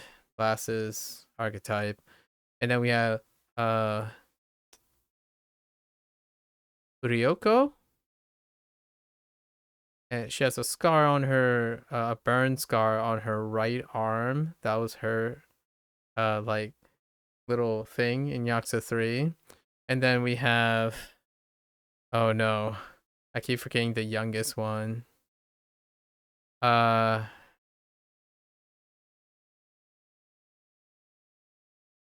Eddie? No, I'm not sure anymore. It might be Eddie or something.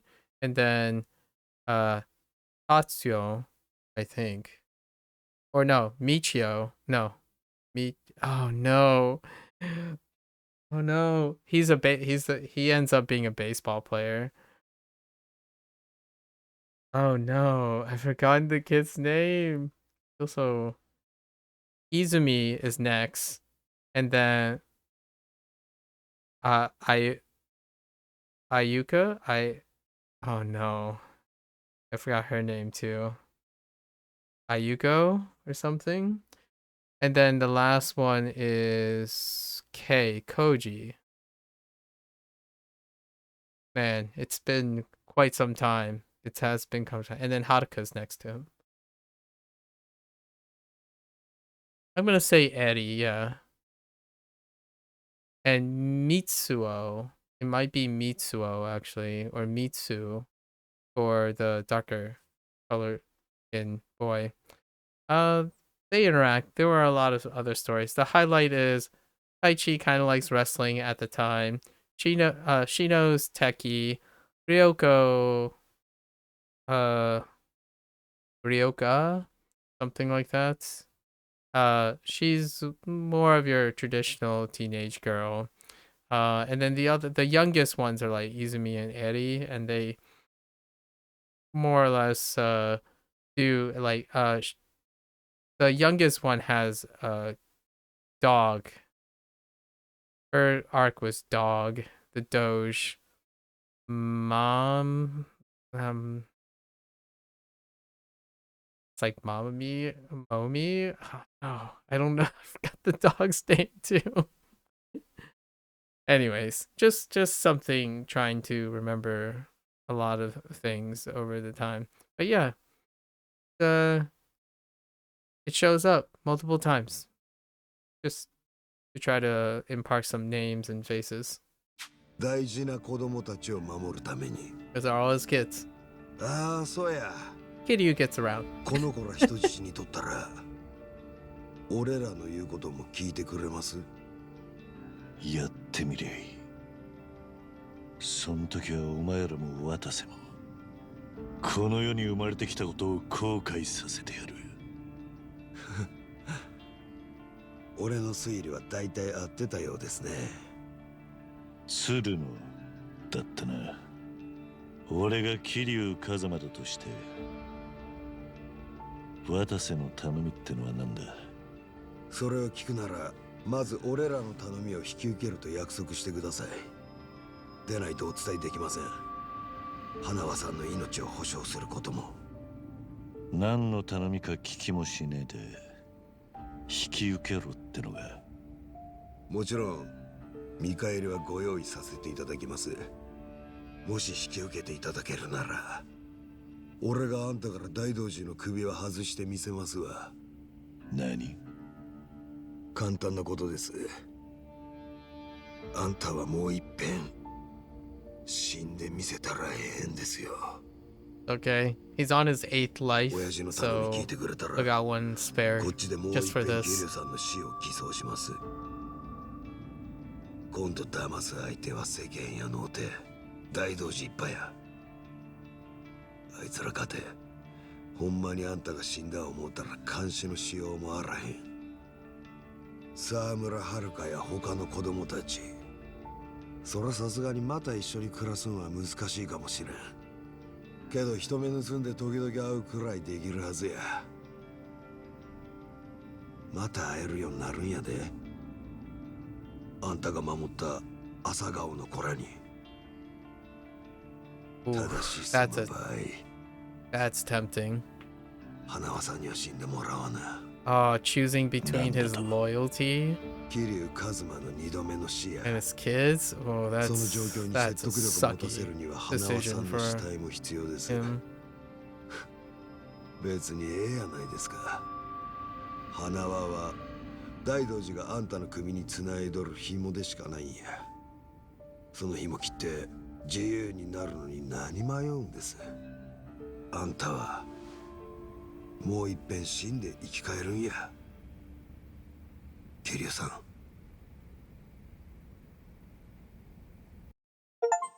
That is such a tough decision for Kiryu. Betraying his devout arrogance, pride of loyalty, and his self-serving personal interest in his family.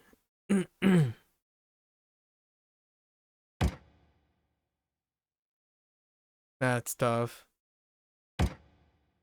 Oh, we get to see the new Osaka castle on a boat. That was teased. Oh man, the shores. This is in front of Morning Glory. This is Okinawa's front. We get to see the kids again? Nice. Third time. Ayako. Yeah. She's the oldest, the one with the glasses, all the way in the far right, next to Koji. Taichi? Oh yeah. Can we see Haruto? Aww. Haruto's all grown up. Oh my gosh, I wasn't expecting to see Haruka at all. Well, we didn't see her face at all. Oh, that's it? That was such a tease. So we saw Ayaka, the oldest, and then Taichi was the bigger. Taichi really like grew into his frame that he had, and then Haruto is the kid that Haruka and Yuta had in Yakuza 6, The Song of Life, and you clearly see that he's a bit he was a baby in Yakuza 6, so even a year or two he would be walking at some point, and it showed that Haruto was walking, but dang, just the back of the head of Haruka. All right.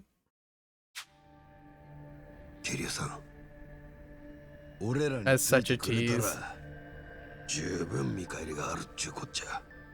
近江連合直参渡瀬組の総力を挙げて保証させてもらいます。だがそのためには花輪に生きていられちゃ困るってわけだ。ええ、俺の計画はこうです。まずあんたと同じ体格の死体を一つ用意します。それが花輪さんと一緒に見っかれば大道寺には桐生さんに見える。世間的にはどっちの死体も身元不明。俺と同じ体格の死体か。そんな都合のいいもんが That's an interesting 用意 question. できんのか。近江連合をなめんでください。すぐ調達できますわ。Oh, really? あとは俺らにも抱き込める検視官はおりますんで、今度はこっちが大道寺を出し抜いたります。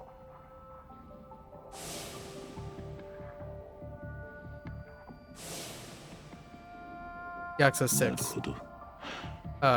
Screen どうやらいい with the 話 filter. らしい。ご理解いただけたようで。はあ、俺が桐生一馬だったらの話だがな。あんたまだそんなことを？さっさと花輪を返せ。こっちの世はそれだけ Sticking だ。 to his クリア guns. さん。人違いだと言ってる。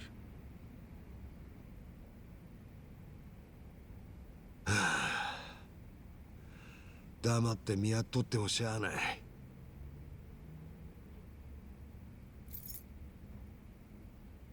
それは見ての通り赤い虎です。どういう意味だって聞いてんだ。大阪の蒼天堀に赤目っちゅうホームレスたちを取り仕切っとる者 Hey, がい new ます。 character. Is she the character hub? I think she's the character hub. The side case 花輪さ hub. んも今 Or sub-story 車 hub. で蒼天堀に移送中です。それを追いかける手がかりになります。なんでそんな真似をする？俺らにしても親父に話聞いとるだけで、あんたがどれほどの男かよう知らん。なんで手間暇かけて仲間に引き込まなあかんのか証明してもらわんことには、いい加減こっちもアホらしいようになってくる。アホらしいってのはこっちのセリフだ。そもそも俺は桐生じゃないと。あと一遍でも言うたら花輪は殺す。蒼天堀には一人で向かってもらいます。もし他に連れてきたらその時点で交渉はしまいや。俺らが会うことは二度とない。花輪さんは死体も上がらんで。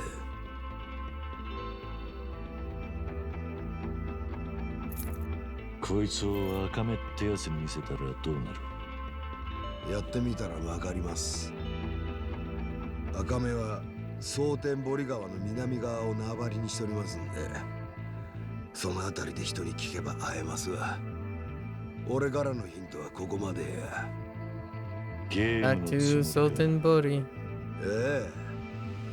せやけど悠長にやるつもりはありません。堂島の竜が噂通りの男やったらすぐ答えにたどり着く。そうやないならこっちから見切りつけるだけや。花輪さん見捨てる気やったらそれも結構。好きにしたらええ。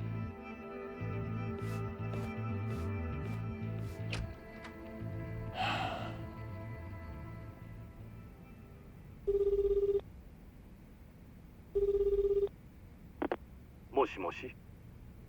俺だ、住職。上流だ。連絡をお待ちしてました。花輪さんはどうなりました？まだ人質に取られてる。場所は蒼天堀のどこか。近江連合の町だ。俺もこれから向かう。では私は何をすれば3日経って連絡がなかったら、このやりとりを大道寺の連中に伝えてくれ。その場合、俺は花輪の救出にしくじったってことだ。花輪の命はあんたらに託す。どうでしょう。一派が花輪さんやあなたの救出に動くとは思えません。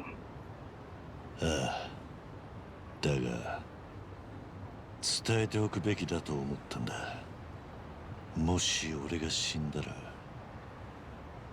もう花輪の居場所は誰にも分からなくなるんだな。わかりました。お心遣いに感謝します。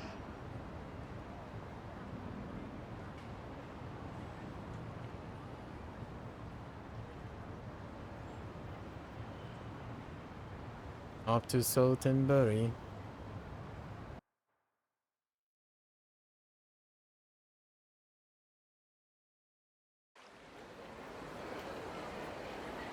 What the? That was interesting.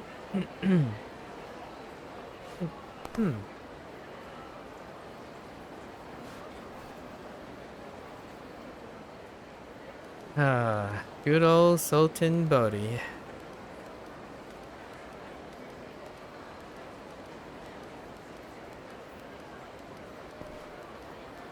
The lights.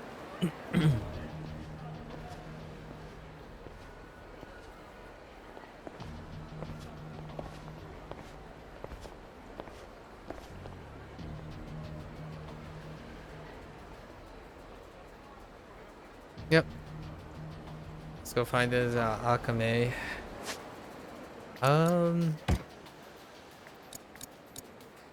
Suppose we can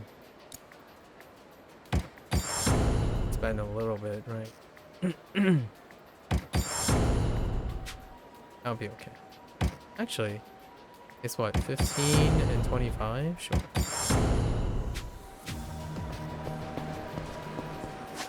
How much? Oh, we just have, okay.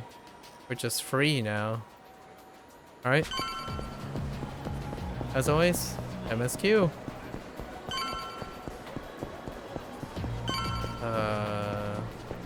Hello there.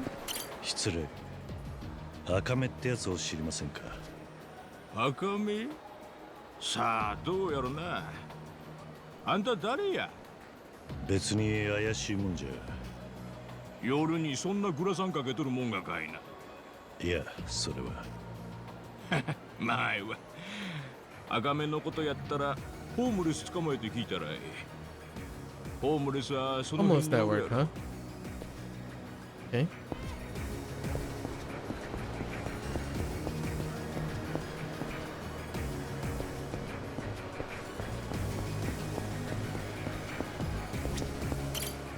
すまない。赤目ってやつを探してるんだが。ああ、今日は見とらん。いつもその辺歩いとるんやけどな。どんなやつだ？よそもんに余計なこと言うて、あの人怒らせとうないんや。聞くんやったら他のもんに聞き。Man, you know when you're in this will be a legacy thing, right? When you're in a Sotenbori, your Sotenbori is a home. It's like a secondary home to a very specific character, and it's pretty clear that we won't be seeing that character. But I'm kind of curious if there's gonna be a throwback to him, and it's kind of close to Akame, and obviously I'm talking about Akiyama. Shame. なあ、赤目ってやつを知らないか。赤目さん？ああ、それやったらほらあれや。駐車場の方に歩いてったで。急いでったらすぐ追いつくわ。どんなやつだ？特徴は？行ったらすぐわかるわ。早う行かんとどっか行ってまうで。Sensitive homeless man.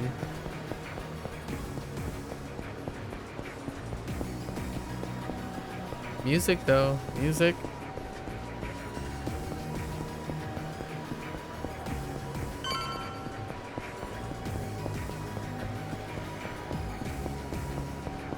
Oh, you know what is awesome now? Wait, let me see. Oh, never mind. For a moment there, I thought I could left stick sprint by double tapping or aggressively pushing in one direction. Never mind. なんやおっさん。赤目ってやつを探してる。聞いたことは？赤目さんに何の用や。さあな。ああ、なんやだ？悪気はねえんだ。So angsty. ただ赤目を探してこいつを見せるように言われてる。待ておっさん、それ。こいつは何なんだ？なんや、あんた知らんのかいそうかいな。よかったら何なのか教えてくれ。さらわれた仲間探すのにこれだけが手がかりなんだ。なんも知らんあんたが持っとってもしゃあない。わしらがもらっとこな。ええやろ。どうやら聞く相手を間違えたらしい。えらい余裕やな。お前ビビっとるんちゃうか。グラさんでようわからんけど。やめとけ。お前らに怪我させるつもりはねえんだ。ええからそれよこせやおっさん。口で頼んでるうちにな。警告はしたぜ。そらこっちのセリフや。なぬけ。 Whoa, whoa, whoa. Calm down.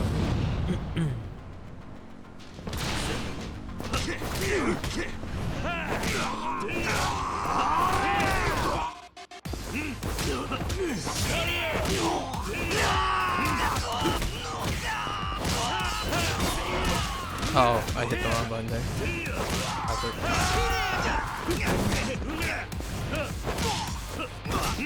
Oh, you can still weave in that kick. That kick actually bounced the airtime higher, actually. I was omitting the second finisher on the 1-1 hold 2, but it actually drops faster. お前らじゃ拉致が開かねえ。開かねえとこに案内しろ。これ以上手間かけさせんな。そんな相手に凄むんやめや。初めて見る顔やな。蒼天堀まで来てえらい度胸やん。 Fiery. 仲間も連れんと。 Very fiery. 誰だ。そっちこそうちを探し Very たんちゃう。 Obitarian-like too. じゃあ、お But 前が赤目。 young, so そんな okay. ジロジロ見んといてくれる。 Very fiery. She actually, her complexion really has some similarities with oh,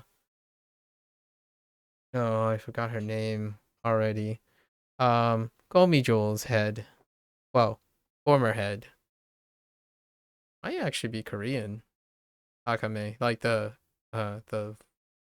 person, the likeness and the voice actor.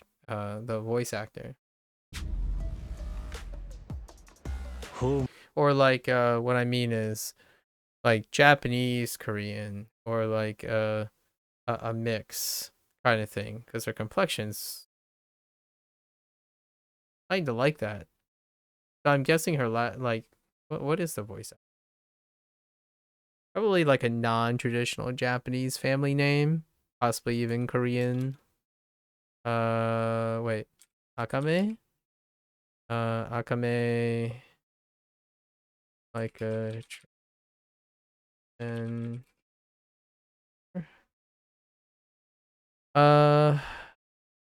voice actor, First Summer Yuka. No, it isn't. No. All right, cool. I am mistaken. She has that like look. But all right. First Summer, huh? Kind of strikes me as a personality. Oh, okay. Okay. Fair enough. Wow. Not the likeness is a little bit variant in the lighting here. モレスたちを仕切ってると聞いたんでな。もっと違う感じを想像してた。他にもいろいろやったんで。うちは何でもやや。便利屋とか情報屋とか客によって呼び方はいろいろやけど。ほら、いつまでそのあんちゃん掴んどるん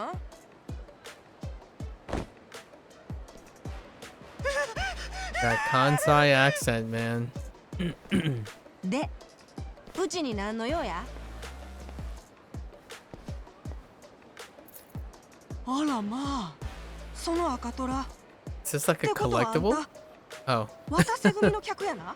I see. 鶴野って男からあんたにこいつを見せろと言われた。ああ、なるほど。了解や。オッケー。そしたらついてきてくれる？待てよ。こっちは何も OK じゃねえ。あんたは鶴野の何なんだ？手下ってことでいいのか？うちはそんなんちゃうって。鶴野さんとは直接会うたこともない。ビジネスだけのドライな関係や。なんだと？じゃあ花輪のことは？花輪？なんなんそれ？おい、冗談だろ。I assume this Akame chick has no clue where Hanama is. Probably. うちに何期待してたか知らんけど、まあ任しとけ。ついてきて。ガキの頃、怪しい人にはついていくなと。He doesn't, but he still does. うちは Really. ヤクザとちゃうで。だからって、仇とも言えなさそうだ。He doesn't, but he still does. まあ、そ For れは sure. そうかもな。ん？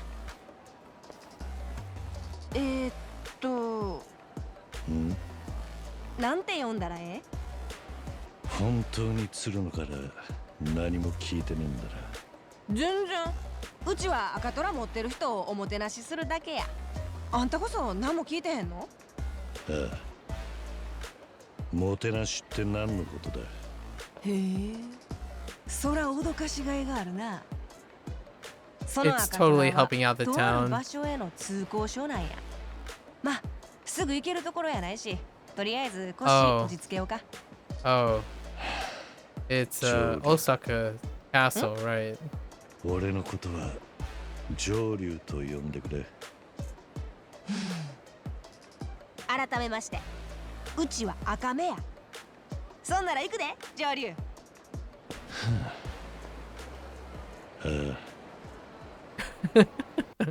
That Sai has some massive legacy. ここは He always gets roped in. うちの事務所や。普段は人を入れへんのやけど、赤虎のお客やし特別。Oh, 事 okay. 務所って Never 割 mind. には It's not the ボ place. ロいっちゅうんやろ。昔はオデッセイいうキャバレーの倉庫やってん。ま、汚いとこやけどどうぞ。生体認証。後で上流も登録しとこな。Does Kiryu know?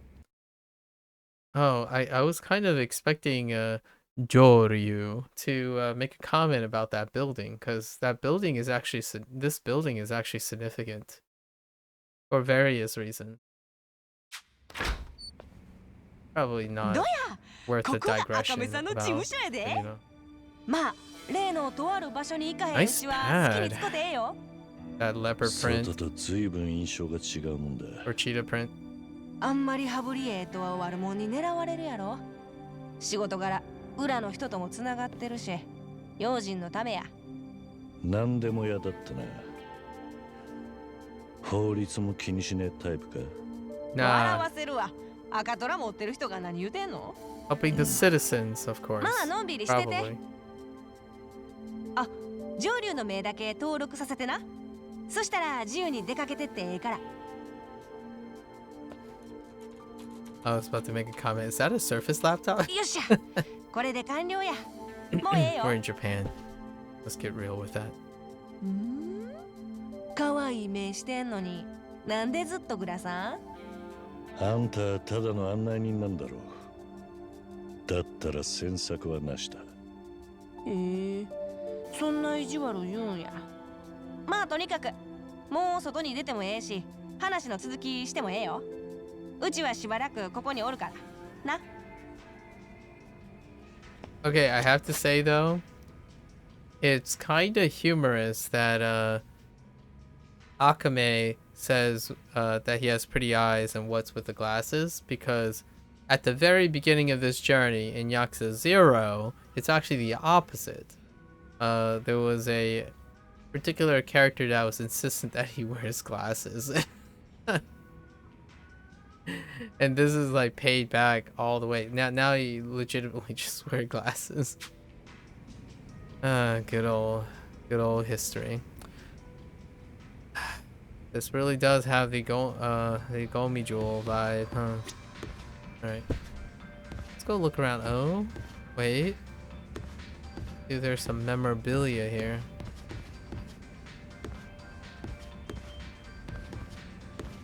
This is definitely most definitely our hideout. The neon cactus approved. Back here.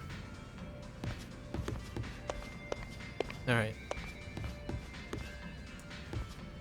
That setup right there, though. This setup?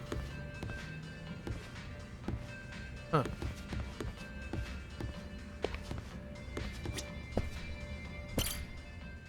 Sate, これからどうする？上流。あんたは何者なんだ、赤目。なんでもや言うたやん。まあ合法非合法問わず大抵のことはやるかな。一番稼げてんのは情報屋の仕事やね。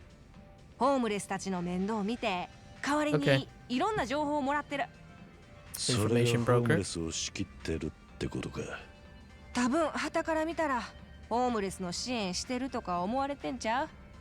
大阪は日本で一番ホームレスが多いんやって。そういう土地柄生かしたビジネス考えな。うちみたいな中小はやってけんのよ。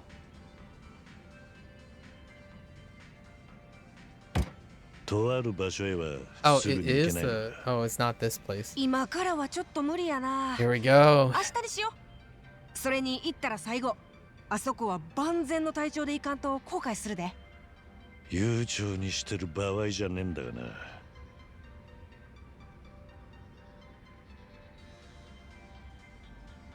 まあとにかくとある場所は明日のお楽しみや。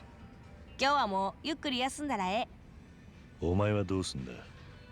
まだまだ酔いの口や。うちは仕事が山積みなんや。寝込み襲ったりせえへんから安心して。寝るときはそこのソファ使ってくれる？Something about resting on a couch. Shout out to Yagami, I suppose.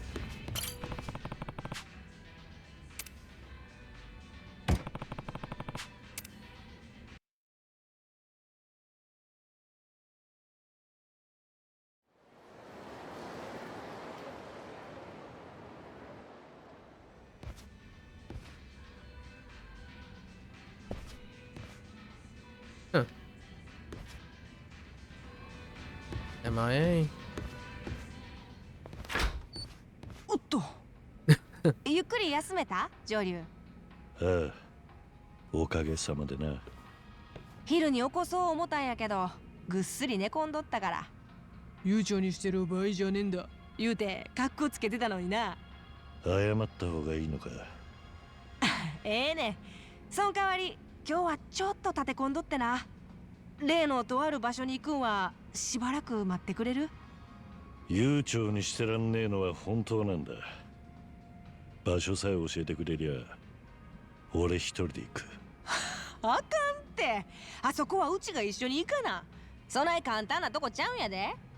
おい。そしたらな上流。物は相談や。うちの仕事を手伝ってくれ。赤虎持たされてるくらいや腕っぷしい自信あるやろ。仕事が早う片付いたらその分すぐとある場所行けるで。いい加減そのとある場所ってどうにかなんねえのか。なんなんだそこは。せやな。あそこは知る人ぞ知る VIP たちの秘密の遊び場や。通称キャッスル。キャッスル？普通に探したってまずたどり着けへんで。選ばれし者だけが出入りできる。例えば赤虎持たされた人とかがな。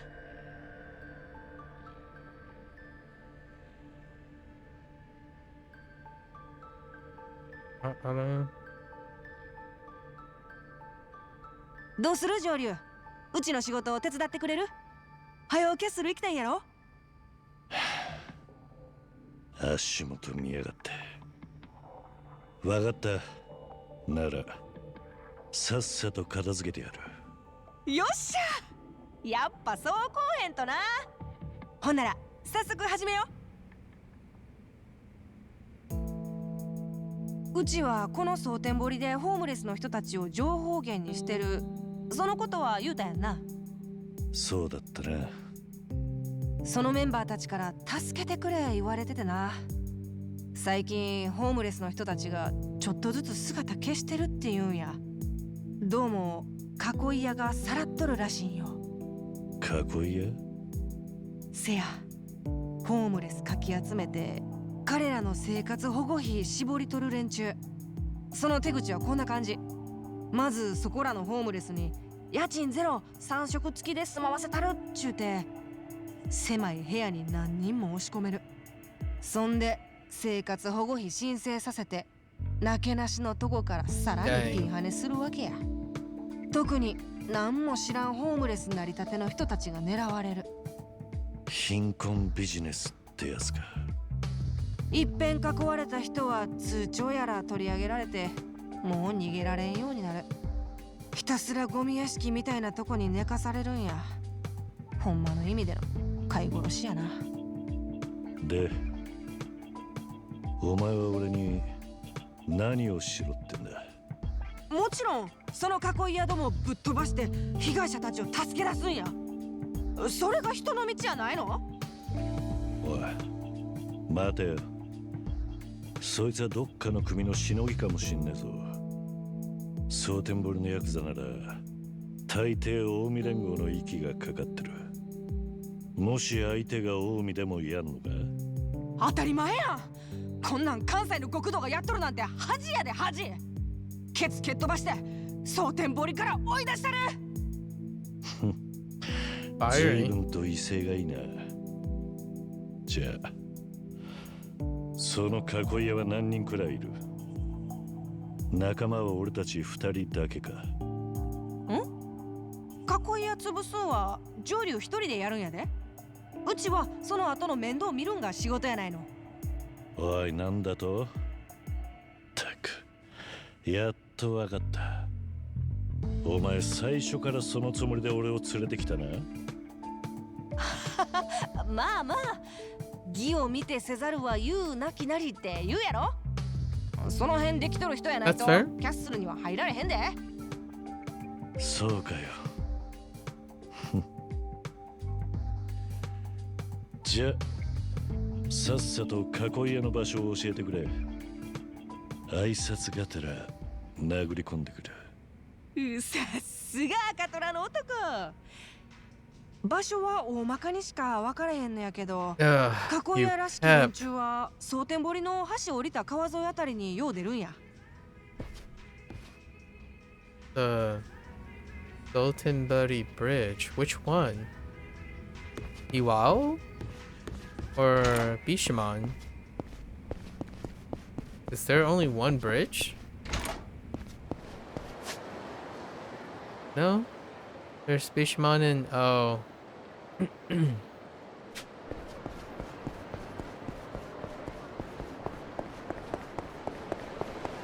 Alright.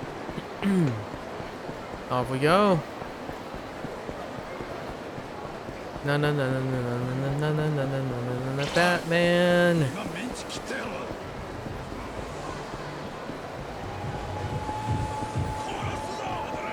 I think I went the other way, but that's fine. They're just naturally attracted to the more popular bridge, the Edgelord Bridge, Iwao. The hipster bridge is totally Bishamon though.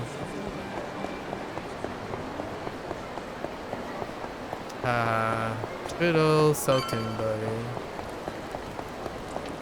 Hey, the golfing is still in town. We must avoid distractions as much as we can. I don't see any fishing spots, so I think fishing's out of the question here. Freaking welfare. Nah. Sivers. Those look like Yakuza. 犬猫やないんや。人間様がこんな寒空の下で寝とったらあかんて。あれがだ言わん。騙された思っていっぺんついてきや。そんなわしは別にここでええし。あんたのために言うてんねんで。うちなら他のお仲間もいるし寂しない。せやけどそないうまい話に飛びついてええことなかったさかい。わしは今こんなんなってるんや。やり直せるもんならやり直したいで、ほんま。くっそが。ええ加減にせえよこら。何べん同じこと言うとんねん。さっさと来い言うとるんや。That's right. お前らが囲いやがずいぶん大っぴらにスカウトしてんだな。せやったらなんやねん。 I'm really digging that tie color though. 囲ってるホームレスたちはどこにいるんだ。 It softens Kiryu 彼ら up を so 解放して much. もらう。誰やお前。正義の味方気取りかいな。だったらどうする。わしらは近江連合のもんやで。Of course. 今ここで頭下げるんやったら金で済ませたるわ。さもなきゃ。お前らに下げる頭はね、さもなきゃの方で話を進めてくれていい。上等やないかおっさん。ええやろぶっ殺したな。 Man, after hearing Majima and Saijima so much, it's now become just second nature picking up the Kansai accent. It's so weird, but so grounded.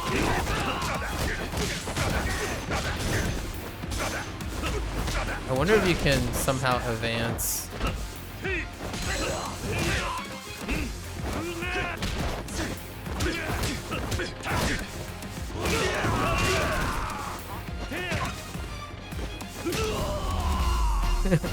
The little left jab. Tap.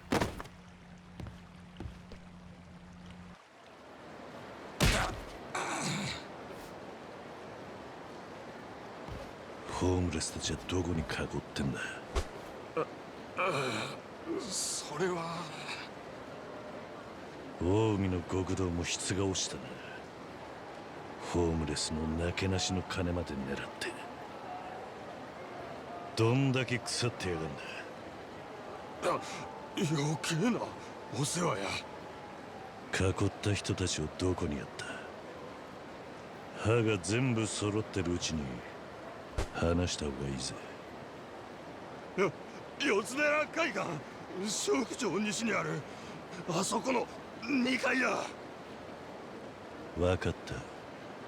じゃあしばらく寝てろ。おおきにおかげで助かったわ。 A little catchphrase before knocking people さ out. っきのやつら近江連合言うてたで。あんた大丈夫なんか。この町に長居する気はないんだな。あんたはもし頼るあてがないんだったら赤目ってやつを知ってるか。 Aww, so that's what we're gonna do as a side activity for sub stories? That's fantastic. いやわしゃ最近ここ来たばっかなもんで。 Oh, can we 人 restore に聞いて things? 探せば I would love す that. ぐに見つかるはずだ。その気になったら頼るといい。赤目ですか。ああ。じゃあな。 I'm such a sap for Samaritan activities. Probably not. It's probably not as extensive. I did see a tease for Like a Dragon Infinite Wealth that there's gonna be a Animal Crossing / Sim / oh my gosh.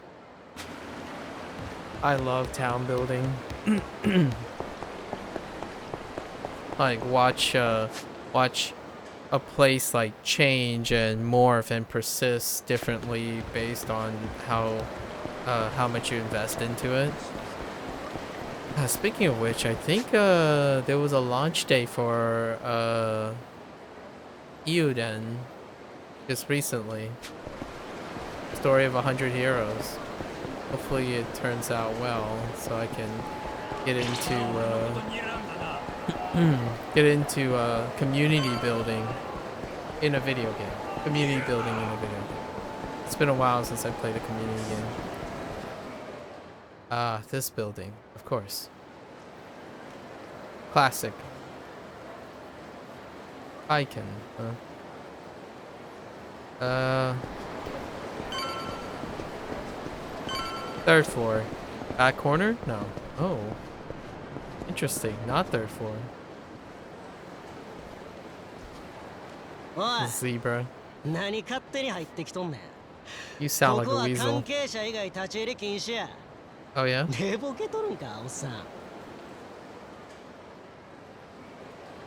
ここにホームレスが押し込められてるって聞いてな。このフロアが全部そうなのか？あ？おい、おかしな客が来とんで、わけのわからんこと言うとら。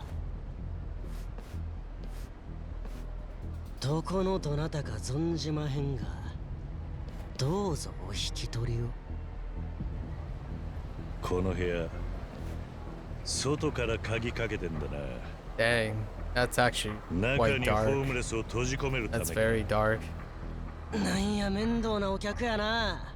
This kind of has a smell of the other thing, the other dark operation in Yakuza Like a Dragon.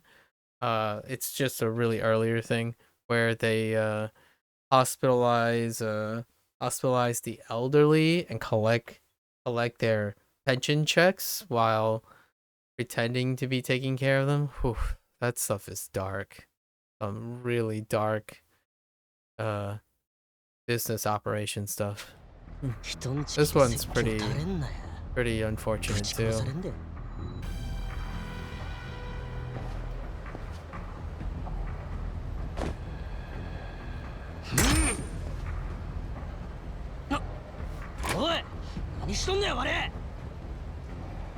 There it is. 長いこと換気もされてね。どれ、ずいぶん勝手な真似するやんけ。覚悟できとるんやろな。うちの番だ。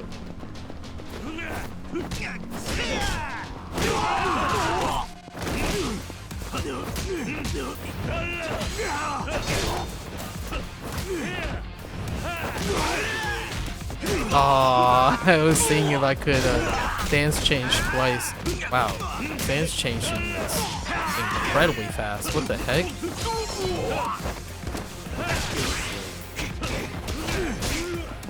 Oh,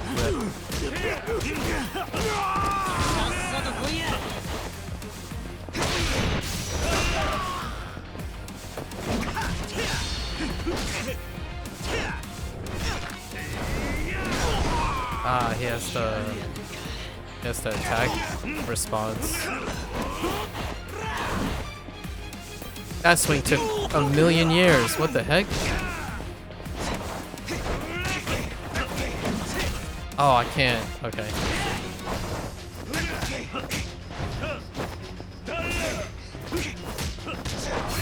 Challenge it.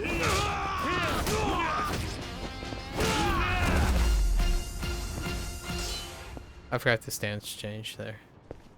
I was seeing if the rush combo on Agent is much quicker and higher above the ground. The rush combo is long. It's like 9 hits long. So I was gonna do 1-1-1 hold 2 into 1-1-1 after a stance change to Agent and see how much it does. こんなことしてただですまんぞ。わしらは組の人間や。近江連合やぞ、こら。そのコッパだろ。よほど食い詰めたと見えるな。こんな忍びに手出しやがって。近江連合だったらなんだ。上にでも泣きつくか。だがいくら弱小の組でも。This angle was played a couple times. I think even Akiyama pulled this. Oh wait, Casca pulled this too. Especially with the people who are scamming the homeless as well. Like, this is kind of a throwback. It's an echo to how Casca resolved the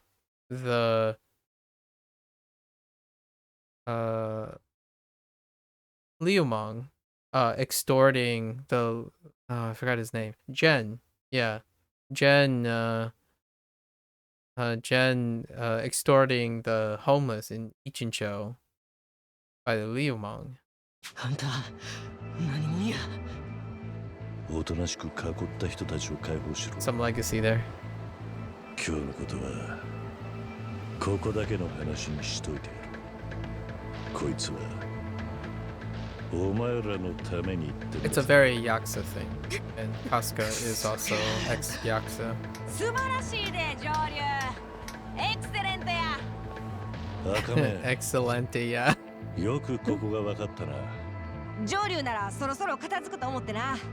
外まで囲い屋さんらの悲鳴聞こえてたで。なんやこの穴。Whoa, now. ホームレス食い物にしてるくせにうちの顔も知らんのかいな。たく勉強不足もええとこや。やかましい。わしらホームレスに寝床と食い物支援しとったんやで。それの何が悪いんや。はあ、悪いに決まっとるやろがい。都合のええこと抜かしよってこの三下。こないゴミ屋敷に行さん詰め込んで何が支援や。勝手に外にも出れんようにして。せやったらお前が代 Akuman, わ you're りに scaring the homeless too. Right, the lecture. I wonder what her deal is. We're gonna find out 書 probably. 類もろもろ全部出せや。せやないとまた上流の鉄拳を食らわすで。なあ。She's definitely the bond target, like the social link bond target. Maybe we'll find out her background in relation to the over compassionism, めっちゃ強いんやな。 compassion お for かげ the さんで homeless. 罪なき人たちをいっぱい救えたわ。本当に救えたんならいいがな。どういう意味？まさかボランティアでやったわけじゃねえだろ。今度は囲い屋に代わって Called out. お前があの人たちを食い物にする気か。嫌やな。うちはそんなんちゃう。まっとうな支援が受けられるようにちゃんと手貸しますって。どうだかな。あのな、ちょっとうちに誤解があるようやからしっかり言うとくで。うちがホームレスの人たちを食い物にすることだけは絶対にありえへん。あの人らには昔個人的な恩義があるもんでな。Okay. それをあだで返す。人の道に外れ There's るわ。 something そ in も the そも past. うちが何でも屋とか情報屋とかやってんのもその恩返しが理由の一つ。 Interesting. うちを受け入れてくれたこの町やみんなのためお役に立ちたい一心や。もちろんそれでぼちぼち稼がせてもらってんのは否定せえへんで。あんたが昔ホームレスに受けた恩義ってのは何のことだ。 Me too, Kiryu. それはまあもうちょいあんたとの There 距 it 離が is. 縮まったらいつか話すかもな。 It's behind a social link wall. 信用がないのはお互い様か。今回助けたホームレスの皆さんには見返りとしてうちのお仲間になってもらう。で、さらに充実した赤目さんの情報網は彼らをより安全に守ることだってできる。つまりそれってウィンウィンの関係ちゃう？ Man, 今まで even もそうや her って情報網を作ってきたわけか。 even her せやけど operation. 今回は一気に大量や。上流のおかげや。約束通りキャッスルにご案内すらな。やっとだな。とその前になあ上流、あんたやっぱり大した腕っぷしやん。だから頼むわ。これからもうちの仕事を手伝ってくれへんな。 Okay. お前の仕事を。うちは仕事を来るもの拒まずの何でもややねん。けど業務によって I は don't know that どうしたっ logic て tracks. 向き不向きっちゅうんがあるやろ。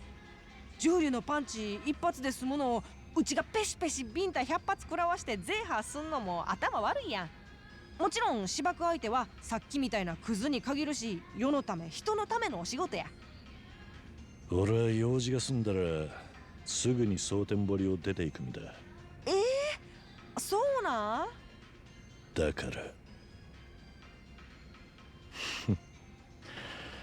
その間だけでよければ手伝ってもいい。ほんまに？ええって。そしたら早速なんやけど、キャッスル行くまでもうちょいお仕事頼んでもいい？おい、なんだと？分かってるって、急いでるんやんな。けどこっちの支度もあるし、出発は夜になってからや。それまで少し時間あるし、ちょっとだけうちとお金稼いどこな。はあ、夜までだな。いやー、しびれるわー。ほんまおおきに。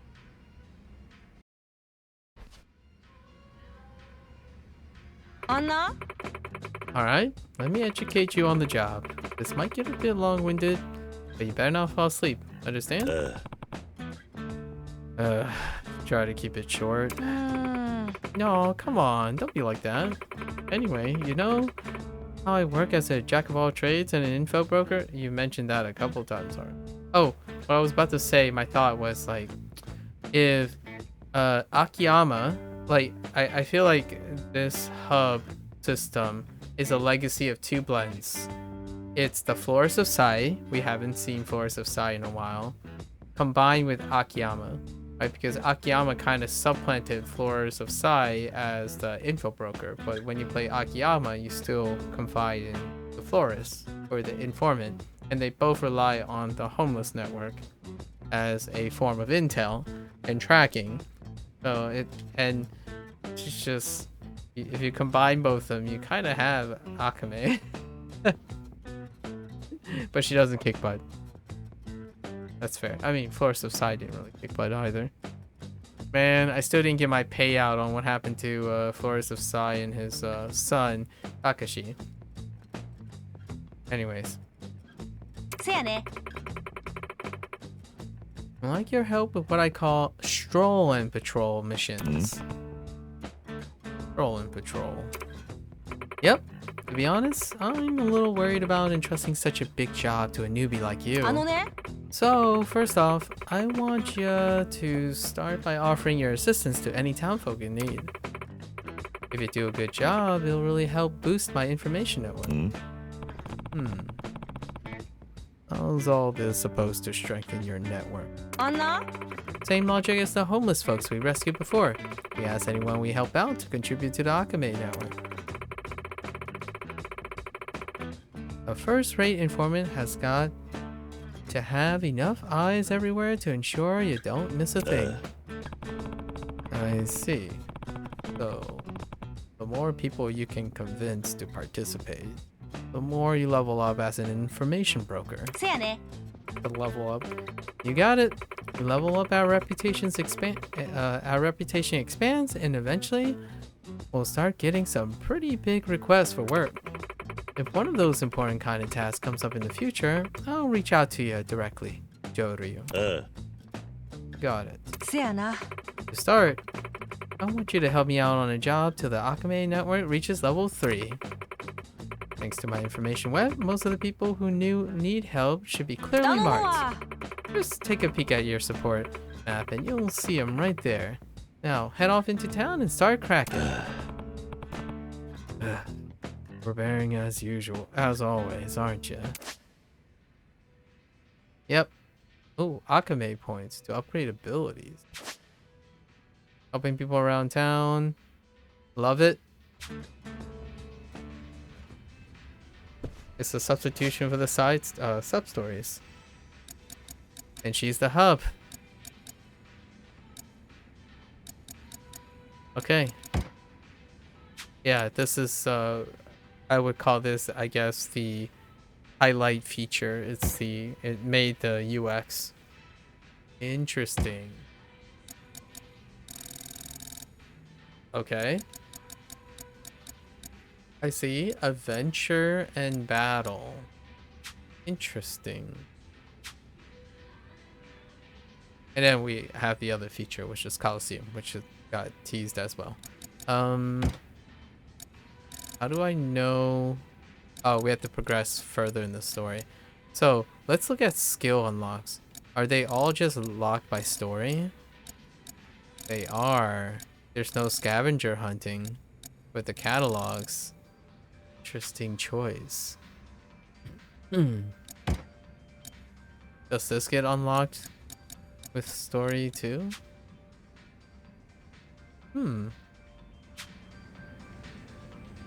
Oh, we do have to raise the network. Okay. It's a showcase. This is a side feature showcase. This is the mainline hub. What in the world are you doing? Hi. My stuff. Any chance you can bring me a stamina light? Do I have a stamina light?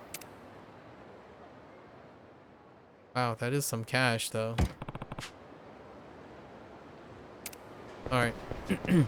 So there is let's go buy some provisions. Nice. Not necessarily the it's not necessarily a sub-story hub. There are actually sub-stories though. Oh wait, there are some verses. Oh, interesting. So there's a so I'm guessing these are like Coliseum qualifier things. Maybe it's a Yakuza 5 Remastered's remix on qualifying Coliseum. It might even be a qualifier sub-story to get into the Coliseum, to unlock the Coliseum. Don't know. I'm pretty sure this is probably the Coliseum sub-story line. And then these are the Akame ones. And then you have the tasks. I like it. It's a little bit of a blending of like the Ubisoft stuff, you know. And then, but it doesn't, we'll see how long it is. At another time. I just need to, I want to go to the convenience store. I was trying to go to this Popo and I lost track.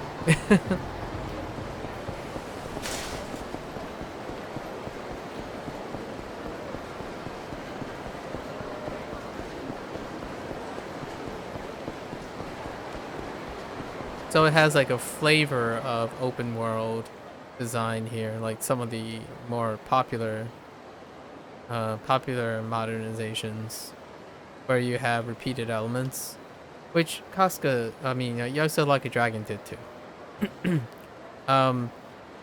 Historically, Kiryu is more inundated with punctuated sub-stories as opposed to these like repeated elements. But now there's a blend of both. Even more so. Not that they were absent, just less so.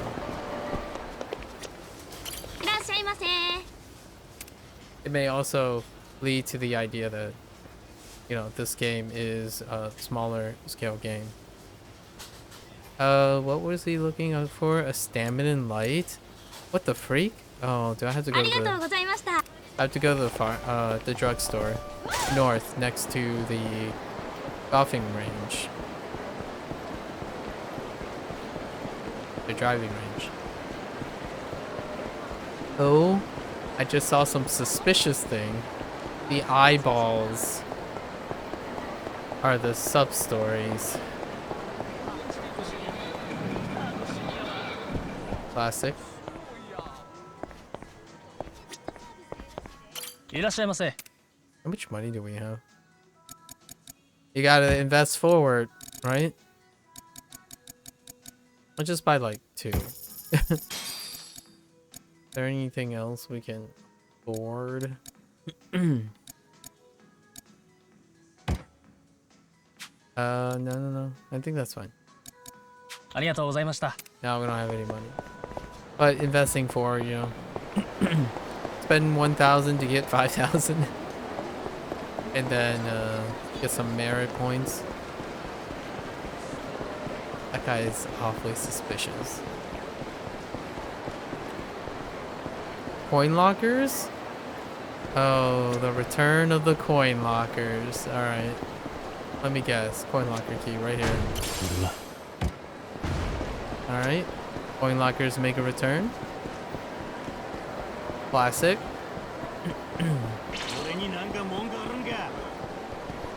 Kinda want to test something out. Whoops.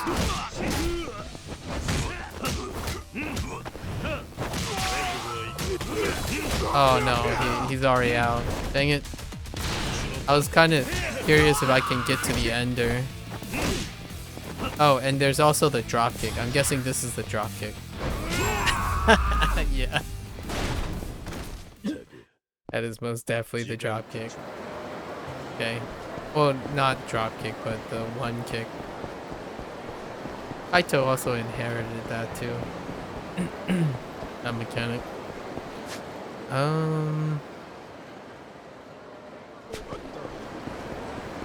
Let's start from her office.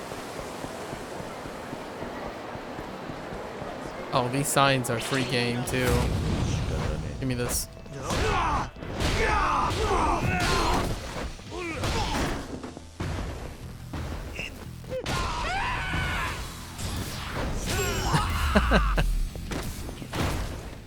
It will come back to me. Like, since you can move while holding charge, that's usually a great efficient way of counter-attacking. That's a proper counter-attack right there. Dang it. I thought it would hit both of them.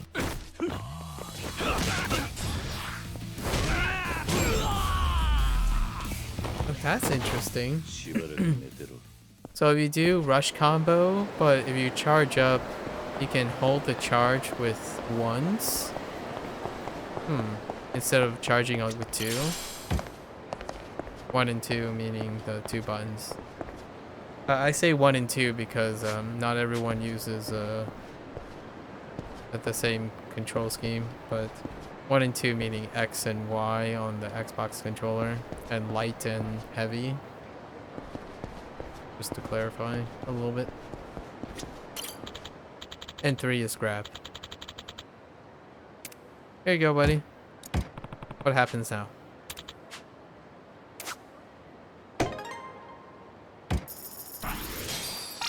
Level 2. Wow. Alright, fisticuffs. Let's go.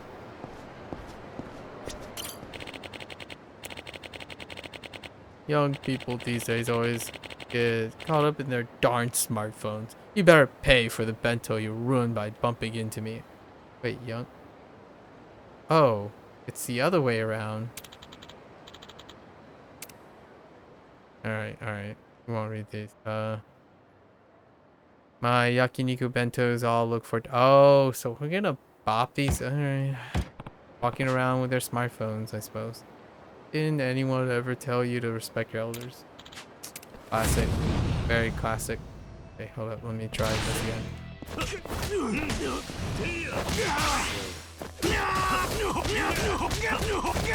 Oh, yeah. We can't even get the finisher, probably. Oh. Wow, that floated off. That was unnecessary. That one didn't connect in the air. Weird.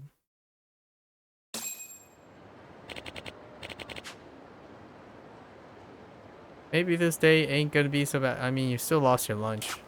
And then you're paying me. You still lost your lunch, but you're paying me. What are you doing here, little kid? Your favorite ball again? Oh my gosh. Another tree ball? Where is it? Yoink! It's another song. Wait, is this the same kid? It kinda looks same kid. Here you go. 0 cash. Alright, I see what you did. Well played. Alright. Oh, this is getting my dopamine running for sure. What's wrong with you? Oh, it's a shakedown. The dad hunter. Okay. All right.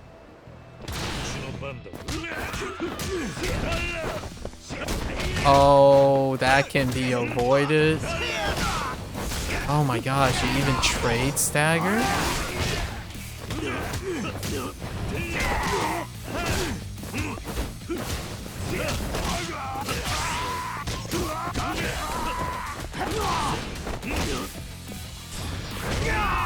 Yeah, okay. Fair enough. Trying like different strings and whatnot. Yeah, no worries. I'll take the 50k. Oh, there's level 3. Heard you have been working off. Yep. You know, it's kind of tempting to get to, you know, to kind of load up on just a little bit, right?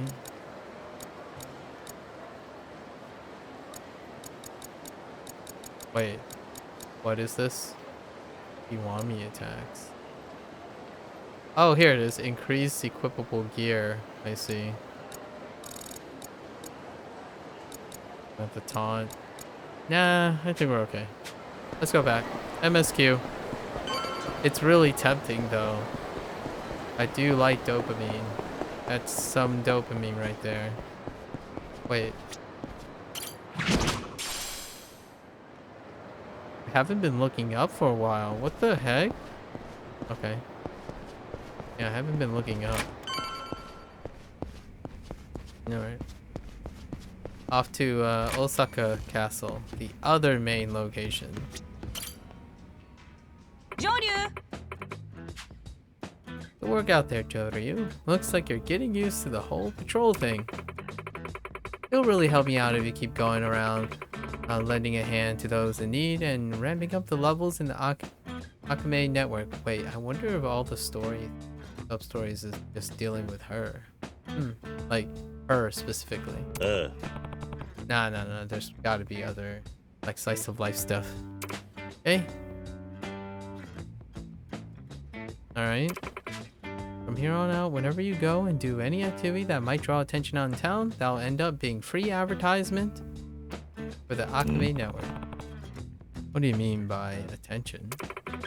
Like going out, like going balls out on food, or playing some games, all sorts of stuff.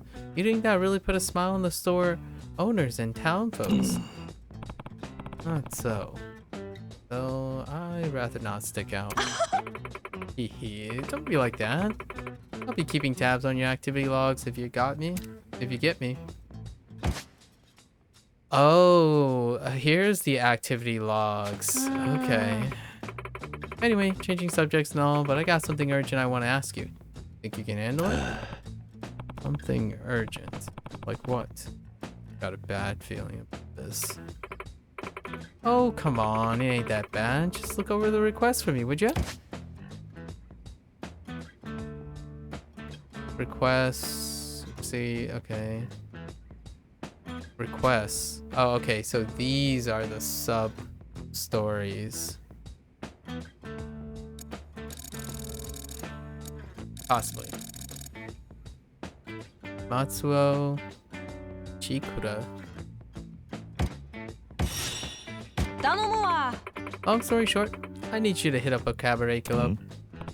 Oh, didn't expect that. Yep. New place called Club Heavenly opened up nearby. They're calling it a real immersive cabaret club. VR club? Immersive. What's that supposed to mean? Beats me. I think that's what the client wants us to find out though. They got a deadline for a magazine article coming up and need someone to get over their toot suite and report back. Their toot suite? Or as I go myself, but why do that when I got the secret perv who knows all there is to know about cabaret clubs? That's you, by the way, Joryu-san. Secret perv? Me. Though I guess I do have some experience with cabaret clubs. Most certainly does. Oh, and even more specifically to Sotenbori. See? I knew you were the guy for the job. So go and have yourself some fun and fill me in about it after, yeah? Right. I'll try. You know, if we see Yuki, I'd be floored. I'd be lying if I said I wasn't curious. It might make for a nice change of pace. They got popped by this new club. Don't do this, RGG. Don't do this. Oh, wait. Is it from the advertisement, like this was teased too, but I'm not sure if it's this early. I don't, this is just the sub-story. But the Cabaret Club stuff has possibly a divisive change of pace, but I don't think it's a divisive, as a legacy person, I don't think it's that divisive, but for newcomers, it would be yeah, it would be divisive. Because it's kind of like elements of certain things, and then if you're a person who are not familiar with the way of like legacy ways of portraying certain activities and whatnot, you get that jarringness. Like it's basically anyone, like the gamer who feels like their game has to be cohesive as opposed to variety, right? And different approaches, different color schemes, different visualizations and stuff. So if you're not familiar with that and expect that to be like normalized to RGG design, it can be very jarring, which usually comes with like the meme phrase like, my immersion is broken and this doesn't feel cohesive, it feels very scatterbrained, that kind of thing. And this would be filed under one of them in terms of presentation. But I think it's not here though. We'll see. Oh, it actually could be. I just saw the minigame icon for this location. 10,000, yeah. Oh, I have 10,000. We're fine.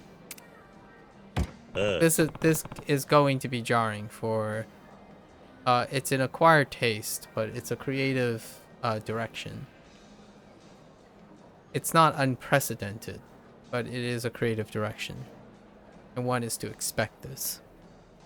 Unlike a lot of journalistic gamers that I've seen reviews of,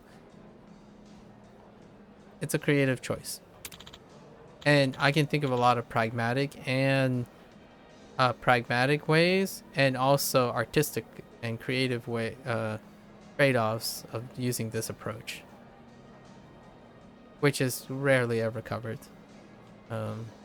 It's either, I feel like this is breaking my immersion, or this takes a little bit to adapt to, kind of comment, without an explainer.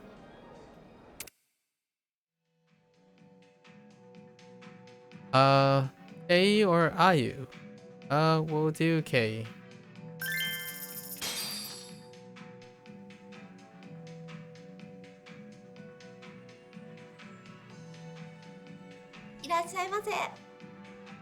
Oh, the audio recording is different.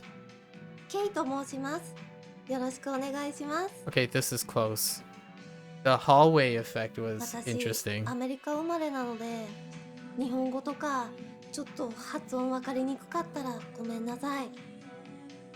mean, it sounds alright. It definitely doesn't sound like an American speaking fob Japanese, so yeah, I mean, I don't know if it sounds good to Kiryu, but it sounds fine to me. I could be your speaking partner? Are you okay with handling complimentary? 十分自然だと思うぞ。本当ですか？日本語で話したくていっぱい勉強したんです。何がいいですか？ So one thing I have to say is She's obviously looking into a ring light because you can see the ring light in the eyes, right? So she's more or less doing these scenes against a camera that has a gigantic ring light, but that's also very intentional as well. In this game, at least this game series, especially Judgment, Lost Judgment, it's very noticeable, but they still put in those ring light shines. And when you're thinking about it, it's very close to the idea of putting in that little, if you're an artist or someone who watch anime and stuff, you'll notice that there's always an illogical or a non-negotiable like light, like a white dot or a reflection on the eyes. And that's actually a combination of things. It makes it look kind of lively, you know, the sparkling and stuff, but it also has a huge root to filmmaking. And that has become so normalized. I don't know where the intersection is about like putting lights and reflections in eyes to make them feel alive, but at the same time, from the filming perspective, which is like kind of my hobby back then when I was a kid, it's usually the camera. It's a lighting for the filming, and they're doing this here. So while if people are curious, you know, some people are so used to animation at this point, and those who are interested in this stuff probably still just are largely like people who watch shonens or anime or stuff. There is a sort of, maybe, I'm not sure if it's a coincidence, but I think there's a connection between putting spotlights on your eyes in drawings and stuff with filmmaking. And in this case, that's what it kind of looks like IRL. So is anyone who finds it a little distracting, it's like, dude, I can see the ring light in the eyes. It's like, well, you stare at it a lot. If you ever look at any Japanese animation, there is spotlights that don't have, like, you have imagine how to get that spotlight on the eyes in an actual environment. It just works. But it could look awkward since it's live action, right? I'm just saying. It's a slight digression, but it has some deep psychological effects that people intuit, but often sometimes they don't really know. Like if you draw something without that spotlight, you'll get comments like, it just feels like the eyes are lifeless. It's like, a lot of times when you're watching live action or animation, it is adding that light source into the eyes. But just so you know, when you're talking to someone, you don't glow like a light bulb. So Kiryu is not a ring light. Just saying. But they did it here. They kept the ring light. Thanks, Josie. They kept the ring light in her eyes. So she's performing to a camera incredibly lit by a ring light. And if you want to see what the difference between them, you want to watch a movie or watch a great production where someone's face is really lit and there's a close-up, you'll probably notice that you can see the eyeball. And a lot of times you can edit it out or not edit it out, but generally speaking, in very close-up stuff, a lot of times it's incredibly pleasing to see the light illuminating the eyeball and then the fair complexion. So I think they could edit out the ring light or use a different type of refractive material to light her. I don't think it's like an example of like cheap, influencer stuff. It's very deliberate. It's dramatic. It's very dramatic. So let's see where this goes. I'm not loaded with cash, yeah. There's no gold. Oh, there is gold champagne. Wait, gold champagne is now cheaper than rose and black champagne?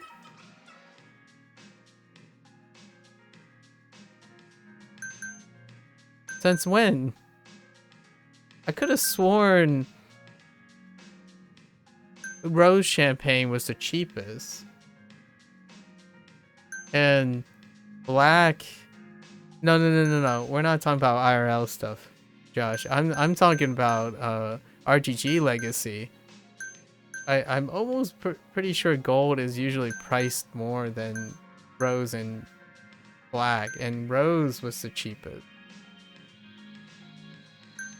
I could be not remembering it. We're going with whiskey. How are you with whiskey? Let's go. Hi. お願いします。Cheers! 乾杯! That cheers is pretty good. She's born in the... Wait, is this the person that everyone is talking about? The one that is on... Oh, this is her?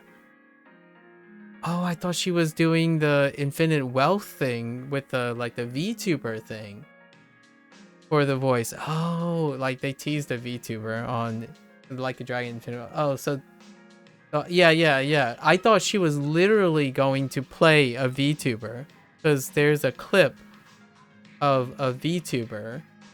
The trailer featured a VTuber from Like a Dragon Infinite Wealth. Oh, she auditioned for the hostess. Oh, so this is her. Whoa, that just changes everything. That adds so much weight.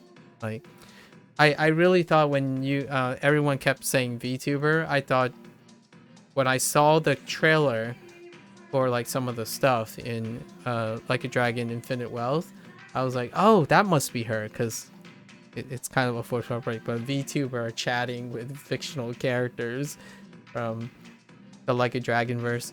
All right, cool, excellent. Select a topic, huh?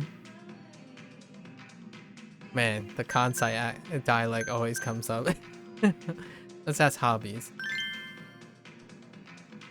私の趣味ってゲームなんですけど、上流さんはなんか趣味あるんですか? Wait, is this true? Does the VTuber like video games? I'm just kidding. She likes this game series. Of course she likes video games.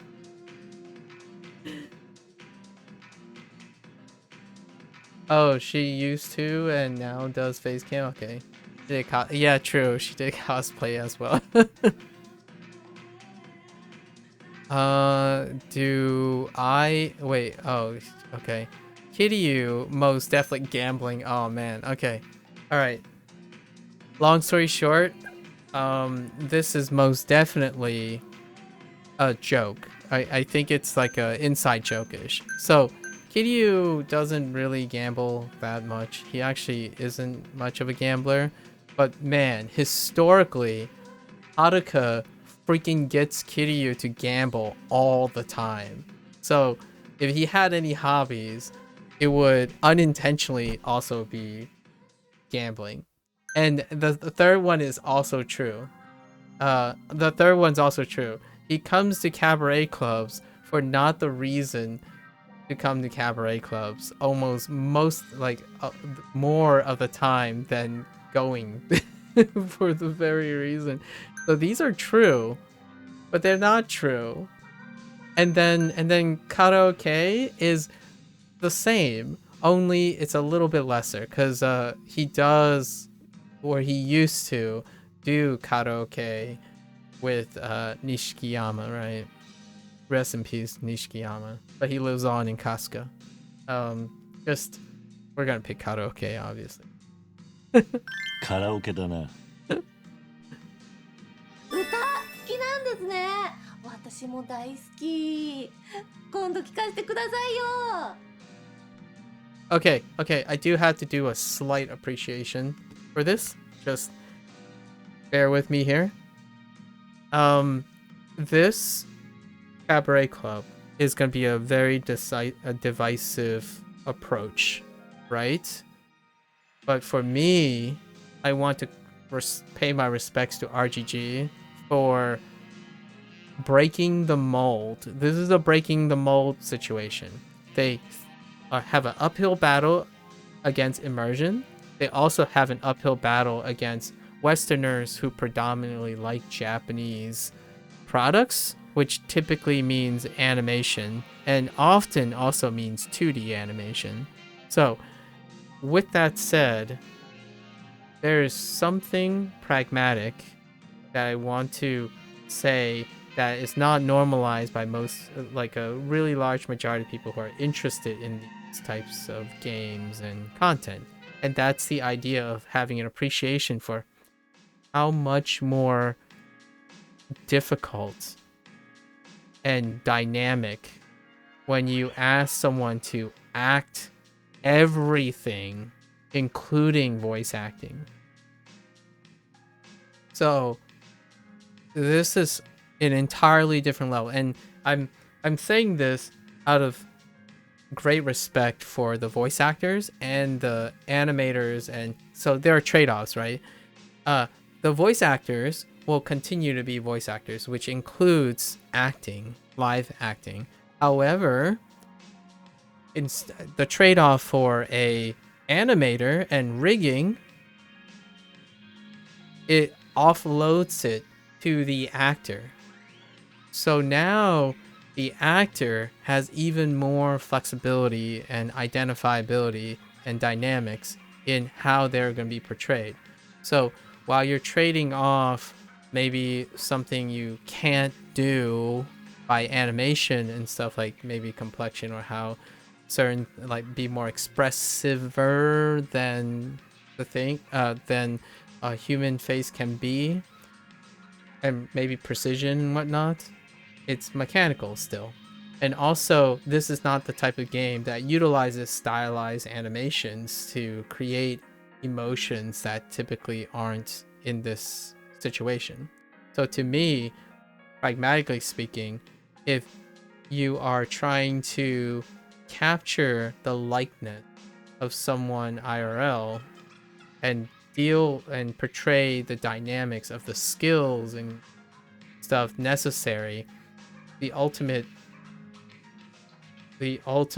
portrayal would be a physical person who, remember, is acting in front of a camera. So like,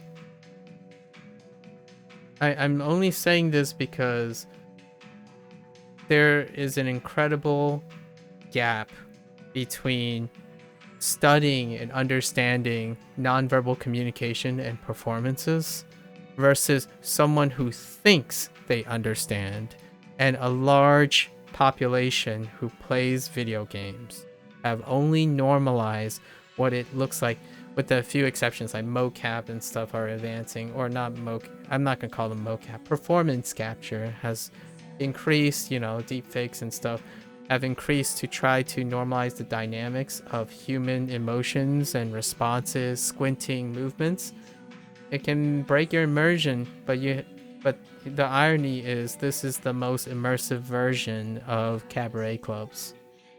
Seeing the expressiveness, the movement, the voice acting with the nonverbal cues.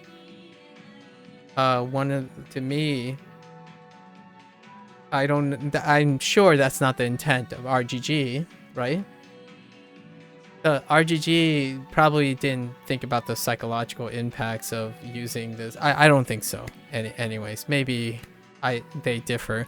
But as someone who's constantly talking about the impact of normalizing what you see and how you interact, this is the closest way, in my opinion, one of the closest way to bridge having a whole generation of kids, I would say like a big generation of kids, bridge the gap of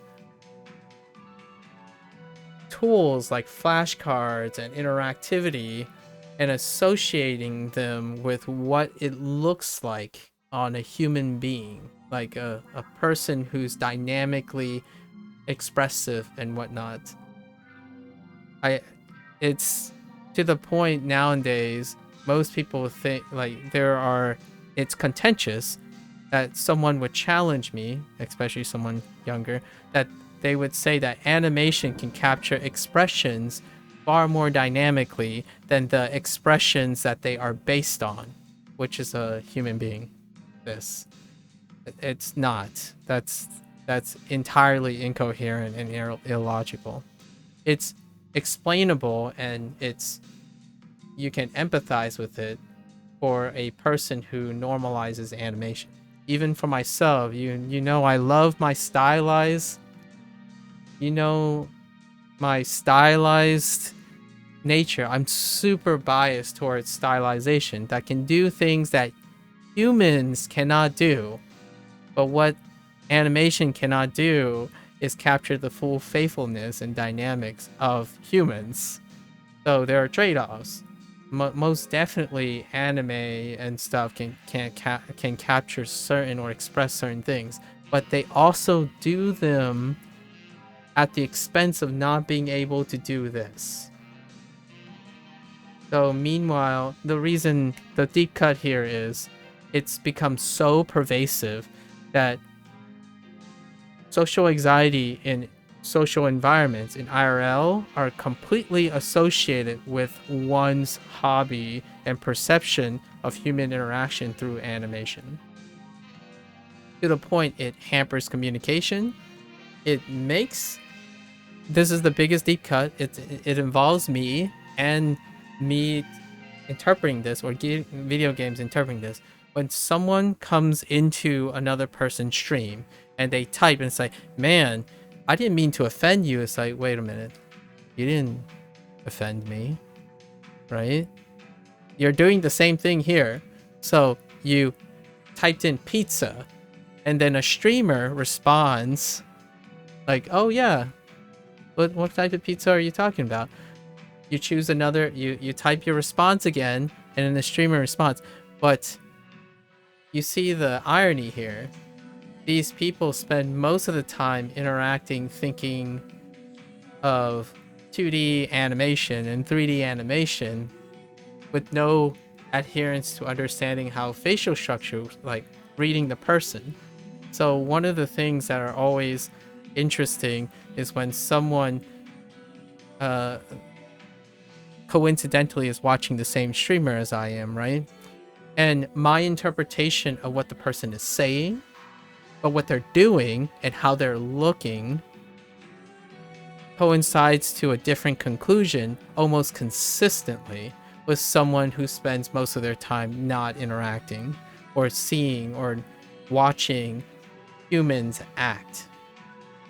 That includes movies, shows, television, storytelling. So a lot of that does lead to a roundabout way of saying that, yes, this will probably be really jarring design choice to do for Cabaret Club. But the first thing in my head is, I already know. Well, first of all, I already knew this was going to happen. I already prefaced into this. However, when I saw that they decided to do this, but they went, I didn't know how deep they were going to go. They actually recorded all the scenes. This is so normal to me, but in my back of my head, all I can think about is this is the interaction you have with Cabaret Club, like the stuff up to this point still comes nowhere near having a human actor. Like, just nowhere in the vicinity of it. And sure enough, there are still going to be individuals who avoid this, who would say, "Oh no, but she's just like, it's all cringy and it's all acting." It's like, well, you don't understand it. It's only cringy because you avoid it. You do not know the nuance of acting, since you don't spend most of the time looking at a human face. So a lot of times when live action gets interrupted into video games, it takes a lot of time to adapt. It's because it's alien. It's not the same. And RGG is really brave about this, because this, without a doubt, is probably one comment that if I go in and read most of the journalists' stuff, they're gonna bring up the fact that this is very jarring, and some will say we got used to it, some will say no, and then the like topics and stuff are still very superficial. And what I mean by that is in a deep sense, it's like chatting with strangers, and most people are probably thinking about Lost Judgment, where it was narrative based, but it's not a cabaret club setting. So you usually enter casual conversations in here. What it doesn't show is the actors' facial interactions. It's an environment, it tells a lot too. So when you interact with a streamer, right? A streamer who's a human being who have facial expressions, hand movements and stuff, especially an Asian person a lot of times, non-verbal communication makes up far more than the verbal communication. So it's very ironic that the reason why an underappreciation for human acting happens is this intuitive nature, like, oh, I'm around humans all the time, so I understand it. It's boring. It's cringy. I understand what they mean. When you talk to someone who's actually interested in human interaction, you are way off the mark. So far off the mark. And you extract like 10% of what the human is trying to tell you, because you don't spend time in that environment. Now, it's also the same for the opposite. While you're spending time with a human, you probably don't know a lot about like the expressive emoting of the Twitch culture or something. But, you know, when you're expressing papegas and emotes, you are already practicing something that can't translate to human interaction. I'm like, in this way, emoting is a different form of human interaction. But this, well, if you want a social relationship with someone very close, you're probably going to encounter this. So if you think this is cringy and makes you uncomfortable, then there are going to be a lot of struggle times ahead. So to me, it's kind of funny, but I don't know. I don't know if RGG is like, oh yeah, we should do this so that we can normalize youth in interacting with human beings and getting used to seeing a human face again, you know, like acting and cosplaying and stuff. Like if you go to a convention, probably have something like this interaction might actually occur at a convention. So, and to me, emotionally, it's very normal, right? Intellectually, all I can think about right now as a legacy player is I really liked all the Cabaret Club stuff, or the girlfriend love interest stuff of like Casca and the Judgment series. When I see an actor do this, I get reminded of everything that it doesn't do or can't do, which is smile while the whole face stretches, like have different mannerisms, how the tone changes with the lip movement. There are great scenes by like things like Pixar, and shout outs to Pixar, and Walt Disney Studios, right? Those really intimate scenes that they can capture some of the slight lip movements and stuff, but that stuff just comes habitually and naturally to a human actor. Yet when people watch like stuff, they get distracted more and invested more by action. Well, action is in the subtlety of the performance. So what is lacking is what I'm saying RGG does really well as a video game as a video game director. When Kiryu and Hanawa is sitting there at the temple talking for a really long time, what they're trying to do is subtly like move the eyes and jerk the eyeballs and the eyelids, and then like move the head down, and then you have the passive camera framing and stuff, is because a human actor, when you look at the human being, is doing all of that times 1,000. So you're trying to recreate a human talking to a human being in animation. And when you try ambitiously to do like micro movements in eyes and lids, like that stuff is incredibly important to storytelling when your game features so much talking. And RGG does that the best they can with a limited engine. It is really limited. And still, there are other far higher production efforts that reduce the potential performance or attention detail because it's diminished return. Like, for example, you might be thinking, oh yeah, but my favorite games are so expressive. What are your favorite games? Dark Souls 3. Do you even know what the face looks like when you're playing Dark Souls 3? Like, Capcom's got pretty okay when it comes to like some of their peeps, but look at their face and try to get an even long scene of talking. They don't. They avoid it a lot of times because you have to do this. You have to rig the face while talking. I don't know if you've ever talked to a camera and record yourself and see what your face does, but a streamer seldomly look over themselves and just stare at their face while they're talking. I can tell you now that I really don't like doing that, but what I have done is, because of public speaking and giving speeches and teaching and instructing, I have practiced in front of a mirror before.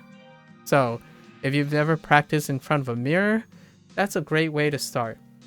Because I do things with my hands, my head tilting, or like my son nods and eye jerking and stuff. Those are developed in a way to convey the proper message that most people intuit. Now, if you're someone who don't see this all the time, or observe IRL people and subtly look at their facial expressions and stuff, when you go to chat with someone who isn't from your same generation, right? The likelihood of you bumping into another person who doesn't like to be in IRL is very rare. So you try to meet them. But most of the time when you go out, you're going to meet someone who's used to human interaction. So, of course, you're going to appear socially awkward. Right? Because the moment you interact with them, like a job interview, Josh, a job interview, teaching someone else, like IRL, you're gonna convey misinformation. Like, so when you're saying, oh yeah, you know, I'm okay, and then the first thing you're probably gonna get is you look upset. It's like, well, I always look like this. Social awkwardness. Because you haven't conveyed how you look upset. That you don't do it. You don't see it. So in a different environment, especially a one-on-one environment, without normalizing, you're gonna get those comments all the time. And when I was a kid, like 21 or younger, it always seems like that. Everyone comes up, like more social people will come up and say like, are you okay? Is there something wrong? It's like, no, I'm just thinking. It's like, are you thinking?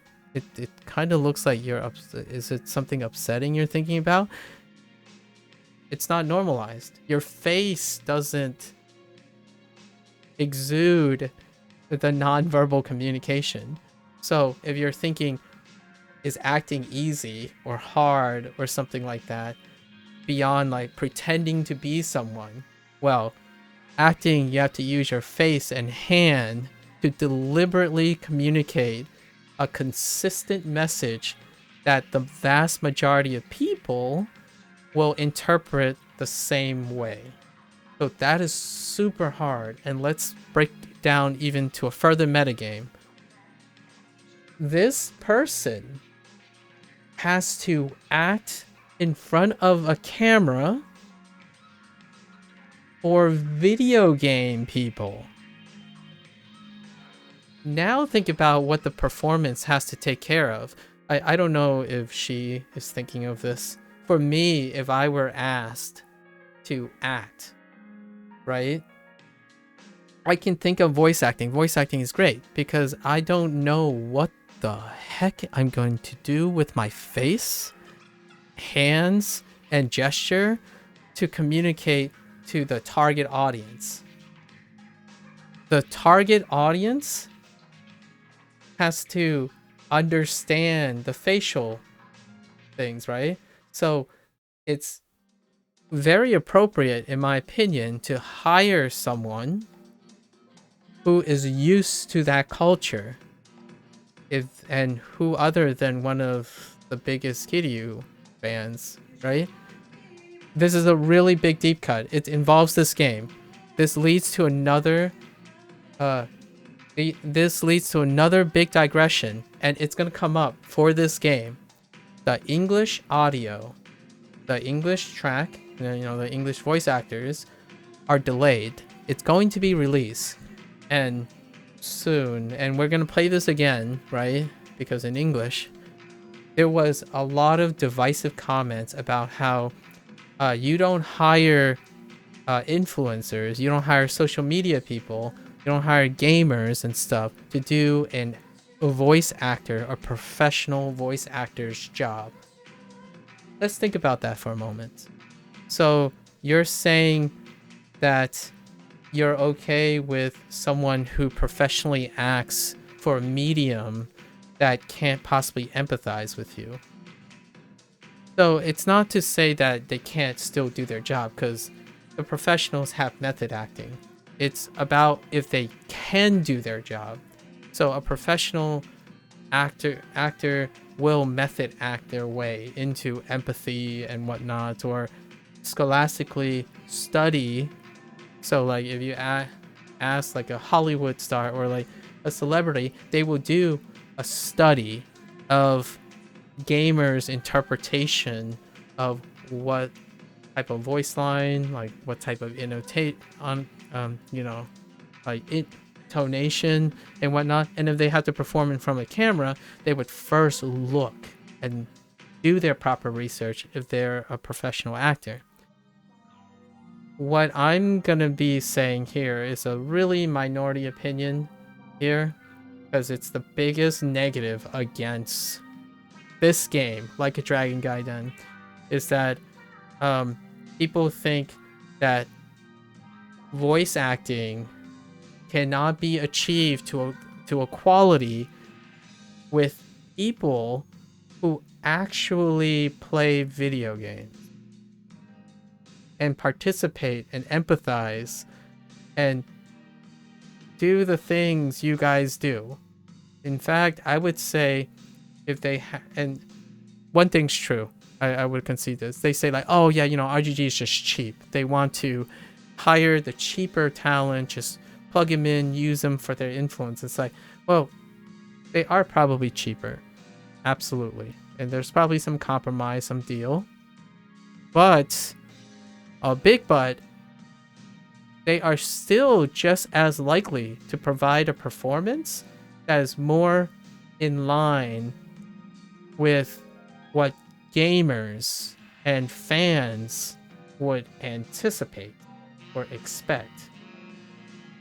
If you ask a professional, if their main medium is not video games, it takes a lot of cost and time if they were to meet the requirements, right? And it can fall really terribly. Case in point, that's why English and Japanese has always been quite contentious, because the English voice actors used to often come from a perspective of English voice acting.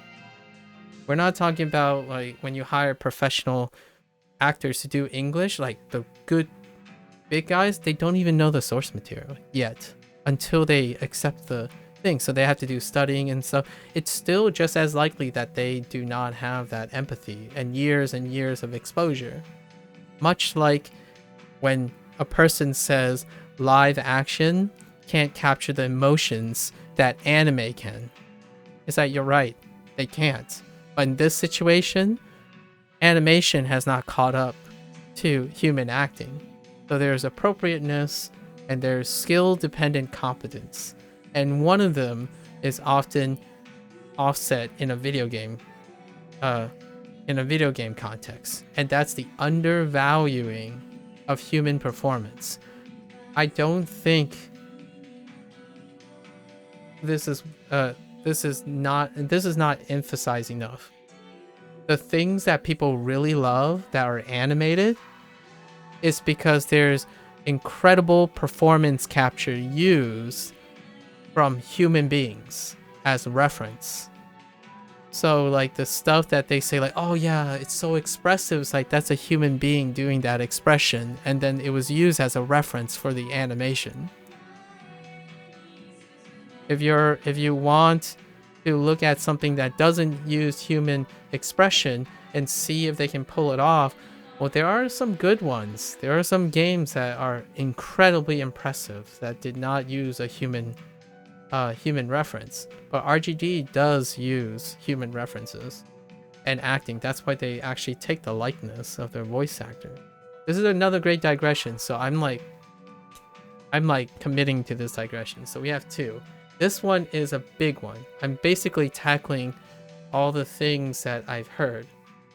The other one was the music choice for the theme song, and then the one before that was game options, game settings, like accessibility. So this is great. I'm happy for it. I didn't realize I didn't know who the VTuber looked like. Like I don't look up VTuber things. That's crazy that her audition was for live capture. Interesting. And thanks for confirming, Josh. I wasn't sure. I would have to look. That's a slight digression, but I absolutely love these little takes. Anyways. And yes, I do like games. I also played games that had live capture. There's a very prominent indie, just a little slight side shout out. There's a very prominent indie dev that whole thing exclusively uses this, and the one that I played is Her Story, but it's this dev who uses this style of live capture. Is this dev? His name is Sam Barlow, and Her Story was pretty fantastic. But anyways, we'll see where he goes from that. But there are others like the Corey and the Quantic Dream people, right? They use performance capture for their acting. All right. Wait, didn't we already talk about pizza? Oh no, we didn't. We talked about hobbies. Hitting the bottle. Let's talk about pizza. You think she likes pineapples on her pizza? Well, she says she's American, right? 私ピッツァが大好物なんですけど、上流さんはピッツァ好きですか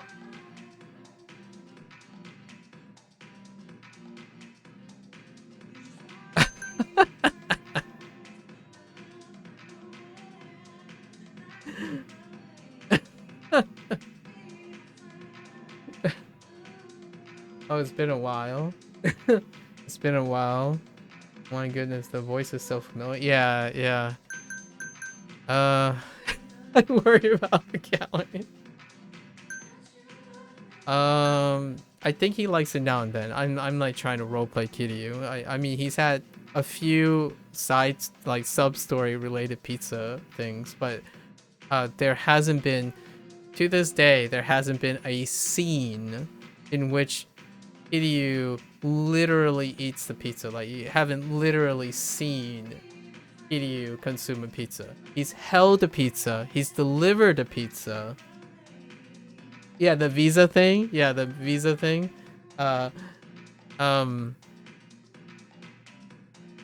I don't think we actually literally saw him, but it was implied that he's got a slice of pizza. You know? たまに食べたくなるな。たまに？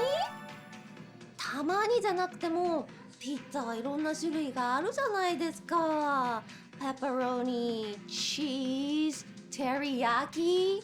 Oh なんだって dang. ローテーションすれば She 食べられ is ます most って definitely 毎日 American. 行きましょうよ。Oh, that's, you know what? That's awesome. Like, it's so appropriate because she can speak. I think her Japanese is great. I mean, I can't speak any Japanese, but I think it's excellent. Like, it's excellent enough that it doesn't sound like it's American. Like, there are some little things here and there that I can detect, but I don't speak Japanese. But then she can transition to English, which is so good, right? Well, we know because she said that, and yeah, she already said that she's born in America, in the United States. It was actually part of the character. I think she's actually playing herself. So, and obviously to me she doesn't look Chinese. So, and she speaks really great Jap, and they already said that she tried like very hard. Is she playing herself? Like, what's her name? Can someone tell me what's her, like, not her stage name, but I don't know if she disclosed not her stage name. I'm sure her VTuber personality is different. I don't need a visa to visit Japan. Oh, that's cool. That's neat. I didn't realize that. Huh. Cool. You can freely travel to Japan. Hime Hajime. Wait, Hime Hajime is actually her real name? Cool. Hajime,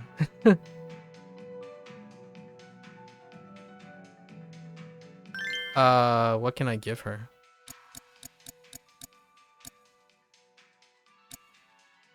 How about nourishment bestowed by the Sea King, right? There you go. Oh my god!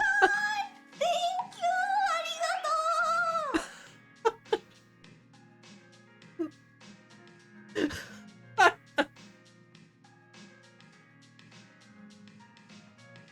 What do you mean not to be confused with the VTuber? Oh, is her stage name for VTubing is different too? So her name is Hime Hajime, but her VTuber personality is not Hime Hajime. Interesting. There's a VTuber named Hime Hajime? Her VTuber is, oh, okay, Keison? Son? I don't, is it supposed to be like K-Son? Oh, that's cool. I love it. This is awesome. I didn't realize it was this, so I wasn't ready for this. I didn't prep anything for this. So I needed to know these information. I was going to look it up. I usually prep a little bit, like background prepping for some highlights in the game's things. So, oh my gosh. Okay. Okay. That's fair. Sin snap. Okay. So alright. So Kason, and yeah, so this is Hime Hajime. Adorable. 今日とっても楽しかった。ありがとうございます。 Onegaishimasu. She even does the bow and the stuff. That's great. I love it. Good for her. I was waiting for when it was gonna appear because Joshing told me about it way back, like when I was still playing Kiwami 2 or something. Because I'm thinking Kiwami 2 or Yakuza 0 because that's when the Cabaret Club stuff was like off the charts because of the cabaret club mode, right? And wow, good for her.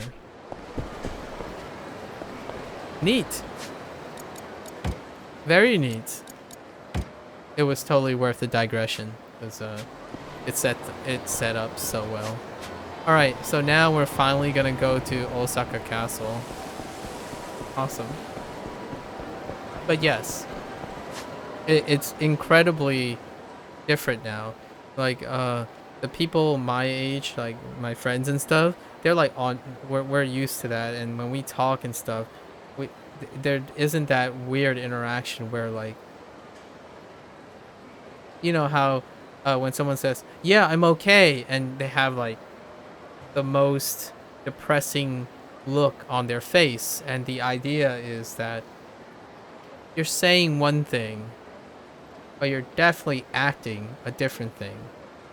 The confusion here is a lot of people, like an accurate measurement a lot of times would be if someone is upset, if someone is upset, right, and they need to help you, like say you're asking for help, well, you can't express asking for help while saying you don't need any help.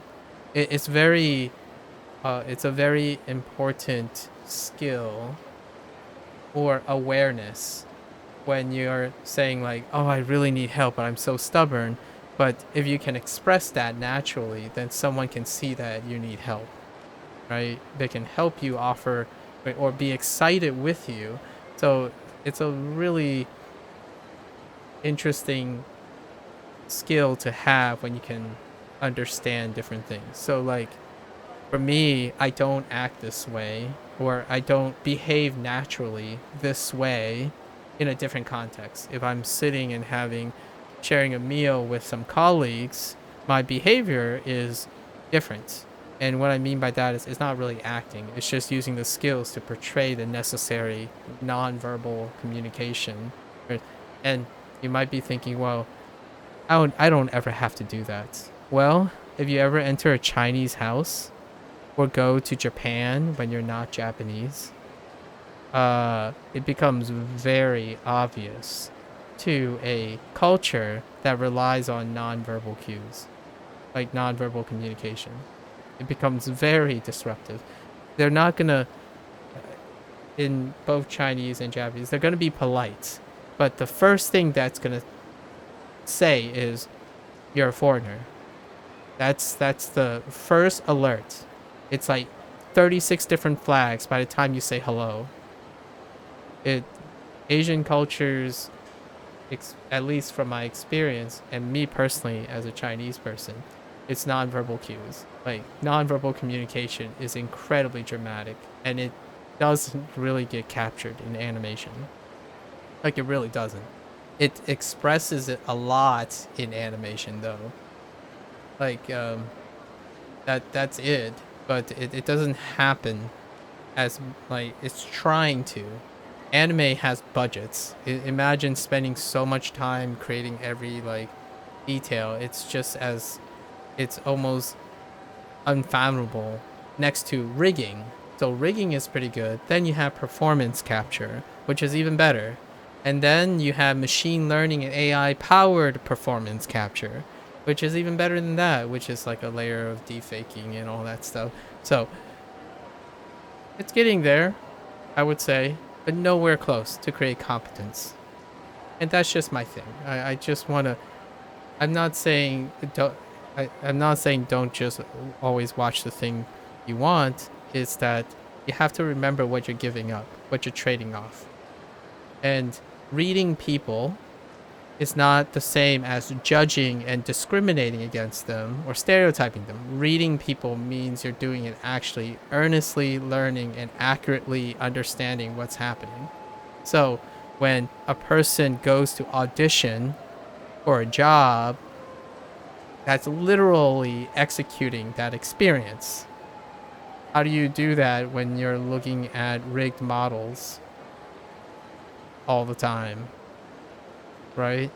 And then when you go get a job, How do you know when your employer is absolutely confused by your face while listening to the words coming out of your mouth? Well, you don't. You're not used to it. You probably don't even want to look at the employer. It's not normal.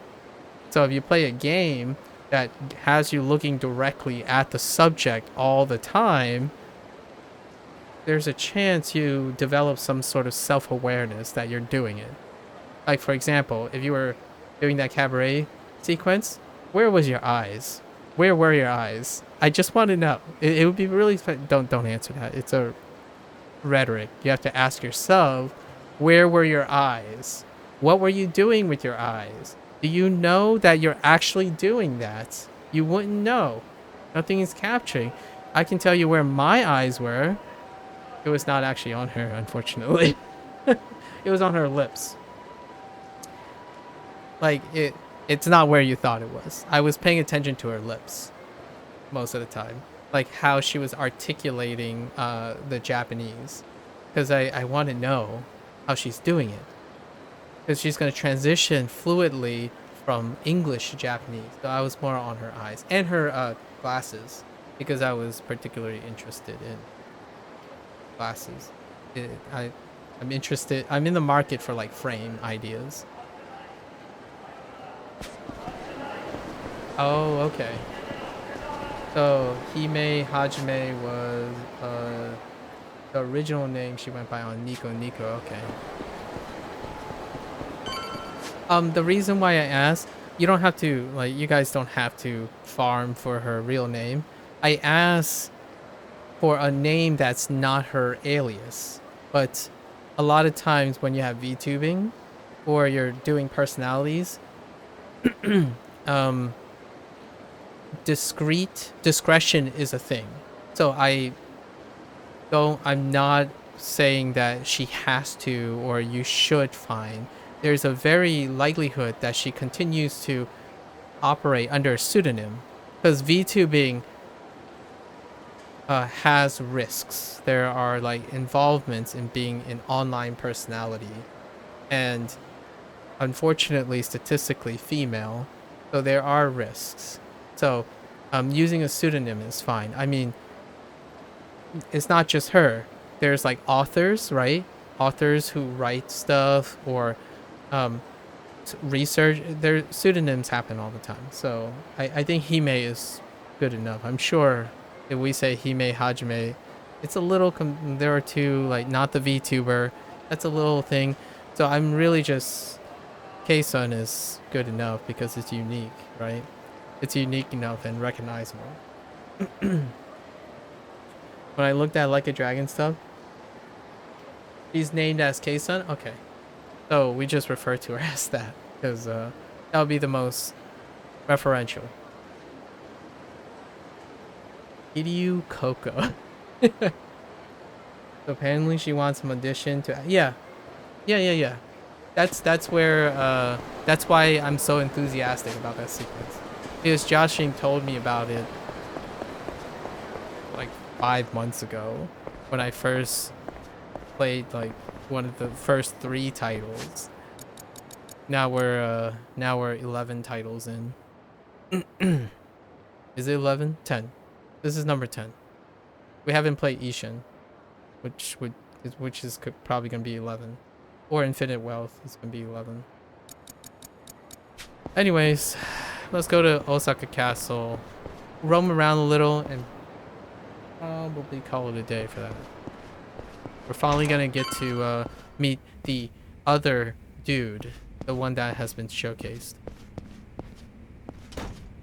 as we slowly RP walk into Akame. Joryu! Well, howdy there, Joryu. What's up? I went to that cabaret club. Oh, the immersive one, right? So how was it? Immersive? Yeah, it was. It was more captivating than any other club I've been to. The girls felt so genuine. So real. It's a fourth wall break.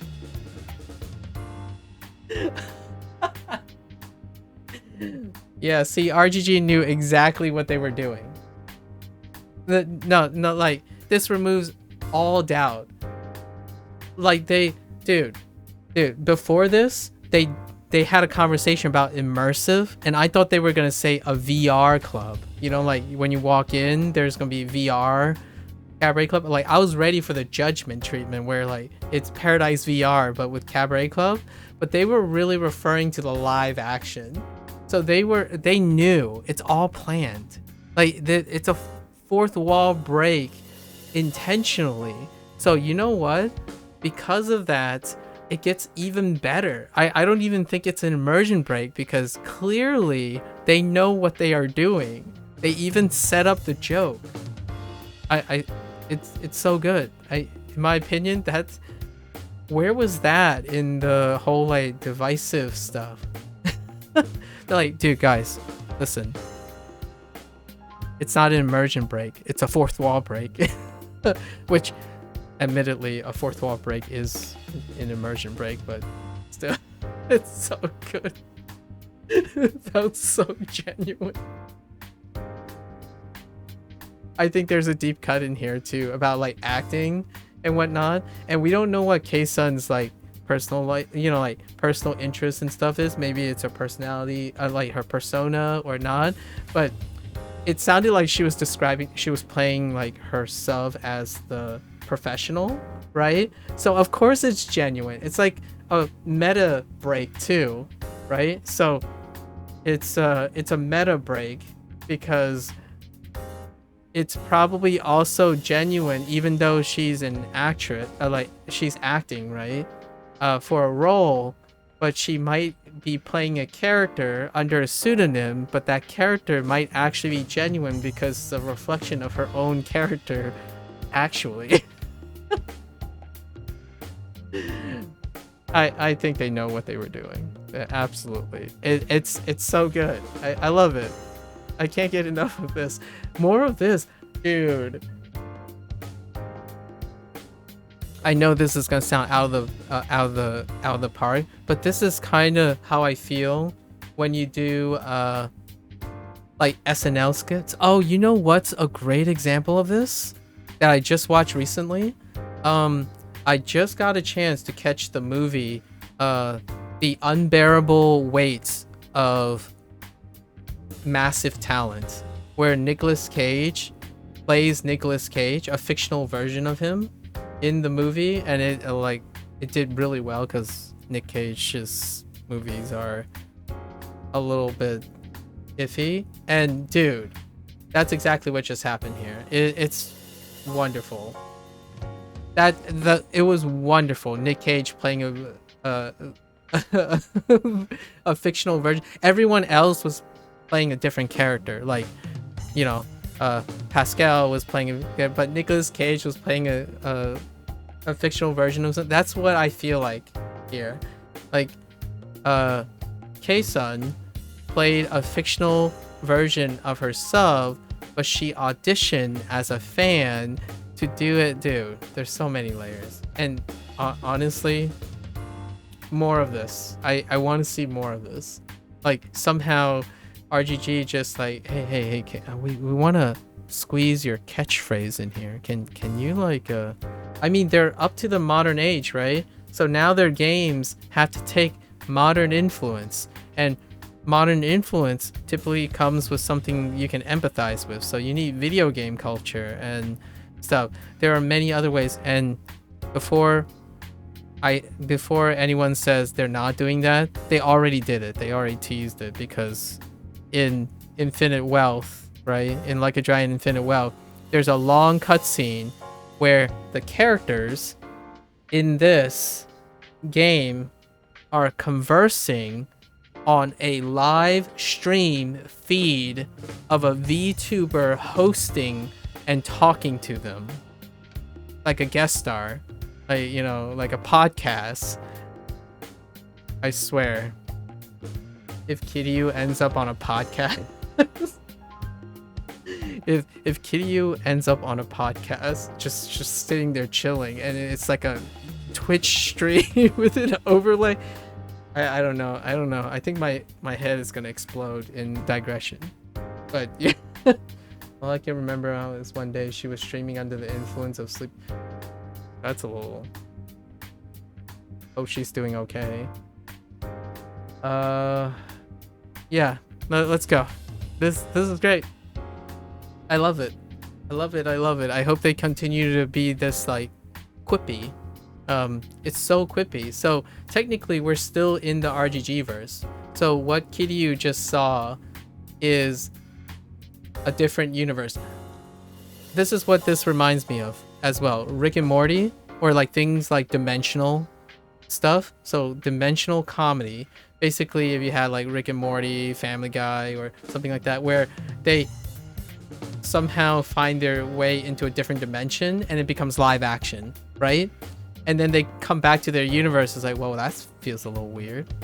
Why do I feel so squishy?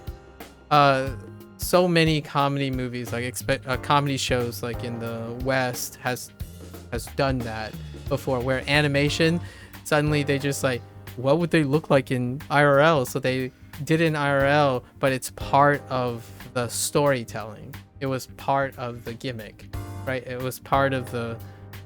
So Kiryu probably just met an IRL girl. I can't right now. Sorry. I've lost it. Let's just go and get to Osaka Castle before I run out of steam here. Okay. And the place didn't feel seedy at all. The opposite, actually. Baldy plays like that. I can really see it catching on. Is that a fourth wall break too? Are you telling me that if we play Like a Dragon Infinite Wealth...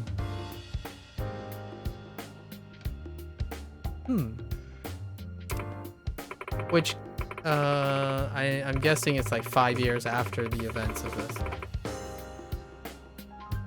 Huh. That's Jori-san. The secret pervert for you. Don't hear a peep out of him till he goes to the cabaret club. Then he's just awful chatty. Whoa. Hey, I only went there to do a job for you. You're too easy, Jori. I'm just pulling your leg. Thanks. Here's your payment. I don't like laughing. I'm just so bad at laughing. Don't at me. Like ha ha ha. No. Kiryu, he really does though. I mean, he's an easy target, you know. Some say canonically he still has his V card, you know. I'll tell him it's really something to write home about. Till next time. Okay. Alright, so do I get to go? That place really was nice though. Now that I've been for work, maybe next time I'll go for pleasure.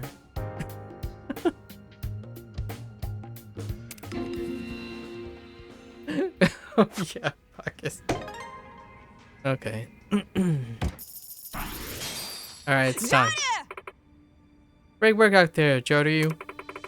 As thanks for completing my request, I'll tell you a special bit of info I've been holding on to. Look for a path next to a public toilet at Bishamon Bridge. Follow it and you'll find yourself a black market weapon shop. Black market? So, it's that kind of place? Huh. Pay a visit and see for yourself. It ain't a place for just anyone, but flash that red tiger and you will stroll right in. A guy with your strength and weapons like that? Whew. Your opponents might as well call in sick. Not a bad place to spend the money you just earned either. I'm sure you won't regret it. I don't really need advice from you on how to spend my money. But thanks for the information. It should be night by the time you get back from the shop. We'll head to the castle then. Oh, we'll get to the weapons dealer. Okay. Wait. Oh, it's probably upgrading our gadgets. Probably. Bacchus? I like it. I like saying it that way.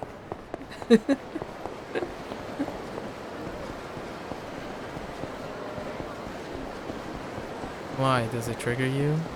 Do you have an issue? Huh?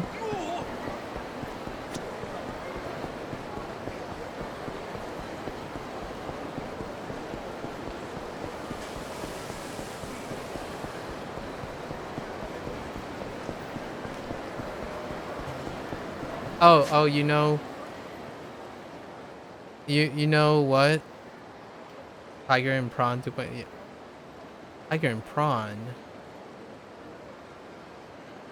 Wasn't it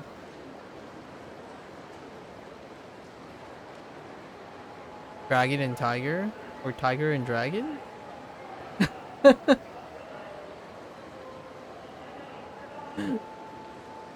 I don't think it's there. It's not there. Oh, actually, let's go check.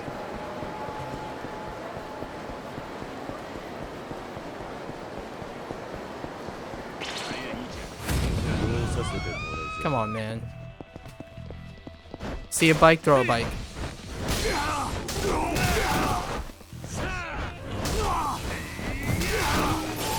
Come here. There you go. See a bike, use a bike.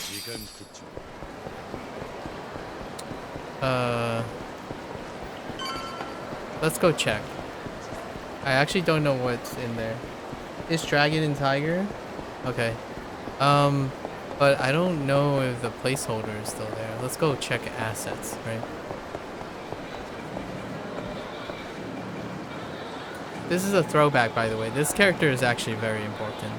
Like, this particular store is very important, actually. There's a lot of sub-stories with that one. A lot. Too much to digress into right now. Nope. No dice. Wasn't it like... I want to say... Wait. Is it where the arcade used to be? Pretty sure, right? I'm pretty sure it's where the arcade was. It wasn't an... Wait, was there an arcade then too? It might be here. I feel like it was either next to the arcade or where the arcade is.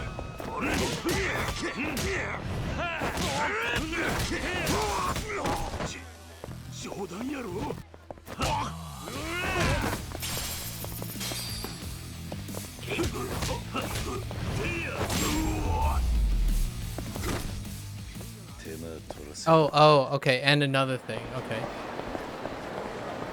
So it's, and it was to the right. So I feel like it's somewhere here. Oh no, no dice.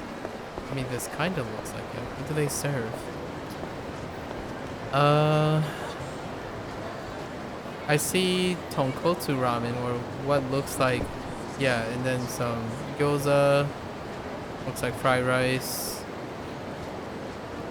I am unsure if that's... No. No, not the place.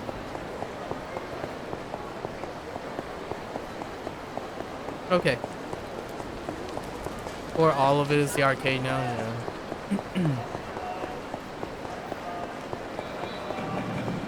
Alright. We gotta get to Osaka Castle. The new Osaka Castle. The big reveal. It's the big trailer, you know? Man, I digress so much today, and it's so fun. There's so many things to think about. So good. I love Legacy. Wait. Whoops. I was supposed to go to Bishamon Bridge. I walked by Bishamon Bridge right away. Okay.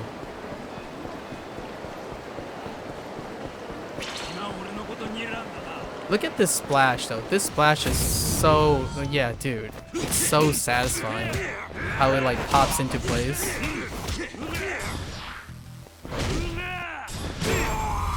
Oh, he has the rush combo sequential charge too.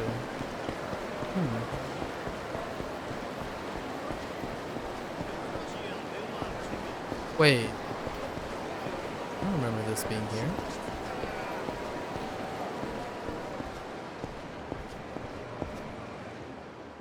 That guy has seen better days. Oh, you know what? Is this the end of this? This would be a Kamiyama point, right? This would totally be a Kamiyama point. But I don't think we're gonna have Kamiyama either.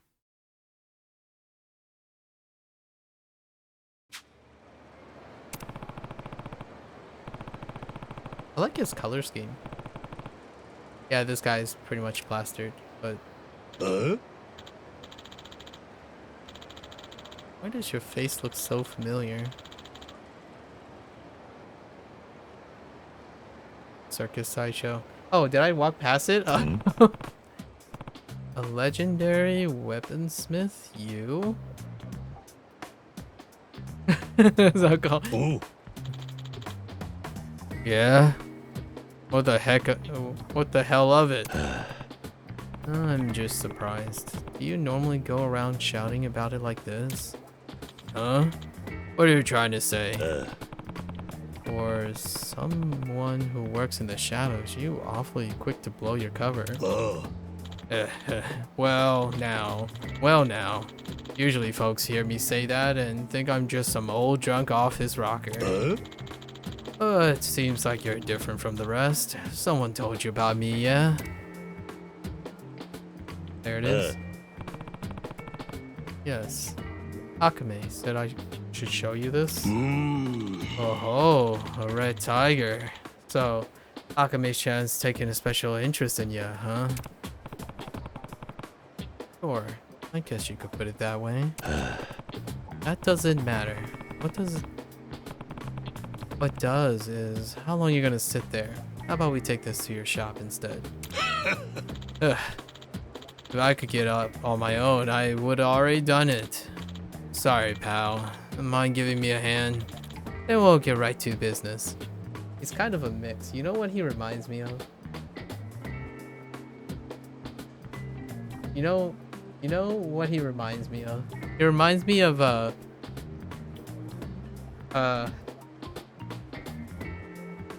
Saigo? Akiyama's trainer? The buddy, the military guy? Saigo. Oh, you know what? He also reminds me of, he's like a mix between Saigo and Sodachi. Yeah, he has Sodachi flavor. Sorry. Like he's kind of a mix of Sodachi and Saigo. I said flavor. Yeah, just a little bit light, you know? I think. Pretty sure. Yeah.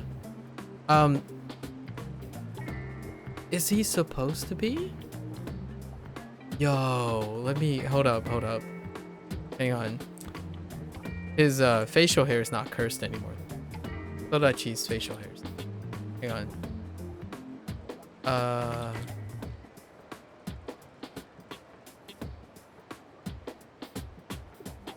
It might be the same actor, maybe. Oh no.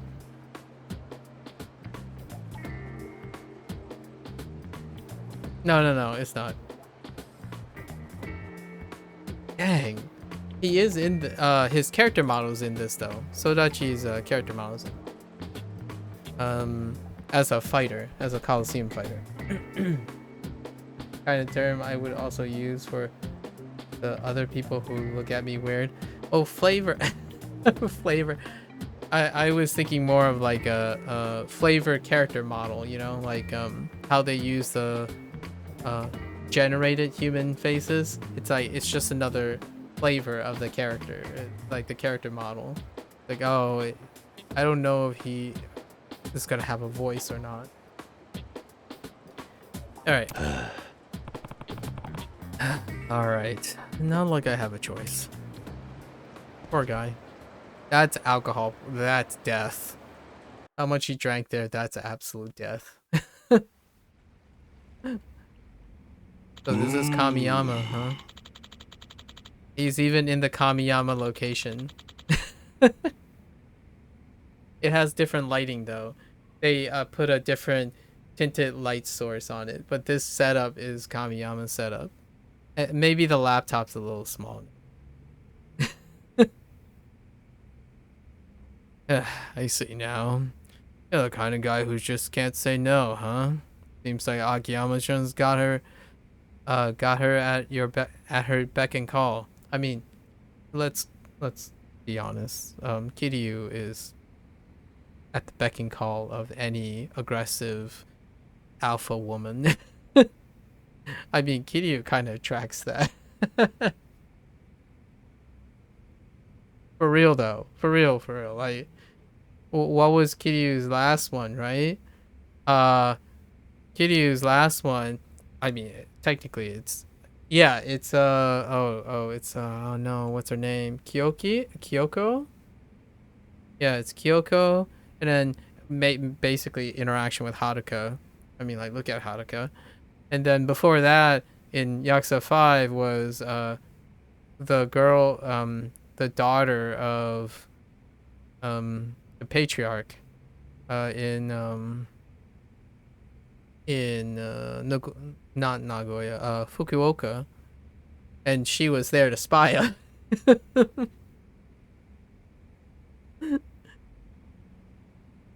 He just attracts alpha girls. And then he always rescues damsel in distress, right? He's always caught in rescuing a damsel in distress. So always beck and call. Either way, either an authoritative woman or a woman that requires his beck and call. It's just a setup. You know? Yeah, because of that, I had to take care of an old drunk. Okay. Too soon, Kiryu. In the future, I recommend not getting wasted in the middle of the day. You got a point there. Just get a little boring when there's no customers to serve. Oi. Being in the underworld doesn't mean you can't lead a healthy life. I know we just met, but you have me concerned. Me too. Joryu, was it? You're a lot more considerate than you look. It's the tie. The tie makes him a little bit more sensitive. He's wearing a pink tie. It's a fantastic, it's like a light pink tie. Just go for it. We can't even dress up Kiryu yet. We have to get to Osaka Castle to dress him up. I will take that as a compliment. See? Oh. Right, now I'm gonna show you something good. This is my shop's pride and joy. So, what do you think? What do you think it is? What do you think it is? We already saw a gumbrella. We already saw a power knuckle, like a power fist that shoots a discus, like power discus. It's probably a drone. Because we saw an advertisement for Amon pools. So it's probably a drone. Either an explosive drone or Rumba or something Amon uses. Because he's a secret agent, right? He needs a gadget. It's a drone.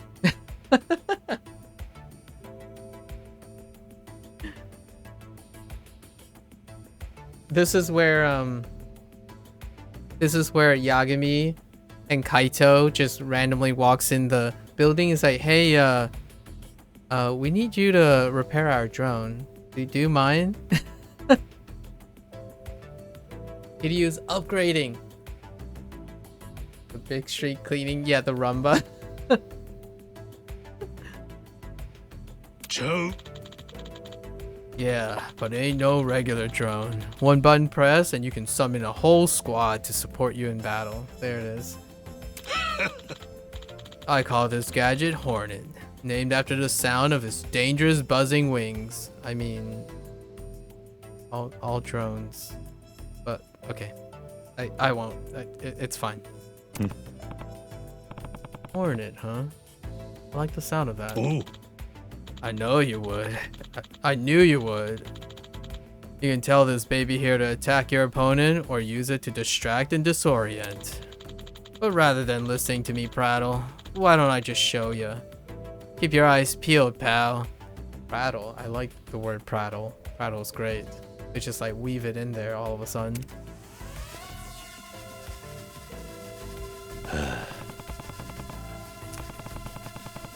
And this is supposed to help me in battle. I'm not sure I really understand. Mind letting me try it out? You freaking fought against Amon. Like, this is a throwback. This isn't a throwback to Yagami, like Lost Judgment and Judgment. It's a throwback to Yakuza 6, the Song of Life, when you had to fight Amon on the freaking like island where he just summons a bunch of drones and that does that. And then like explosive rumbas everywhere. Well, actually, technically it came back in Lost Judgment, like where you fight Amon again and have to on the school roof and freaking throw rumbas at you all the time. Were there drones? No, there weren't drones. No, the drone is really Yakuza 6.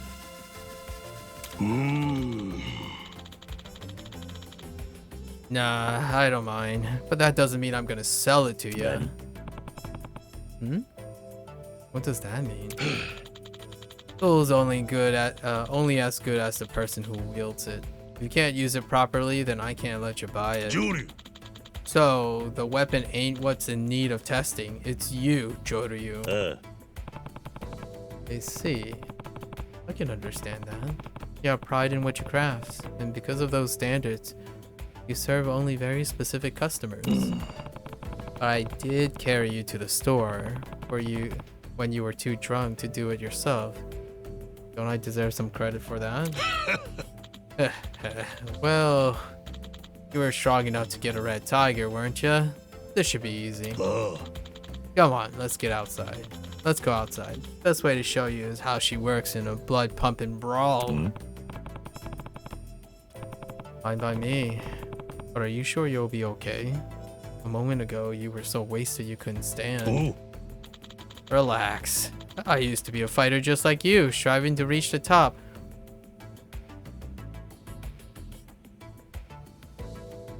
Wait. Hold up.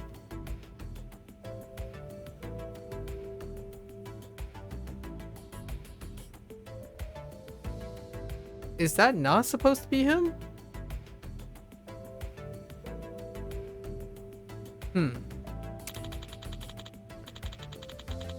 So, treat me like some old drunk and you'll be in the world of hurt. Oh, which by the way, just for the record, all the weapons dealers, almost all the weapon dealers outside of Kasuka's thing ends up being some sort of Coliseum fighter. Really, in the end. Like Kamiyama was a Coliseum fighter.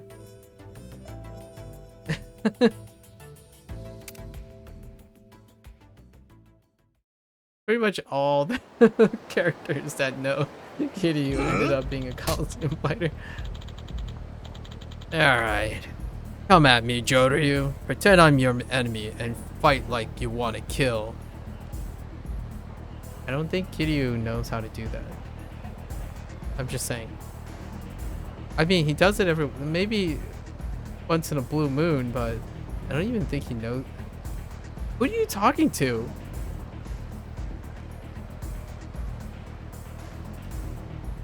The first weapon all weapon makers make is their own body. That's a good one. I like it. Keep it down, old man. We're just here to do a test, right? There's no need to draw attention. I was a warrior before I was a weaponsmith. A chance for a good fight will get my blood boiling. Or bubbling. Huh. I see.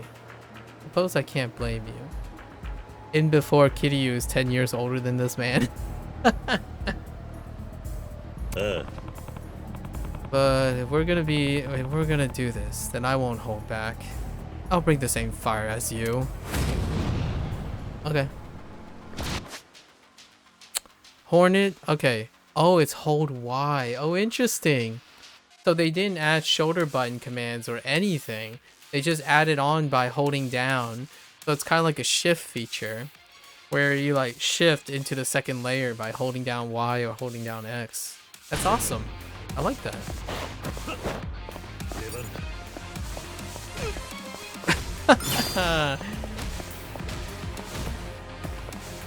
I feel powerful.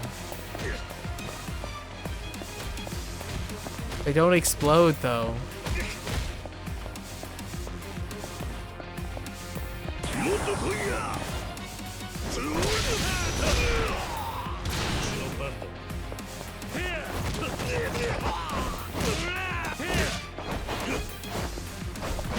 Oh, he grapples. Okay.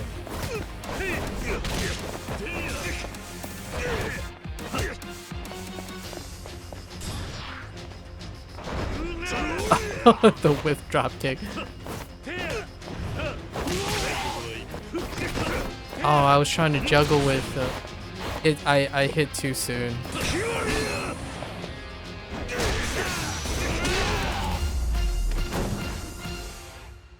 I don't know if I have infinite drones. I think it's just for that, maybe. I was trying to do the juggle, but I attacked too early. With the stance change. Ugh. What the hell was that? What? Are you alright? Sorry, I might have gone a bit too far. Yeah. Nothing to apologize for. Your strike put a shiver down my spine, alright. You use my drone that well? You must be one hell of a fighter. I don't know about that. Okay.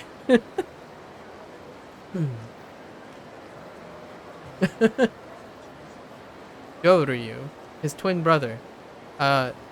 Remember that Kiryu died at the end of Yakuza 6, The Song of Life. Goryu, his brother, took his place. Just like Joji, oh no, I don't know if you've gotten that far. Just like Joji took place of Shintaro in Yakuza 3. Sorry.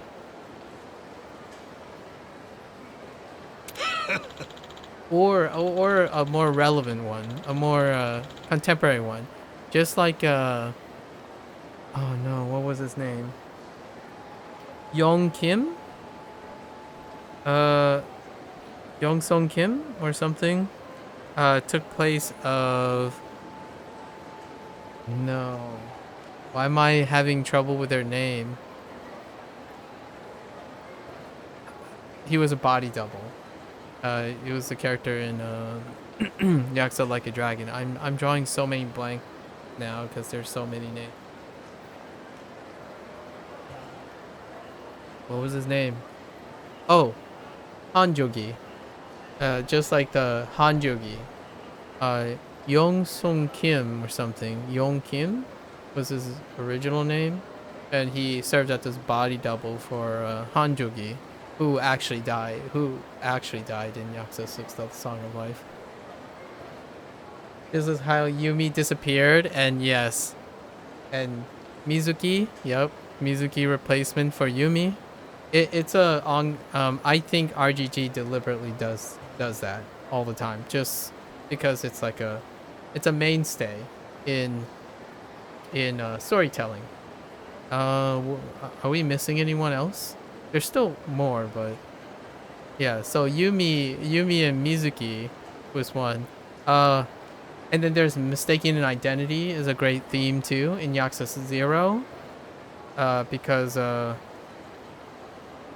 what was Majima's love interest? Makoto. She was using a pseudonym of the other guy's name, Lee's name. So it was a mistaken identity, right?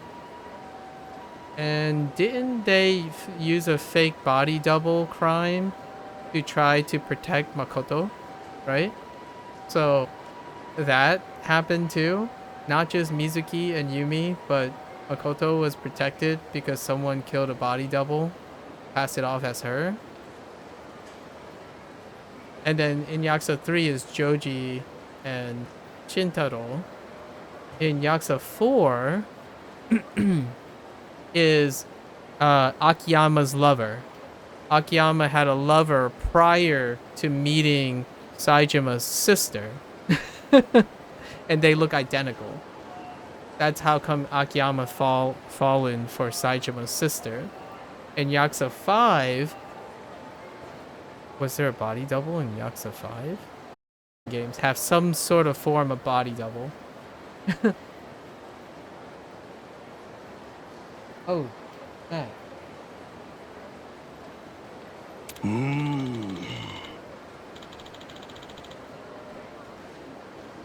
Oh, okay. No, I saw it. It just randomly dropped 1200 frames. Something just like hit the fan just now. What the heck? Me for the next Ace Attorney game for Maya to get arrested for. Okay. Yeah. Yeah, because it always happens, you know. Beginner's luck. Yeah. Modest. Nah, it ain't just about your ability to use a drone. I realized something as I watch you fight. Oh, and what was that? Julie. Those were Daidoji techniques you were using, weren't they? That means you must be one of their agents. Whoa. I like your green plaid shirt. I have no clue what you're talking about. Never heard of Daidoji. And I'm definitely no agent. Idiot. I get it. You gotta play dumb. Say, what do you like? But I know what say what you like, but I know what I saw. After all, when it comes to Daidoji combat techniques, I wrote the book on him. Literally. Oh, snap. Oh, he sells the catalogs for his skills. He was a real estate agent, alright. You what? Didn't introduce myself yet, did I? The name's Akira Mizoroji. Nothing but a starry-eyed fool who spent his day wandering the world's underground coliseum, putting his life on the line in a quest to be the greatest. Coliseum fighter. Confirmed. Learned lots of new techniques as I went, so I started a side hustle teaching them to youths, military groups, and anyone else who was interested. Ooh. And one of those was the Daidoji faction. Would be well on 20 years ago now. Long story short, after seeing the way you move, I know without a doubt that you're familiar with Daidoji's techniques. By the way, that wire you're using, I gave that one to Daidoji too. I weaponized a wire gadget. Spider is what I call it. Is that so? Yes, there's no use in pretending then. Ooh. Yeah, I got plenty of rare combat manuals in my shop. Not to mention a few masterworks I collected during my days traveling and training. Here, you can learn the arcane arts of altercation. Fancy alliteration. Triple alliteration. I never thought the Daidoji and I never taught the Daidoji. And at bargain price. Let me add him to your catalog. Anyhow, meeting a guy of your talents makes me feel like destiny must have been at play. Ooh. Needless to say, you passed my test. The drone's yours. Won't even charge you for it neither. If I could, I'll let you use all my merchandise on the house. But if he could. Oh, and before you head back to Akima-chan, there's one more stop you need to make. An extra special place I only tell my best customers about. Go look for a smoke shop and tell the lady working there that Mizorogi sent you. She'll give you something real good. I'm a fighter of your talent. I'm sure a fighter of your talents will find a use for it.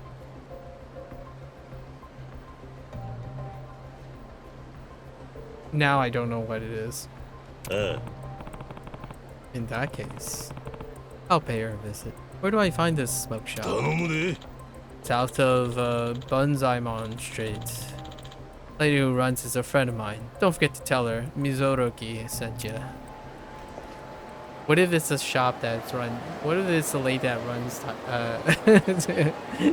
Dragon and Tiger? No. Is it a rusty pipe? Oh, there's a chance it could be a rusty pipe this time. I was expecting some Pokemon theme song there at some point in that about his quest to become. Oh yeah, training is my real test.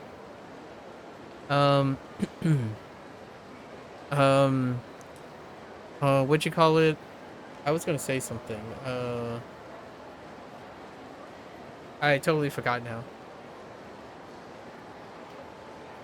Yep. Maybe I'll remember later.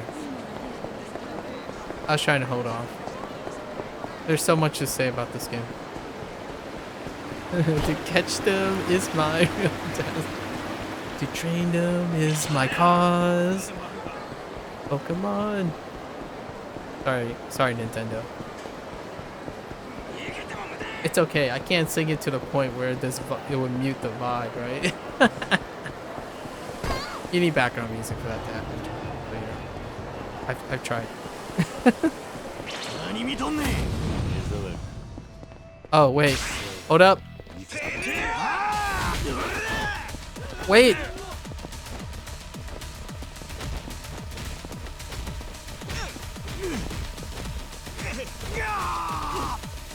Oh, there is a limit. There is a limit. Or like a cooldown anyways.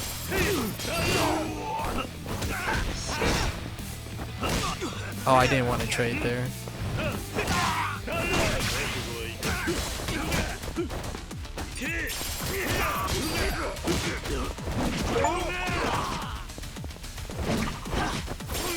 Oh, he can ground bound. I'm still really bad at the ground bound though. Wait, B? Oh, I didn't even realize that. The chonker.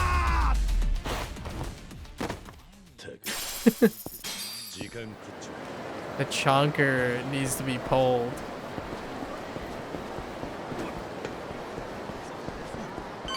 Listen, he's more like Dante. Not Dante, he's more like Nero. Okay? Although it is called Spider, huh?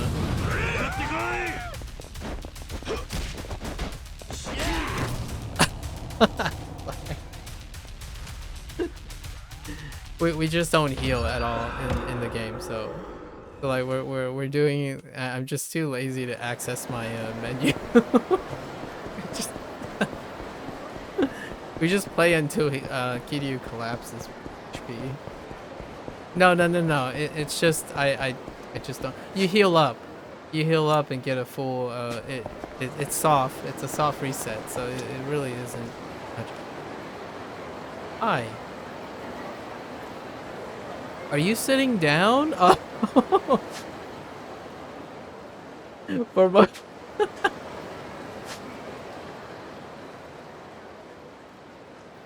For a moment there, I thought the lady was that short, so I had to check. I had to check if she was sitting down. I'm like, dang, Kiryu is really tall. Sorry.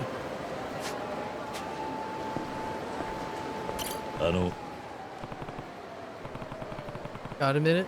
I'm Joryu. Mizoruki told me to come to see you. Ah. Oh, yeah? Just spoke with him actually, so I know all about you. Great. He said if I come to see you, you have something useful for me? That's right. But whether or not it's actually useful will depend on how you use it. Huh. I'm starting to get the impression you're no ordinary lady selling cigarettes. Wait! Wait! Hold up. Are they pulling... So first they pulled a Kamiyama, right? Are they doing a White Lotus? Like White Chan thing? Or White Sun? Like the old lady from Lotus? I had to beat an old lady for this. Is she a martial artist? I'm curious now. You don't say. But wouldn't it be best for both of us to not ask too many questions? Now, what have I for you?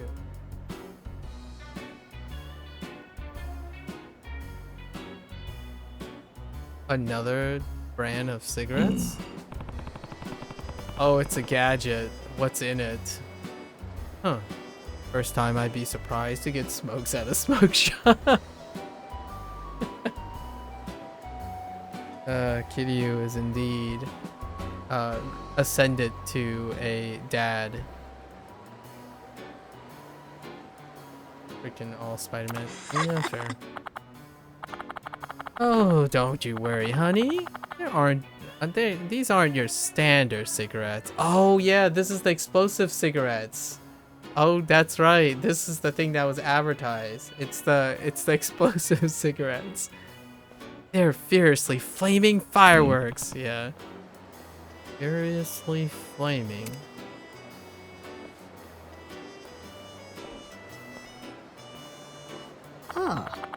Hey, would you look at that? A perfect target to test them out on. I can't stand boneheads who litter in front of my shop. They don't deserve this. At least he didn't get smoked at the smoke shop. I don't know. Not yet. Now, watch closely at a glance. It looks just like an ordinary cigarette, but it's much more. I don't even need to light it. All I have to do is toss it at that nasty little Yakuza litter bug and...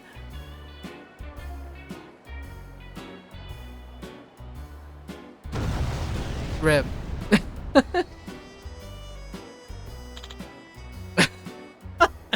So campy. I freaking love. What? Huh? What the heck was that?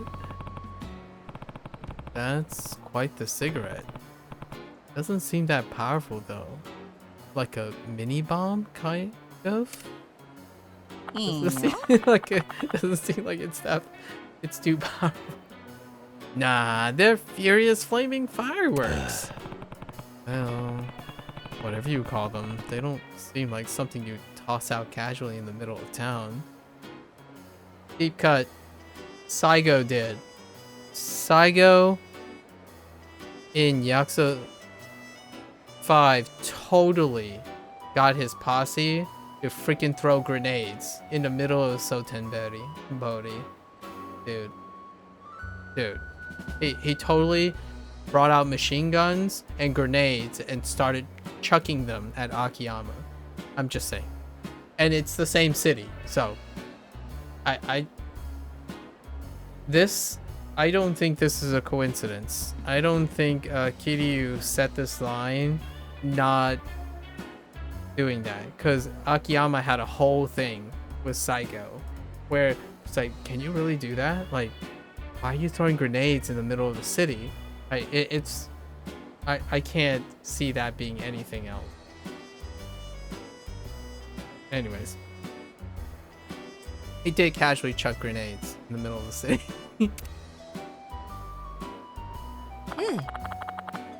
That's why I rarely give them out. But since Mizoruki-kun sent you, I'm making an exception. That tie, though. The weaponized cigarette gadget. Firefly. That's what I call it. Ooh, I like that name. Firefly. Nice.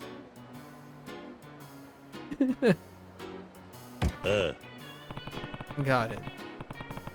Since you went through the trouble, gratefully accept.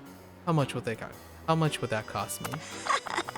Oh, there, Mizuruki Kun's treat, dear.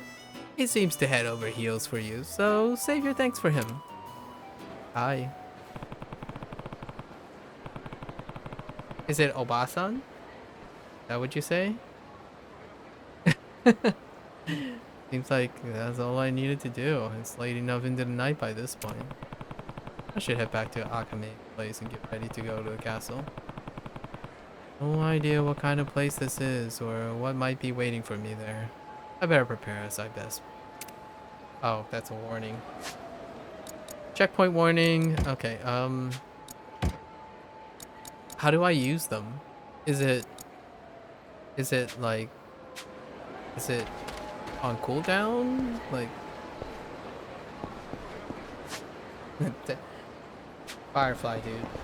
And she litters. It's totally littering, but it gets annihilated, right? So is it literally littering? It might be vandalism. Hold up. Oh, it's X. Hold X, of course.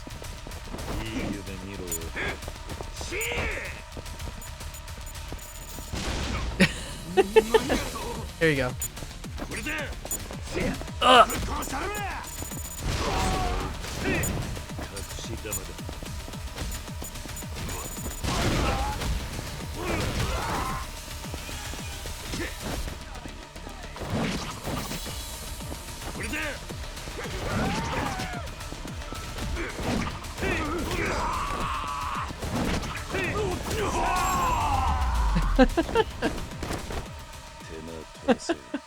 When the old man is teaching the kids how to use technology, that's fair. Kiryu has ascended. I mean, Joryu has ascended. He is now an edgelord. He is a social media mogul, influencer. He's the Japanese Elon Musk. He has ascended. You know what? Let's look at oh, we have these things now. Oh yeah, and we can unlock these things now because we got the manual. Ultimate counter. Oh, just damage up. You can be unflinching during extreme heat. Oh, we need more gauge though. Auto charge? What the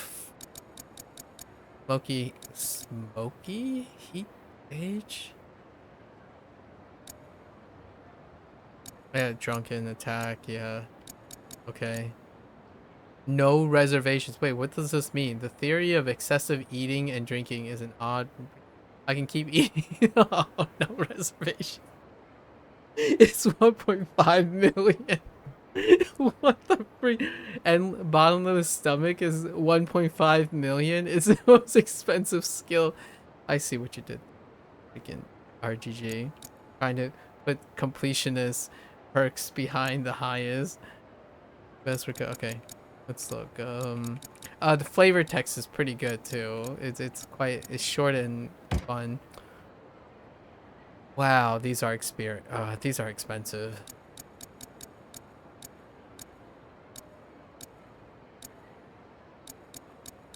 I don't know. Double guard. Oh, interesting. Is this like immediately? Yeah, it's the double regard. It used to be called regard.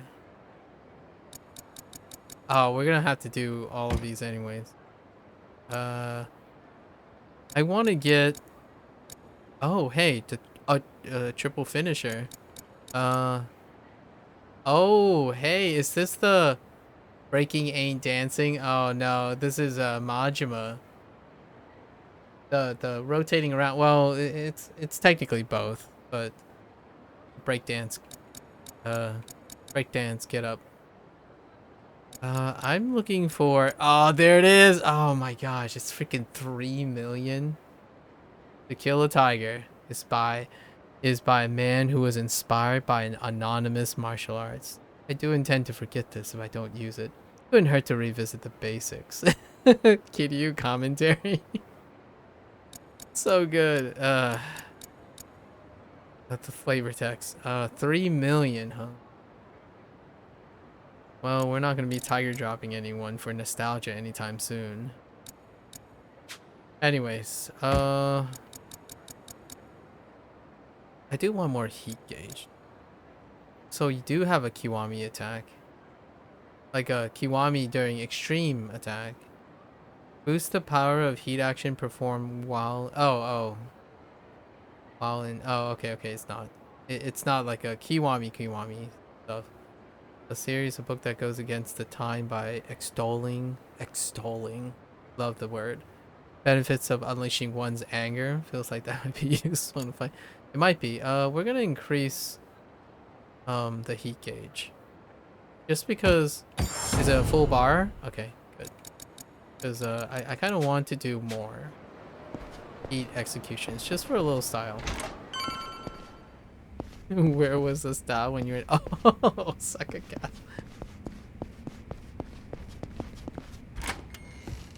Alright. We're ready. This is the main event, and then we'll run around a little bit and then rest for the next time. 赤目、そろそろキャッスルに案内してくれ。オッケー。いや、待たせて悪かったな。上流が大阪に来たんはこのためやもんね。一応理解はしてくれてたんだな。当たり前やん。ただ、行く前に一つ聞いときたいんやけど。なんだ。上流、高いとこ平気？ Chopper? Are we going for a lift? Chopper. You know, is this the first time Kiryu's been in a chopper? And not shooting one down? Hint, nudge, nudge, chuckle, chuckle. Because he shoots down a lot of choppers with a rocket launcher. Like, a lot. It comes up a lot. He either is just running from a chopper, driving away from a chopper, or blowing up a chopper with the rocket launcher. He's actually in one now. Oh, that's right. You want me too?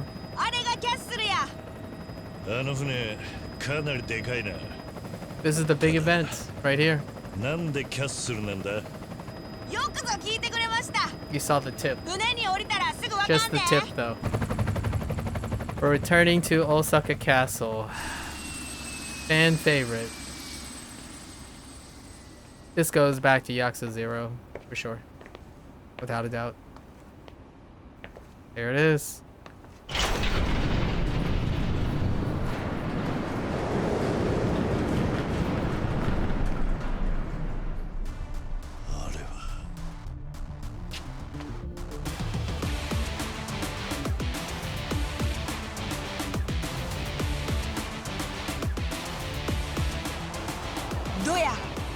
Okay. あの一番奥のやつ。キャッスルやろ。大阪城。そう。巨大コンテナ船に大阪城を持った大人のアミューズメントパーク。ここに出入りできるんは指折りの VIP だけなんやで。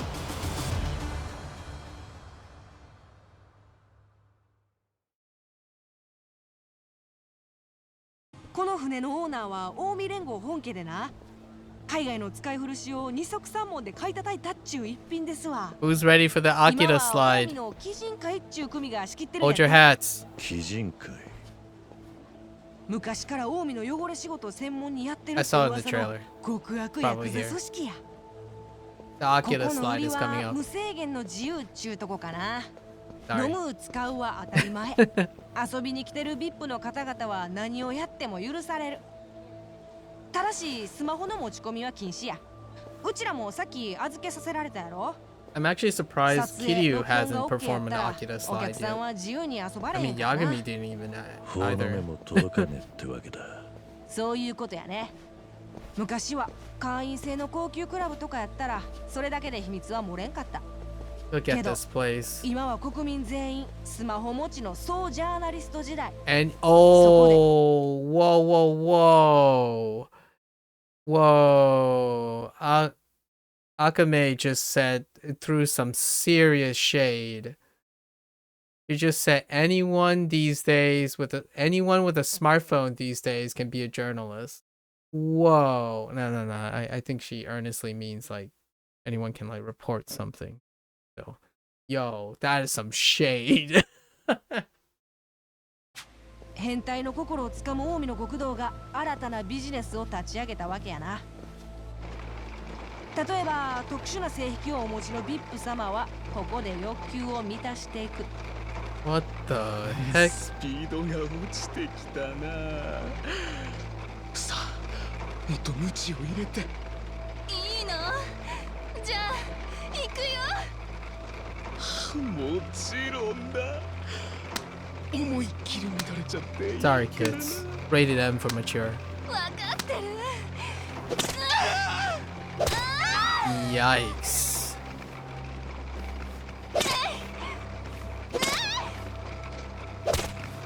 欲望をぶつけられるんは大抵ギャンブルで首が回らんようになった連中や。最後の一発逆転狙って結局それにも負けたお人たち。せやから景気の悪い時ほど That's the kind of women Kitty is looking for.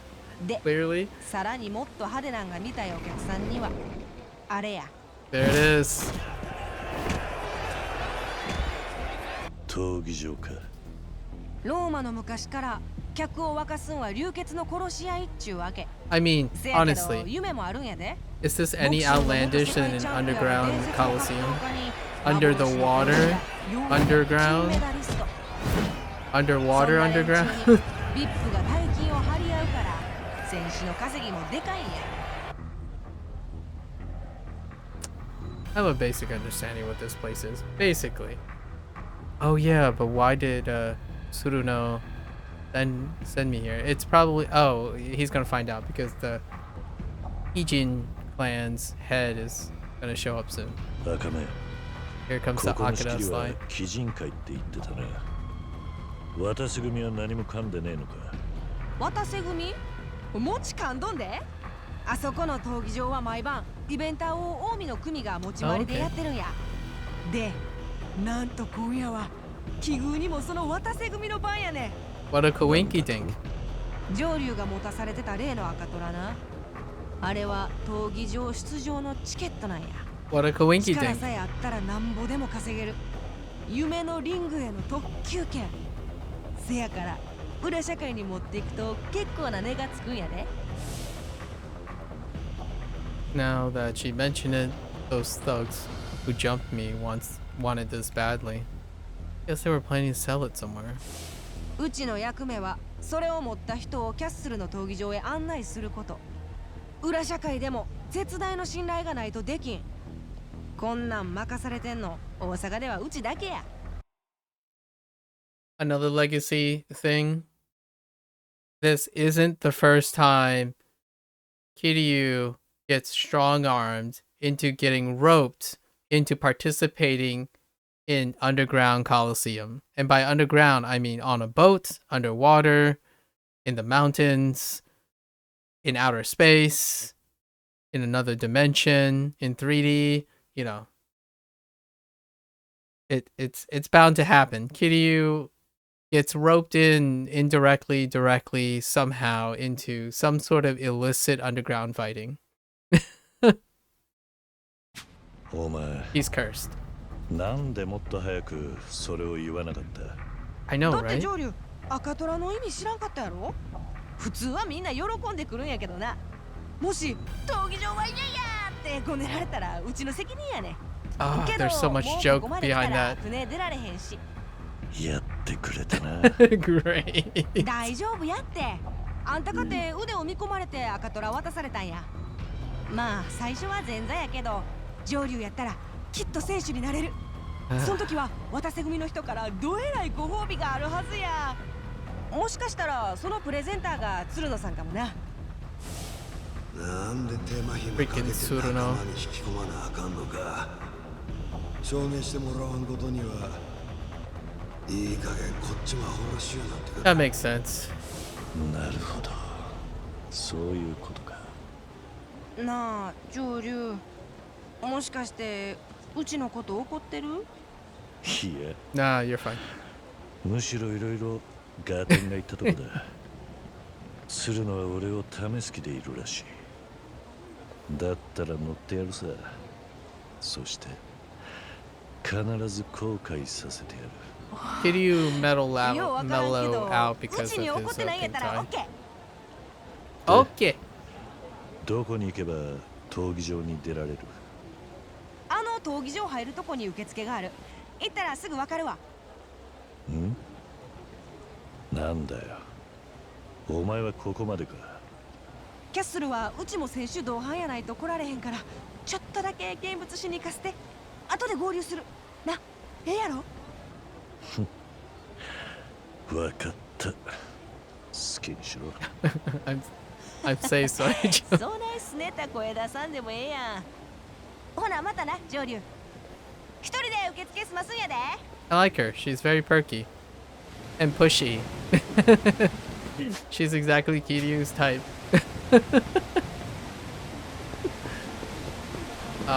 Look at the lights. You know what this reminds me of? Oh, no. They got the perfect color balance too. Look at that. Green next to purple, right? Neon green next to the light. This is gamer right here. The gamer ambience because color theory. Look at that. Green complemented by pink. You got color theory all written. Like green fading into blue as the complementary colors. Sorry, I spent the whole last month doing artwork, so I got reminded of color theory all over again.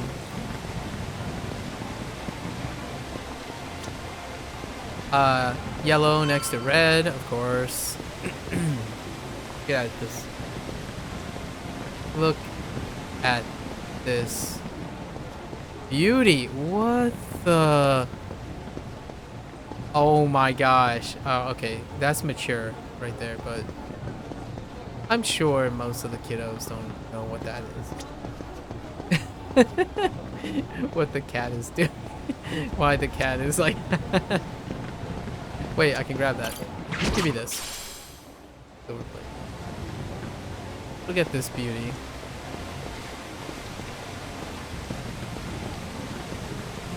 Ah, so good. That is it. You nailed it. What? Is that like...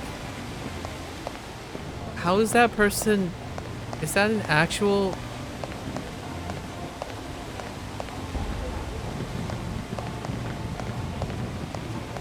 This, what this reminds me of is like the first time I saw, Sotenbori in Dragon Engine, like Kiwami 2, when I first boot up Kiwami 2, I just stand here and just gawk at the light show. It was such a blast because, the older, beforehand, lighting sources were not as, vibrant. It was not as dynamic. Such larger than life. Give me this. Platinum plate. Alright, MSQ again. Let's go.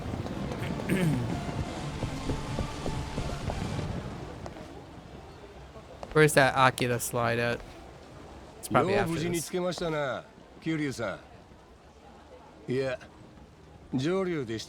Oh hey. It's you again. Shishido. そう呼ばれていたな。今日は顔隠さなくていいのか。ええ。ここでは近江連合の力がこうです。心配ご無用ですが。Proper name screen now. 花輪さんの面倒を見てます。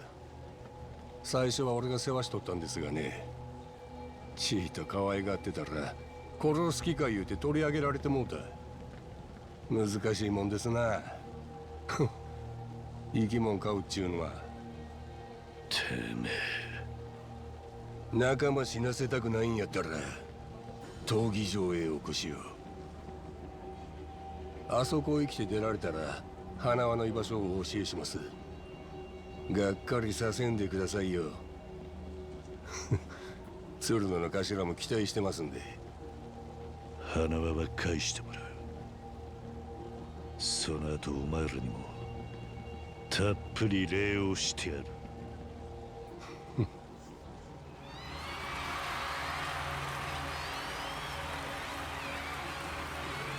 あの人は鬼人会のThere 会 he 長。is. 三代目西谷誉です。このキャッスルを仕切る近江連合の大幹部。Wait. His family name is Nishtani? Oh no. Was that right? The third? No. Wait. 若くして金とカリスマと。大した殺しの腕をお持ちです。Nah, no relations. まさに関西極道の鏡や。It is in Osaka. Wow. That. Oh, he is Nishtani. It can't be, right? That crazy smile, though. Omore Nishtani, the third. I mean, the timing would check out. And I'm talking about Nishtani of Yakuza 0. If he's third gen? Nah, I can't be. Wait! What was Nishtani's clan name? Wait.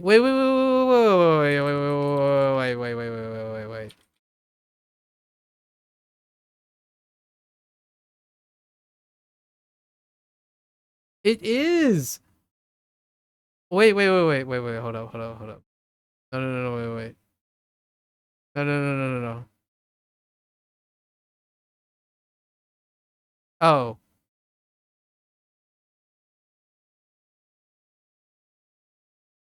Oh, okay. It is related possibly.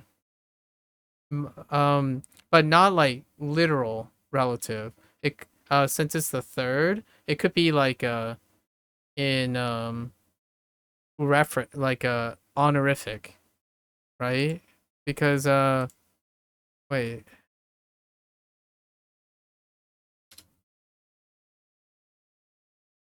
Yes, it is. It is his name. Homure Nishtani. Yeah, that is his name. So this guy adopted his name. So this is a reference to Yakuza 0.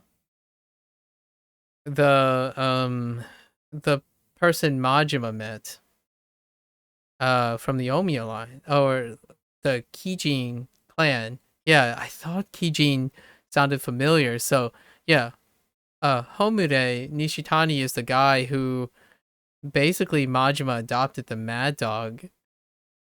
The knife thing. Wow, that is a throwback. Makes sense though. Omi Alliance, Sotenbori. Yeah, the Mad Dog guy. His name was Homide Nishitani. I was like, that can't be the same name. I don't remember his first name. So it's not his real name, but he took this name as an honorific. So he's Homide Nishitani the third, which is kind of funny. I didn't think now that I think about it, I guess nobility did kind of do that, huh? What I mean by this, a non-Western nobility. It really feels like we're going to feudal times now, or medieval times. Like George the Third. Yeah, same guy. Nice. What a throwback. いつまでもお前らのお遊びに。I really like that character. そうですか。Nishitani from Yakuza 俺 Zero. はもう行きますわ。せいぜいお客さ Does ん that 盛り count 上 as げ a たって body や。 double? なんや上流、お友達でもおったんかいな。そう見えたんならお前の鈍さも大したもんだ。冗談やって。それより闘技場の受付済ませた？まだこれからだ。 You're so pushy. ほんま上流はうちがおらんとなんもできんな。So ほなうちに confused. 任せとき。こっちや。Akabe is just freaking pushing him around. Next you'll find out that Akame is just gonna make him グラディエ gamble. ーターのお届けです。 She's the new お待 Haruka. ちしてました。茜様。 Request for Akame. 出場の資格はお持ちで。 Which, by the way, it's already true. Because what you're doing is you're fulfilling Akame's requests. So, you know. If Haruka, his surrogate daughter, isn't going to provide the requests, Akame's got it. Dang. That, the pattern on that. おめでとうございます。大きなチャンスを手にされましたね。登録は何というお名前にしましょ上流や。う。かしこまりました。よっしゃ、これでスタンバイオッケーやな。せやけどリングに上がるときはグラサン外した方がええで。そうか。そいつはまずいな。なんで？顔を見られたくないっちゅうこと？ I know what's happening.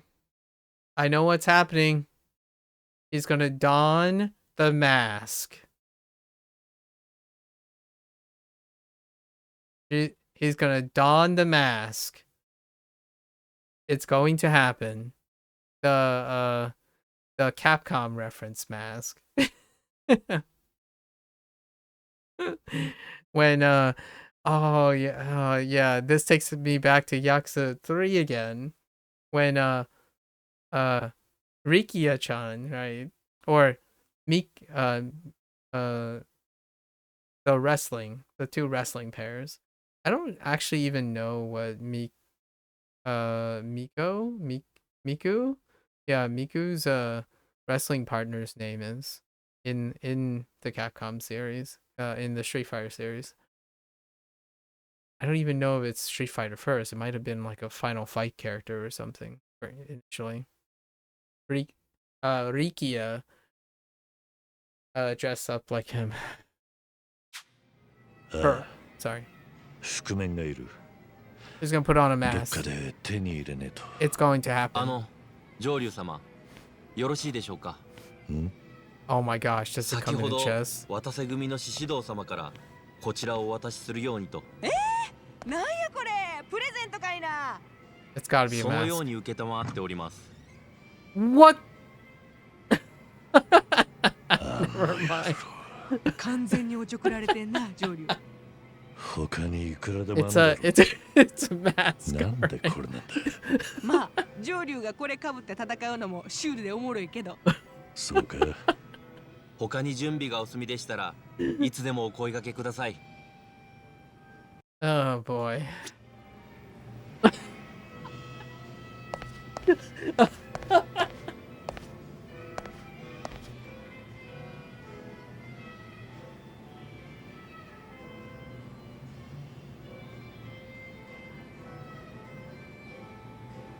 Sorry, I gotta process this for a minute. It's just, can I zoom in? Is there? No, no, I can't zoom in. Oh wait, I know what I can do. Hold up. Camera trick. Hold.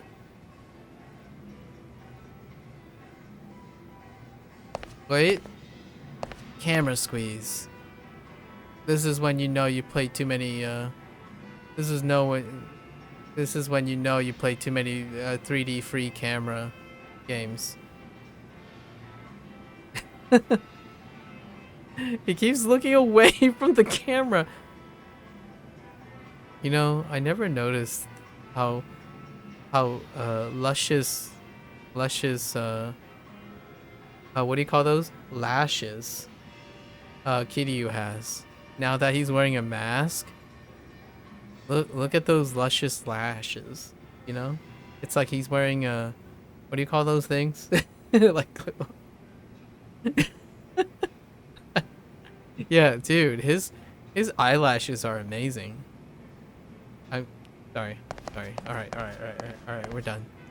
Yeah, he has like fake lash extensions. All right, I'm done trolling. Sorry, let's get back. Jojo-sama. Well, at least do this. Indeed. Yeah, let's go. God, any other mask? Oh, hold up. Oh, a selection. Hi. Okay. There's probably the classic one's probably in there.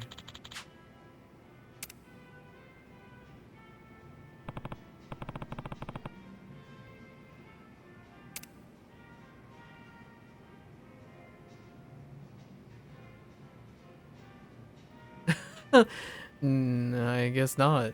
It's probably somewhere in this game. I refuse to believe they're not including the legacy mask.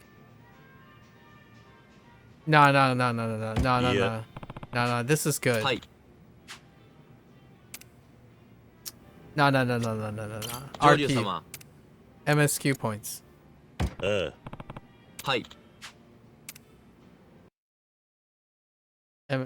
MSQ points.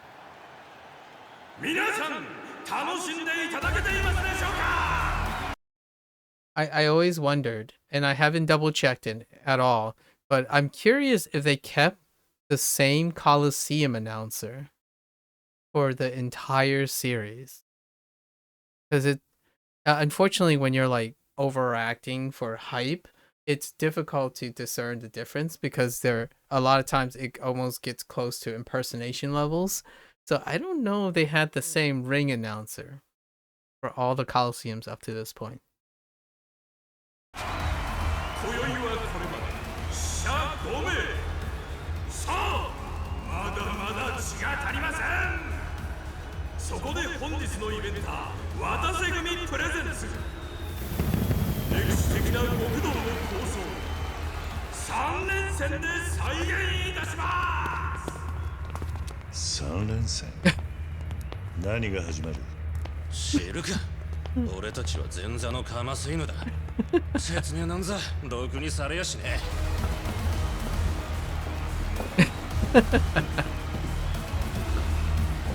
Like talking to Kiryu like it's totally normal. Yes.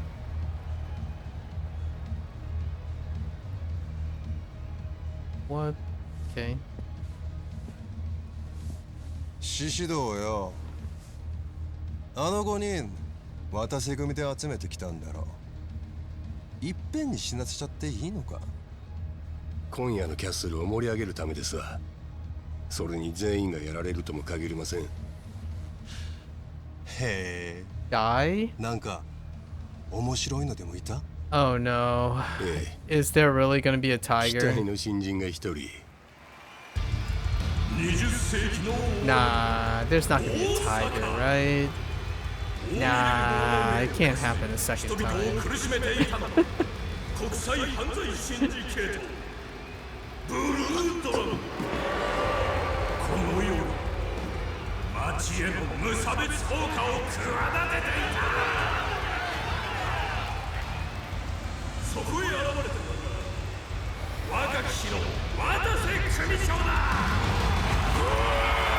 Oh, I was about to say, why does that guy look suspiciously like Watase? It's like, oh, it's an impersonator. Because his freaking suit. あのデカブツが渡せ役ってことか。渡瀬組独立の創世ブルードラゴン壊滅作戦。我らの渡瀬組長が甘っかな花を咲かせます。 Oh, rip. Oh. Oh. That looks so painful.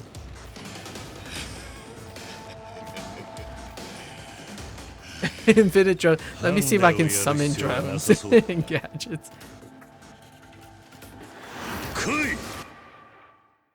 Who needs weapons when you have gadgets, right? Let's see.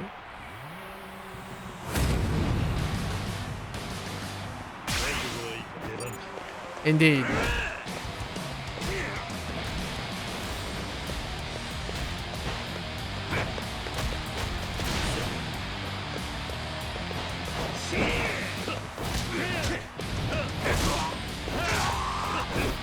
Oh, he auto recovers from the juggle. Oh, he auto rolls out of midair. That's so cheap.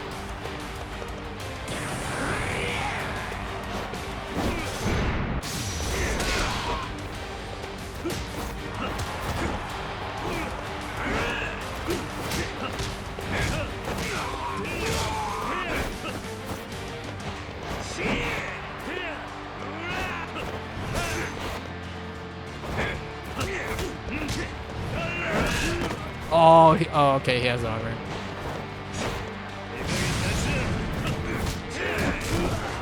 Oh, I can get stunned in that? Jeez. He can armor through EX, dang. なんと渡瀬組長倒れる。歴史が変わってしまいました。 That mask. よう、獅子堂。あいつだろ？期待の新人。えい。せやけど、まだまだこれからですわ。さあ、歴史的な極道の戦い。次なる構想は2005年カムロ町。登場回を手中に収めんとする凶悪な極道。Oh my god. I can't right now. So, they use this like Osaka thing to it's fan service. It's fan service. We're going back to 2005. Akira Nishikiyama. We're going back to Kiwami 1.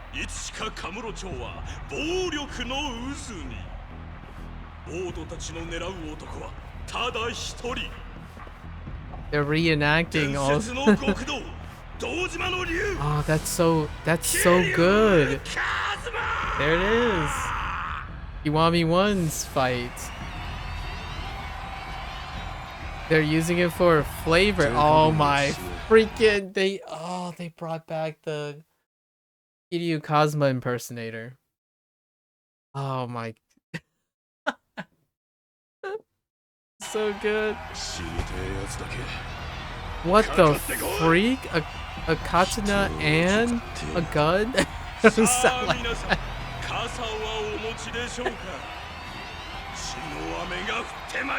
Hold on to your umbrellas. I can't right now. Oh my gosh. I'm losing it.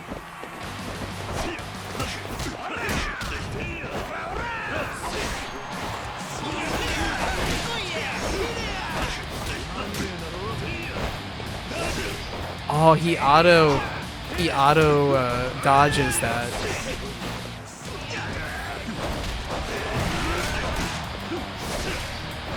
Dude.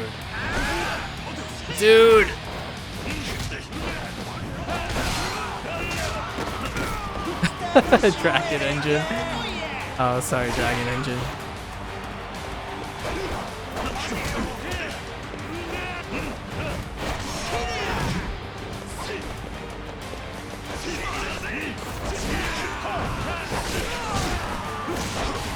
Oh, I can't guard that.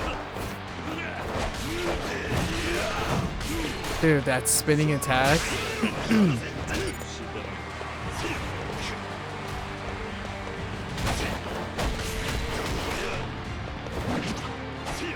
Oh, I can't actually do anything about that.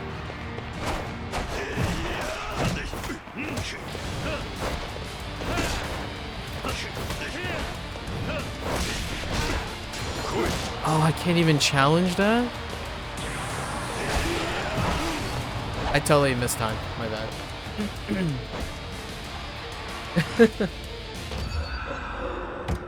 Oh, I don't know if there's an air grab available. I don't know if there's an air grab available. Yeah, dude, I got bled like crazy. But it's the spin. It's the 360 spin. I can't close quarter. It's so active.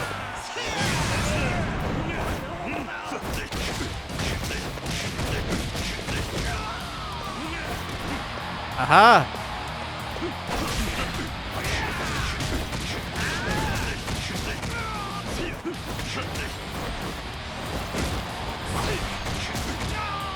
Aha!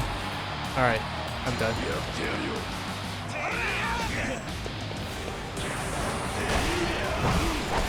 What the heck is that 8 billion hour delay? What the freak?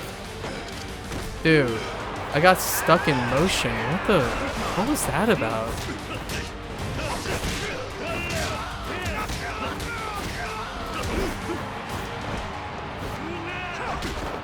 I've got to stance switch.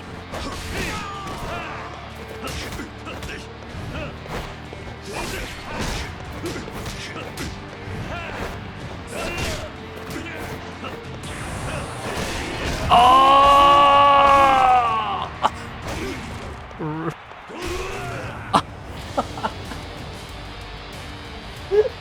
I thought I could beat him, but he had armor. Dude. I thought my my charge attack would juggle him, but he had armor. Freaking he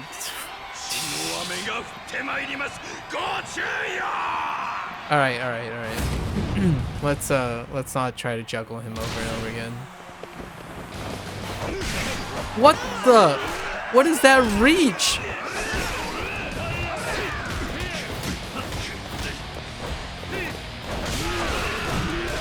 Dude.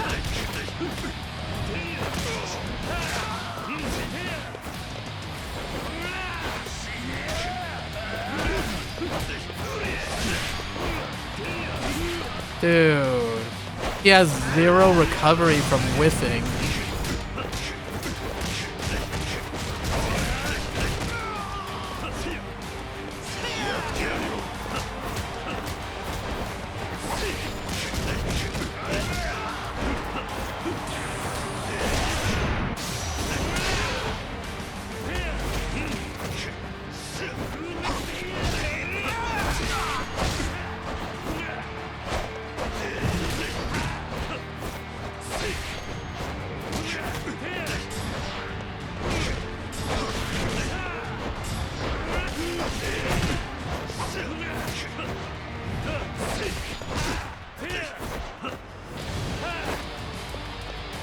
What is it? I just lose inputs. Dude. Oh, that's kind of funny though. I lost so many inputs. For whatever reason. Like I'm not quick stepping when I think I'm supposed to be quick stepping. It happens twice now.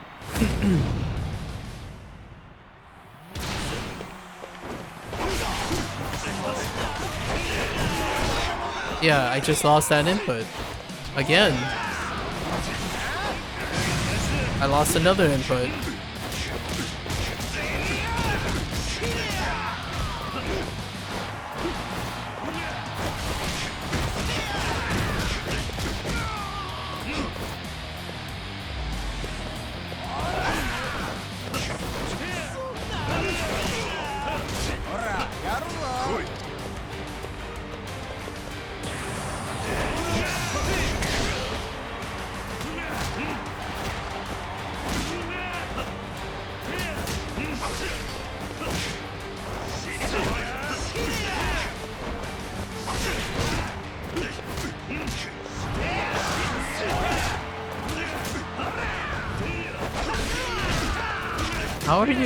How is he slipping through that?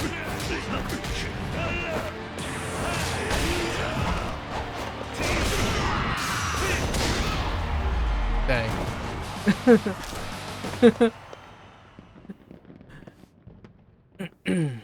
Nah, you just spam. You buffer. If you're losing inputs, you just buffer into it. You know? You just buffer.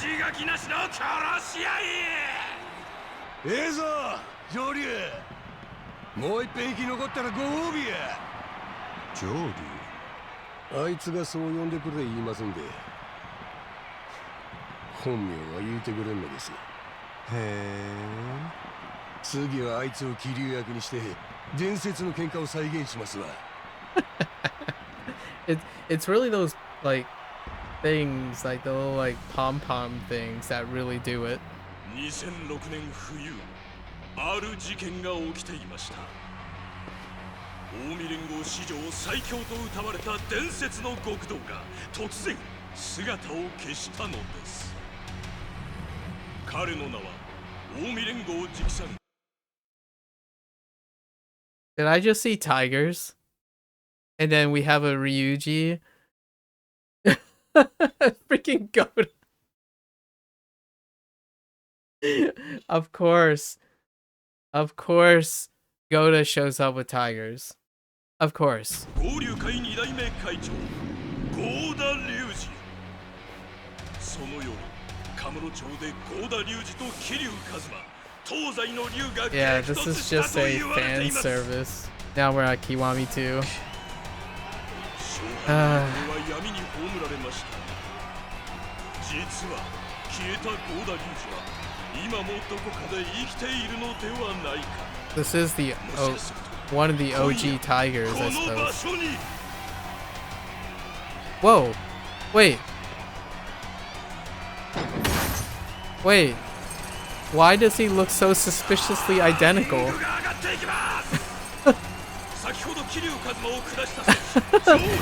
Does this count as a body double?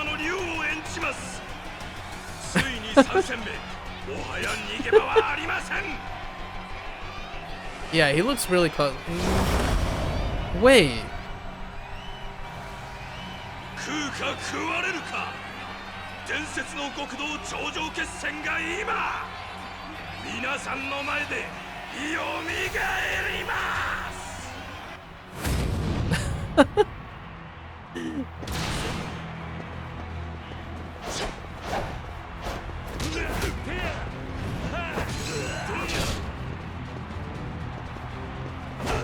Oh, it even has Ryuji Gota question mark. Gota question mark.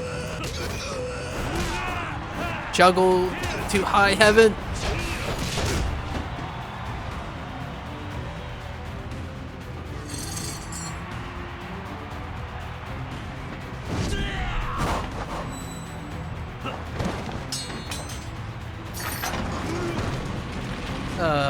It's the freaking tigers. It's the freaking two tigers again.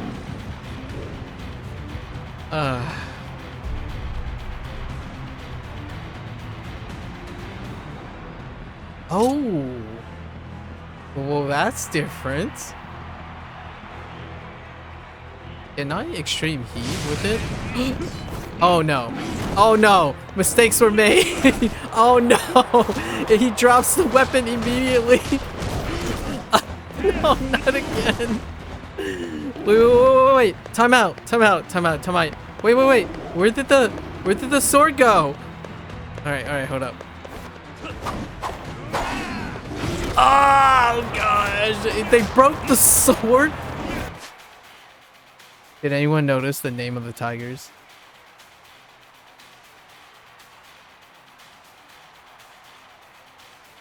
Oh yeah, we did have a spear, that's true. It's sugar and cream. Ah, sugar and cream! Why would you name your tiger sugar and cream? I'm sorry, PETA. Ah! Why does everything bounce off the tigers? How do you? Oh my gosh, everything freaking bounces off. Hold up. Ugh! Kick in the face. Let's go. Ugh!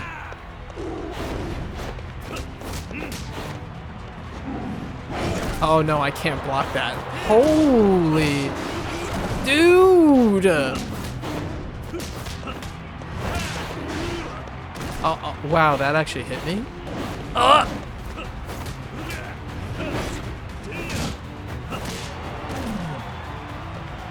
Not even close. Not even close. It's fine.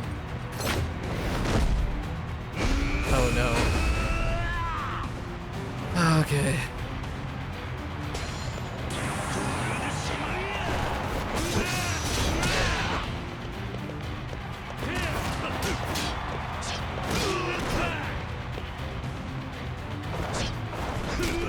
Oh my gosh, that delay swing.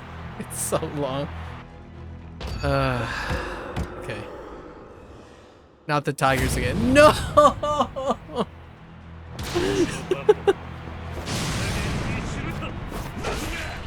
Screw you and your sword!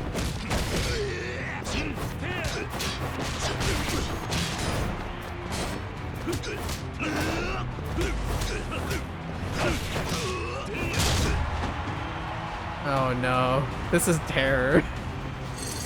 This is absolute terror. Okay. Maybe we can just gadget them down? Hold up, hold up. It's fine. We have gadgets. Nah, I think this is the way to go.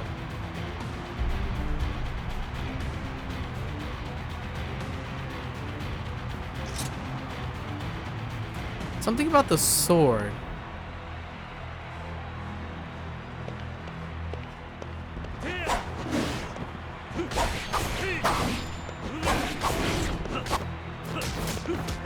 The answer is no.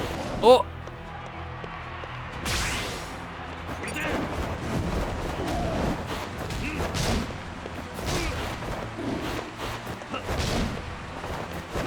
Oh, evasive striking is actually really okay here. Oh!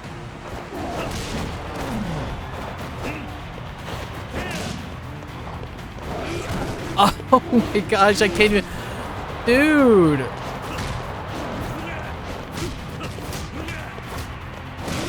Ow.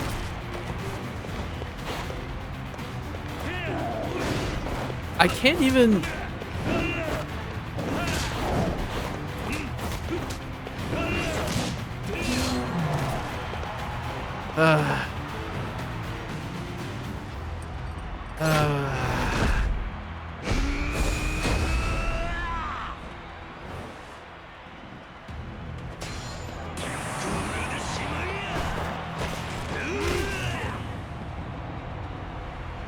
Did you guys not see me quick step? And he just tracked? What? I totally quick stepped.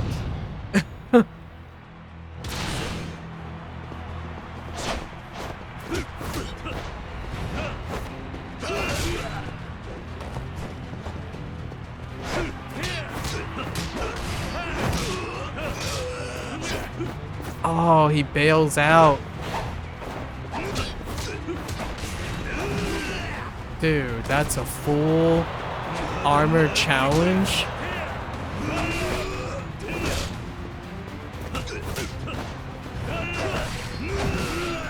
How do you whiff that? Dude. Dude. That is some weird stuff. He whiffed 3 times when he wasn't even dodging. There's no way that spin is a dodge and an attack at the same time. Okay, the sword is like kind of Pepega. Maybe we'll take up the sword after we take down one of the tigers.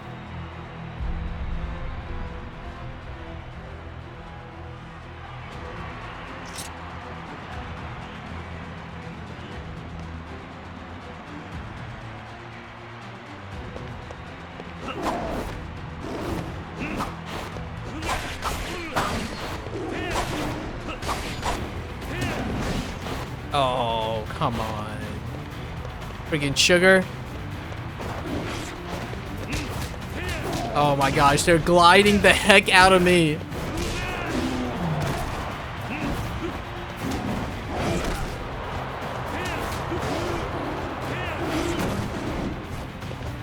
You don't even know where the freaking hitbox is. Oh my gosh, dude. Tigers are nightmares, man.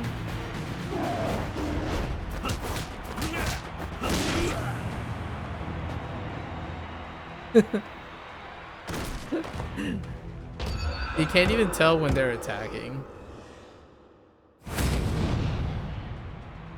Okay.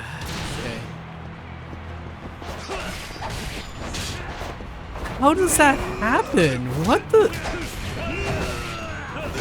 Yeah, see, he just whiffed. Again. Oh, is he invulnerable when he does that swing? He has iframes when he attacks with his weapon. Yeah, he has iframes when he's attacking. I'm like losing, it's losing targeting while he's swinging.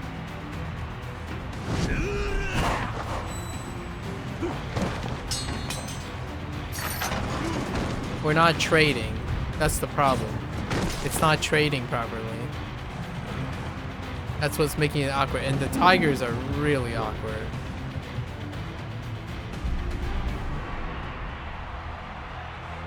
We are MSQing over.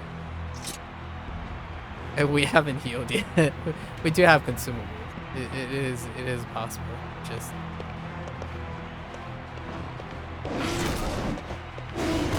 I have so much input delay. It's unbelievable. Like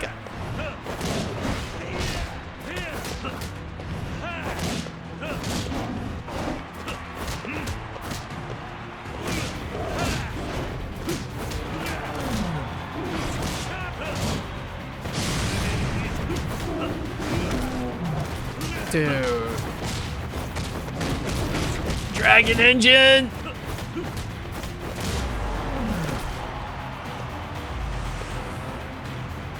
Tigers. Freaking dragon engine.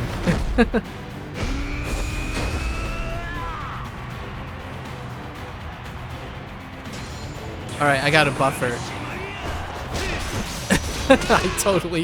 I totally smashed my... Oh my gosh, he has armor. Oh yeah, he just armors through all of that. Oh my gosh, that's... Alright. Let's heal up. I was thinking if I can juggle him, but you can't. You can definitely not juggle. Yeah, it's enough.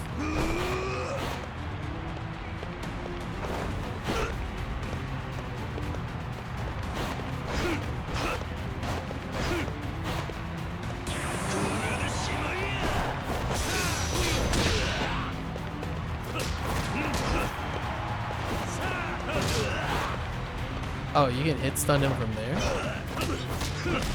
Oh.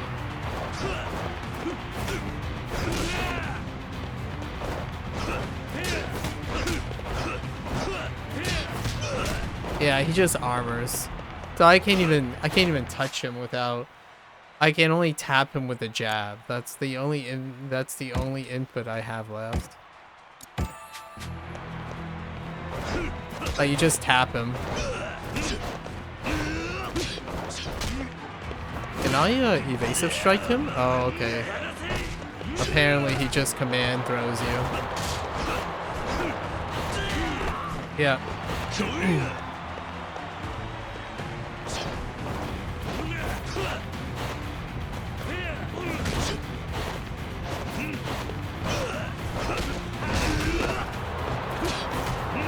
Wait, the tigers are solid?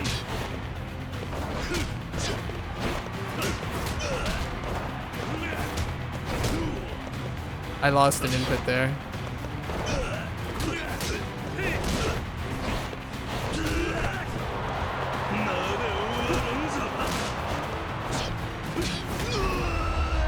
Dude. Taunt for heat? True. Good taunt for heat. Good taunt for heat.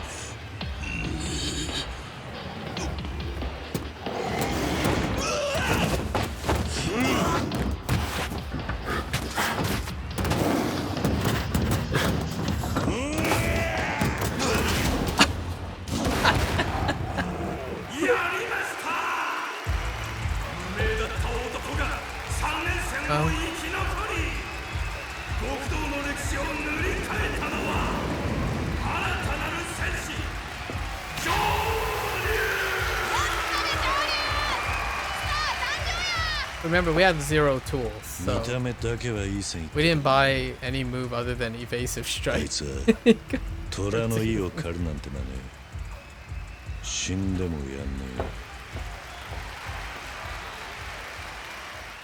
I wonder if he has the Komaki parry. A Komaki parry would have been awesome.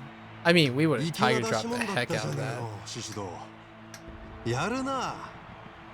恐れ入ります、会長。渡瀬組はよく見つけたよ。まだいるんだな。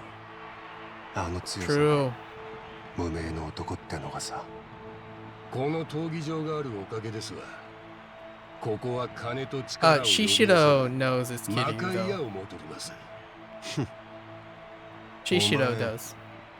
おべんちゃらうまくなったよな。育ち悪いくせに。ありがとうございます。ほな、俺はイベンターのお役目がありますんで。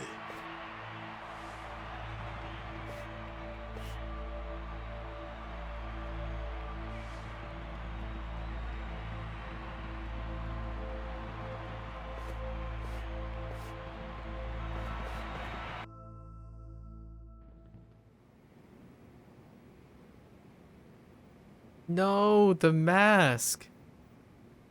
All right, I had my fun. That was too good. 見事なショーでしたな、桐生さん。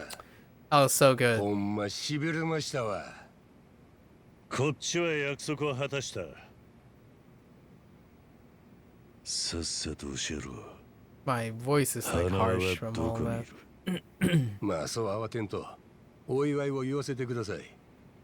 ちょっとぐらいおしゃべりに付き合ってくれたってええやないですか。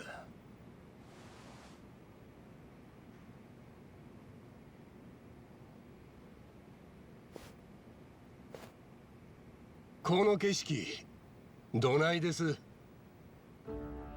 きらびやか、ゴージャス。どん底におった俺には眩しすぎる光の街や。15の時。俺は親に捨てられて、こことは別の闘技場にぶち込まれてました。解消なしで、借金まみれの男は何でも金にしよるもんで。Okay, maybe not. 今頃はどっかでのたれんどるやろな。そのせいで俺は似たような年頃のガキどもと殴り合い、殺し合いさせられる毎日。鬼人界の消耗品ですわ。生き残るには強うなるしかなかった。もっとも強うなったとこで気まぐれに殺されることもある。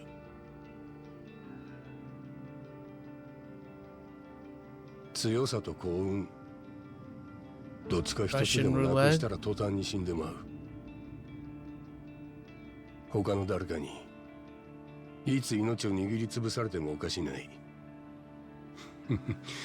こんなん笑って話せるようになったんはやっと最近の話です。Yes, one less scar. ならお前にとって鬼人界は悪夢そのものじゃねえのか。その割に会長と随分来やすいように見えたぜ。今はそれなりに口聞ける立場になりました。鶴野の頭が俺を拾い上げてくれたおかげです。何十年と地べた張ってきた俺の力をあの人が見つけてくれた。まさに地獄に仏や。獅子道いう名前は杯の時渡瀬の親父につけてもらった名前です。クソまみれの過去全部捨てて生まれ変わるために。あんたは俺と違うでしょう、桐生さん。あんたの過去は堂島の竜や。喧嘩最強、仁義と男気にあふれた伝説の極道。まばゆいばかりの人生を歩まれてきた。せやったらこそこそ死んだふりなんぞせんで堂々と名乗り出たらええ。花輪さんのことも、大道寺のことも全部忘れて好き放題やりましょう。桐生一馬よみがえらせて俺らともう一花咲かせましょうや。あんたかてほんまはそれを望んでるはずです。なあ、せやろうが。そんなもんちっとも望んじゃいねえよ。ああ、もうお前のおしゃべりには十分付き合った。どうしても続きが話してんなら花輪を返してからにしろ。そもそも話す相手を間違えている。俺は桐生一馬じゃねえ。頑固なお人やな。それとも大道寺のしつけがよほど身に染み込んどるんか。どうやったらそこまで飼いならされるんです？さっさと花輪の居場所を教えろ。これ以上時間を無駄にしたくねえ。さいですか。しゃあないな。約束は約束や。花輪さんは蒼天堀の一角に監禁されております。第三並木ビルっちゅうのを鶴野の頭がアジトにしてましてね。そこであんたを持ちかねや。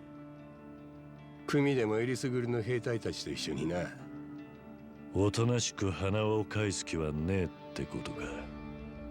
親父も頭もあんたに力借りたい言うてるんや。せやけど頭、これを最後の交渉にするつもりです。あんたにはこんな風に言いつかっております。花輪さんを取り返したければ力ずくでどうぞ。お前は？あんたとやり合うときは試合明けのハンディ抜きやないと。後で言い訳にされてもつまらんしな。ならせいぜい首を洗って待ってろ。 Or input lag. 花を助けたらあいつがやられた分だけきっちり返しに行く。楽しみにしてます。あんたは俺の獲物や。頭にやられんでくださいよ。I'm kind of scared for the Coliseum. Like when there's a lot of things around, I'm a little scared. It would take a while to adjust. ご褒美はどんなんやった？うちかてここまで世話したんや。ちょっとお裾分けしてもバチは当たらんのと違う？何も受け取ってねえ。それより蒼天堀に戻る。え？なんで？ほんまにご褒美なし？話はヘリの中でしてやる。とにかくすぐにここを出るんだ。わかった。なんやシリアスやな。そしたら準備させるから先にヘリポート行ってるわ。上流も準備できたらすぐ来や。And yeah, that's a good place to stop for today. We unlocked the or not. Man, so good. Oof, I laughed a lot today. My voice is harsh. That's chapter 2?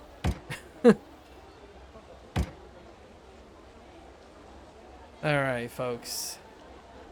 As always, thanks for hanging out. Thanks for listening. Thanks for watching. If you're gonna watch this later, thank you for watching. Always feel free to comment, share, discuss. Until next time, pretty much tomorrow. Take care of yourself, you know, stay safe, stay healthy. Work on that net positive lifestyle. And I'll catch you guys on the next one. Take care. Bye now.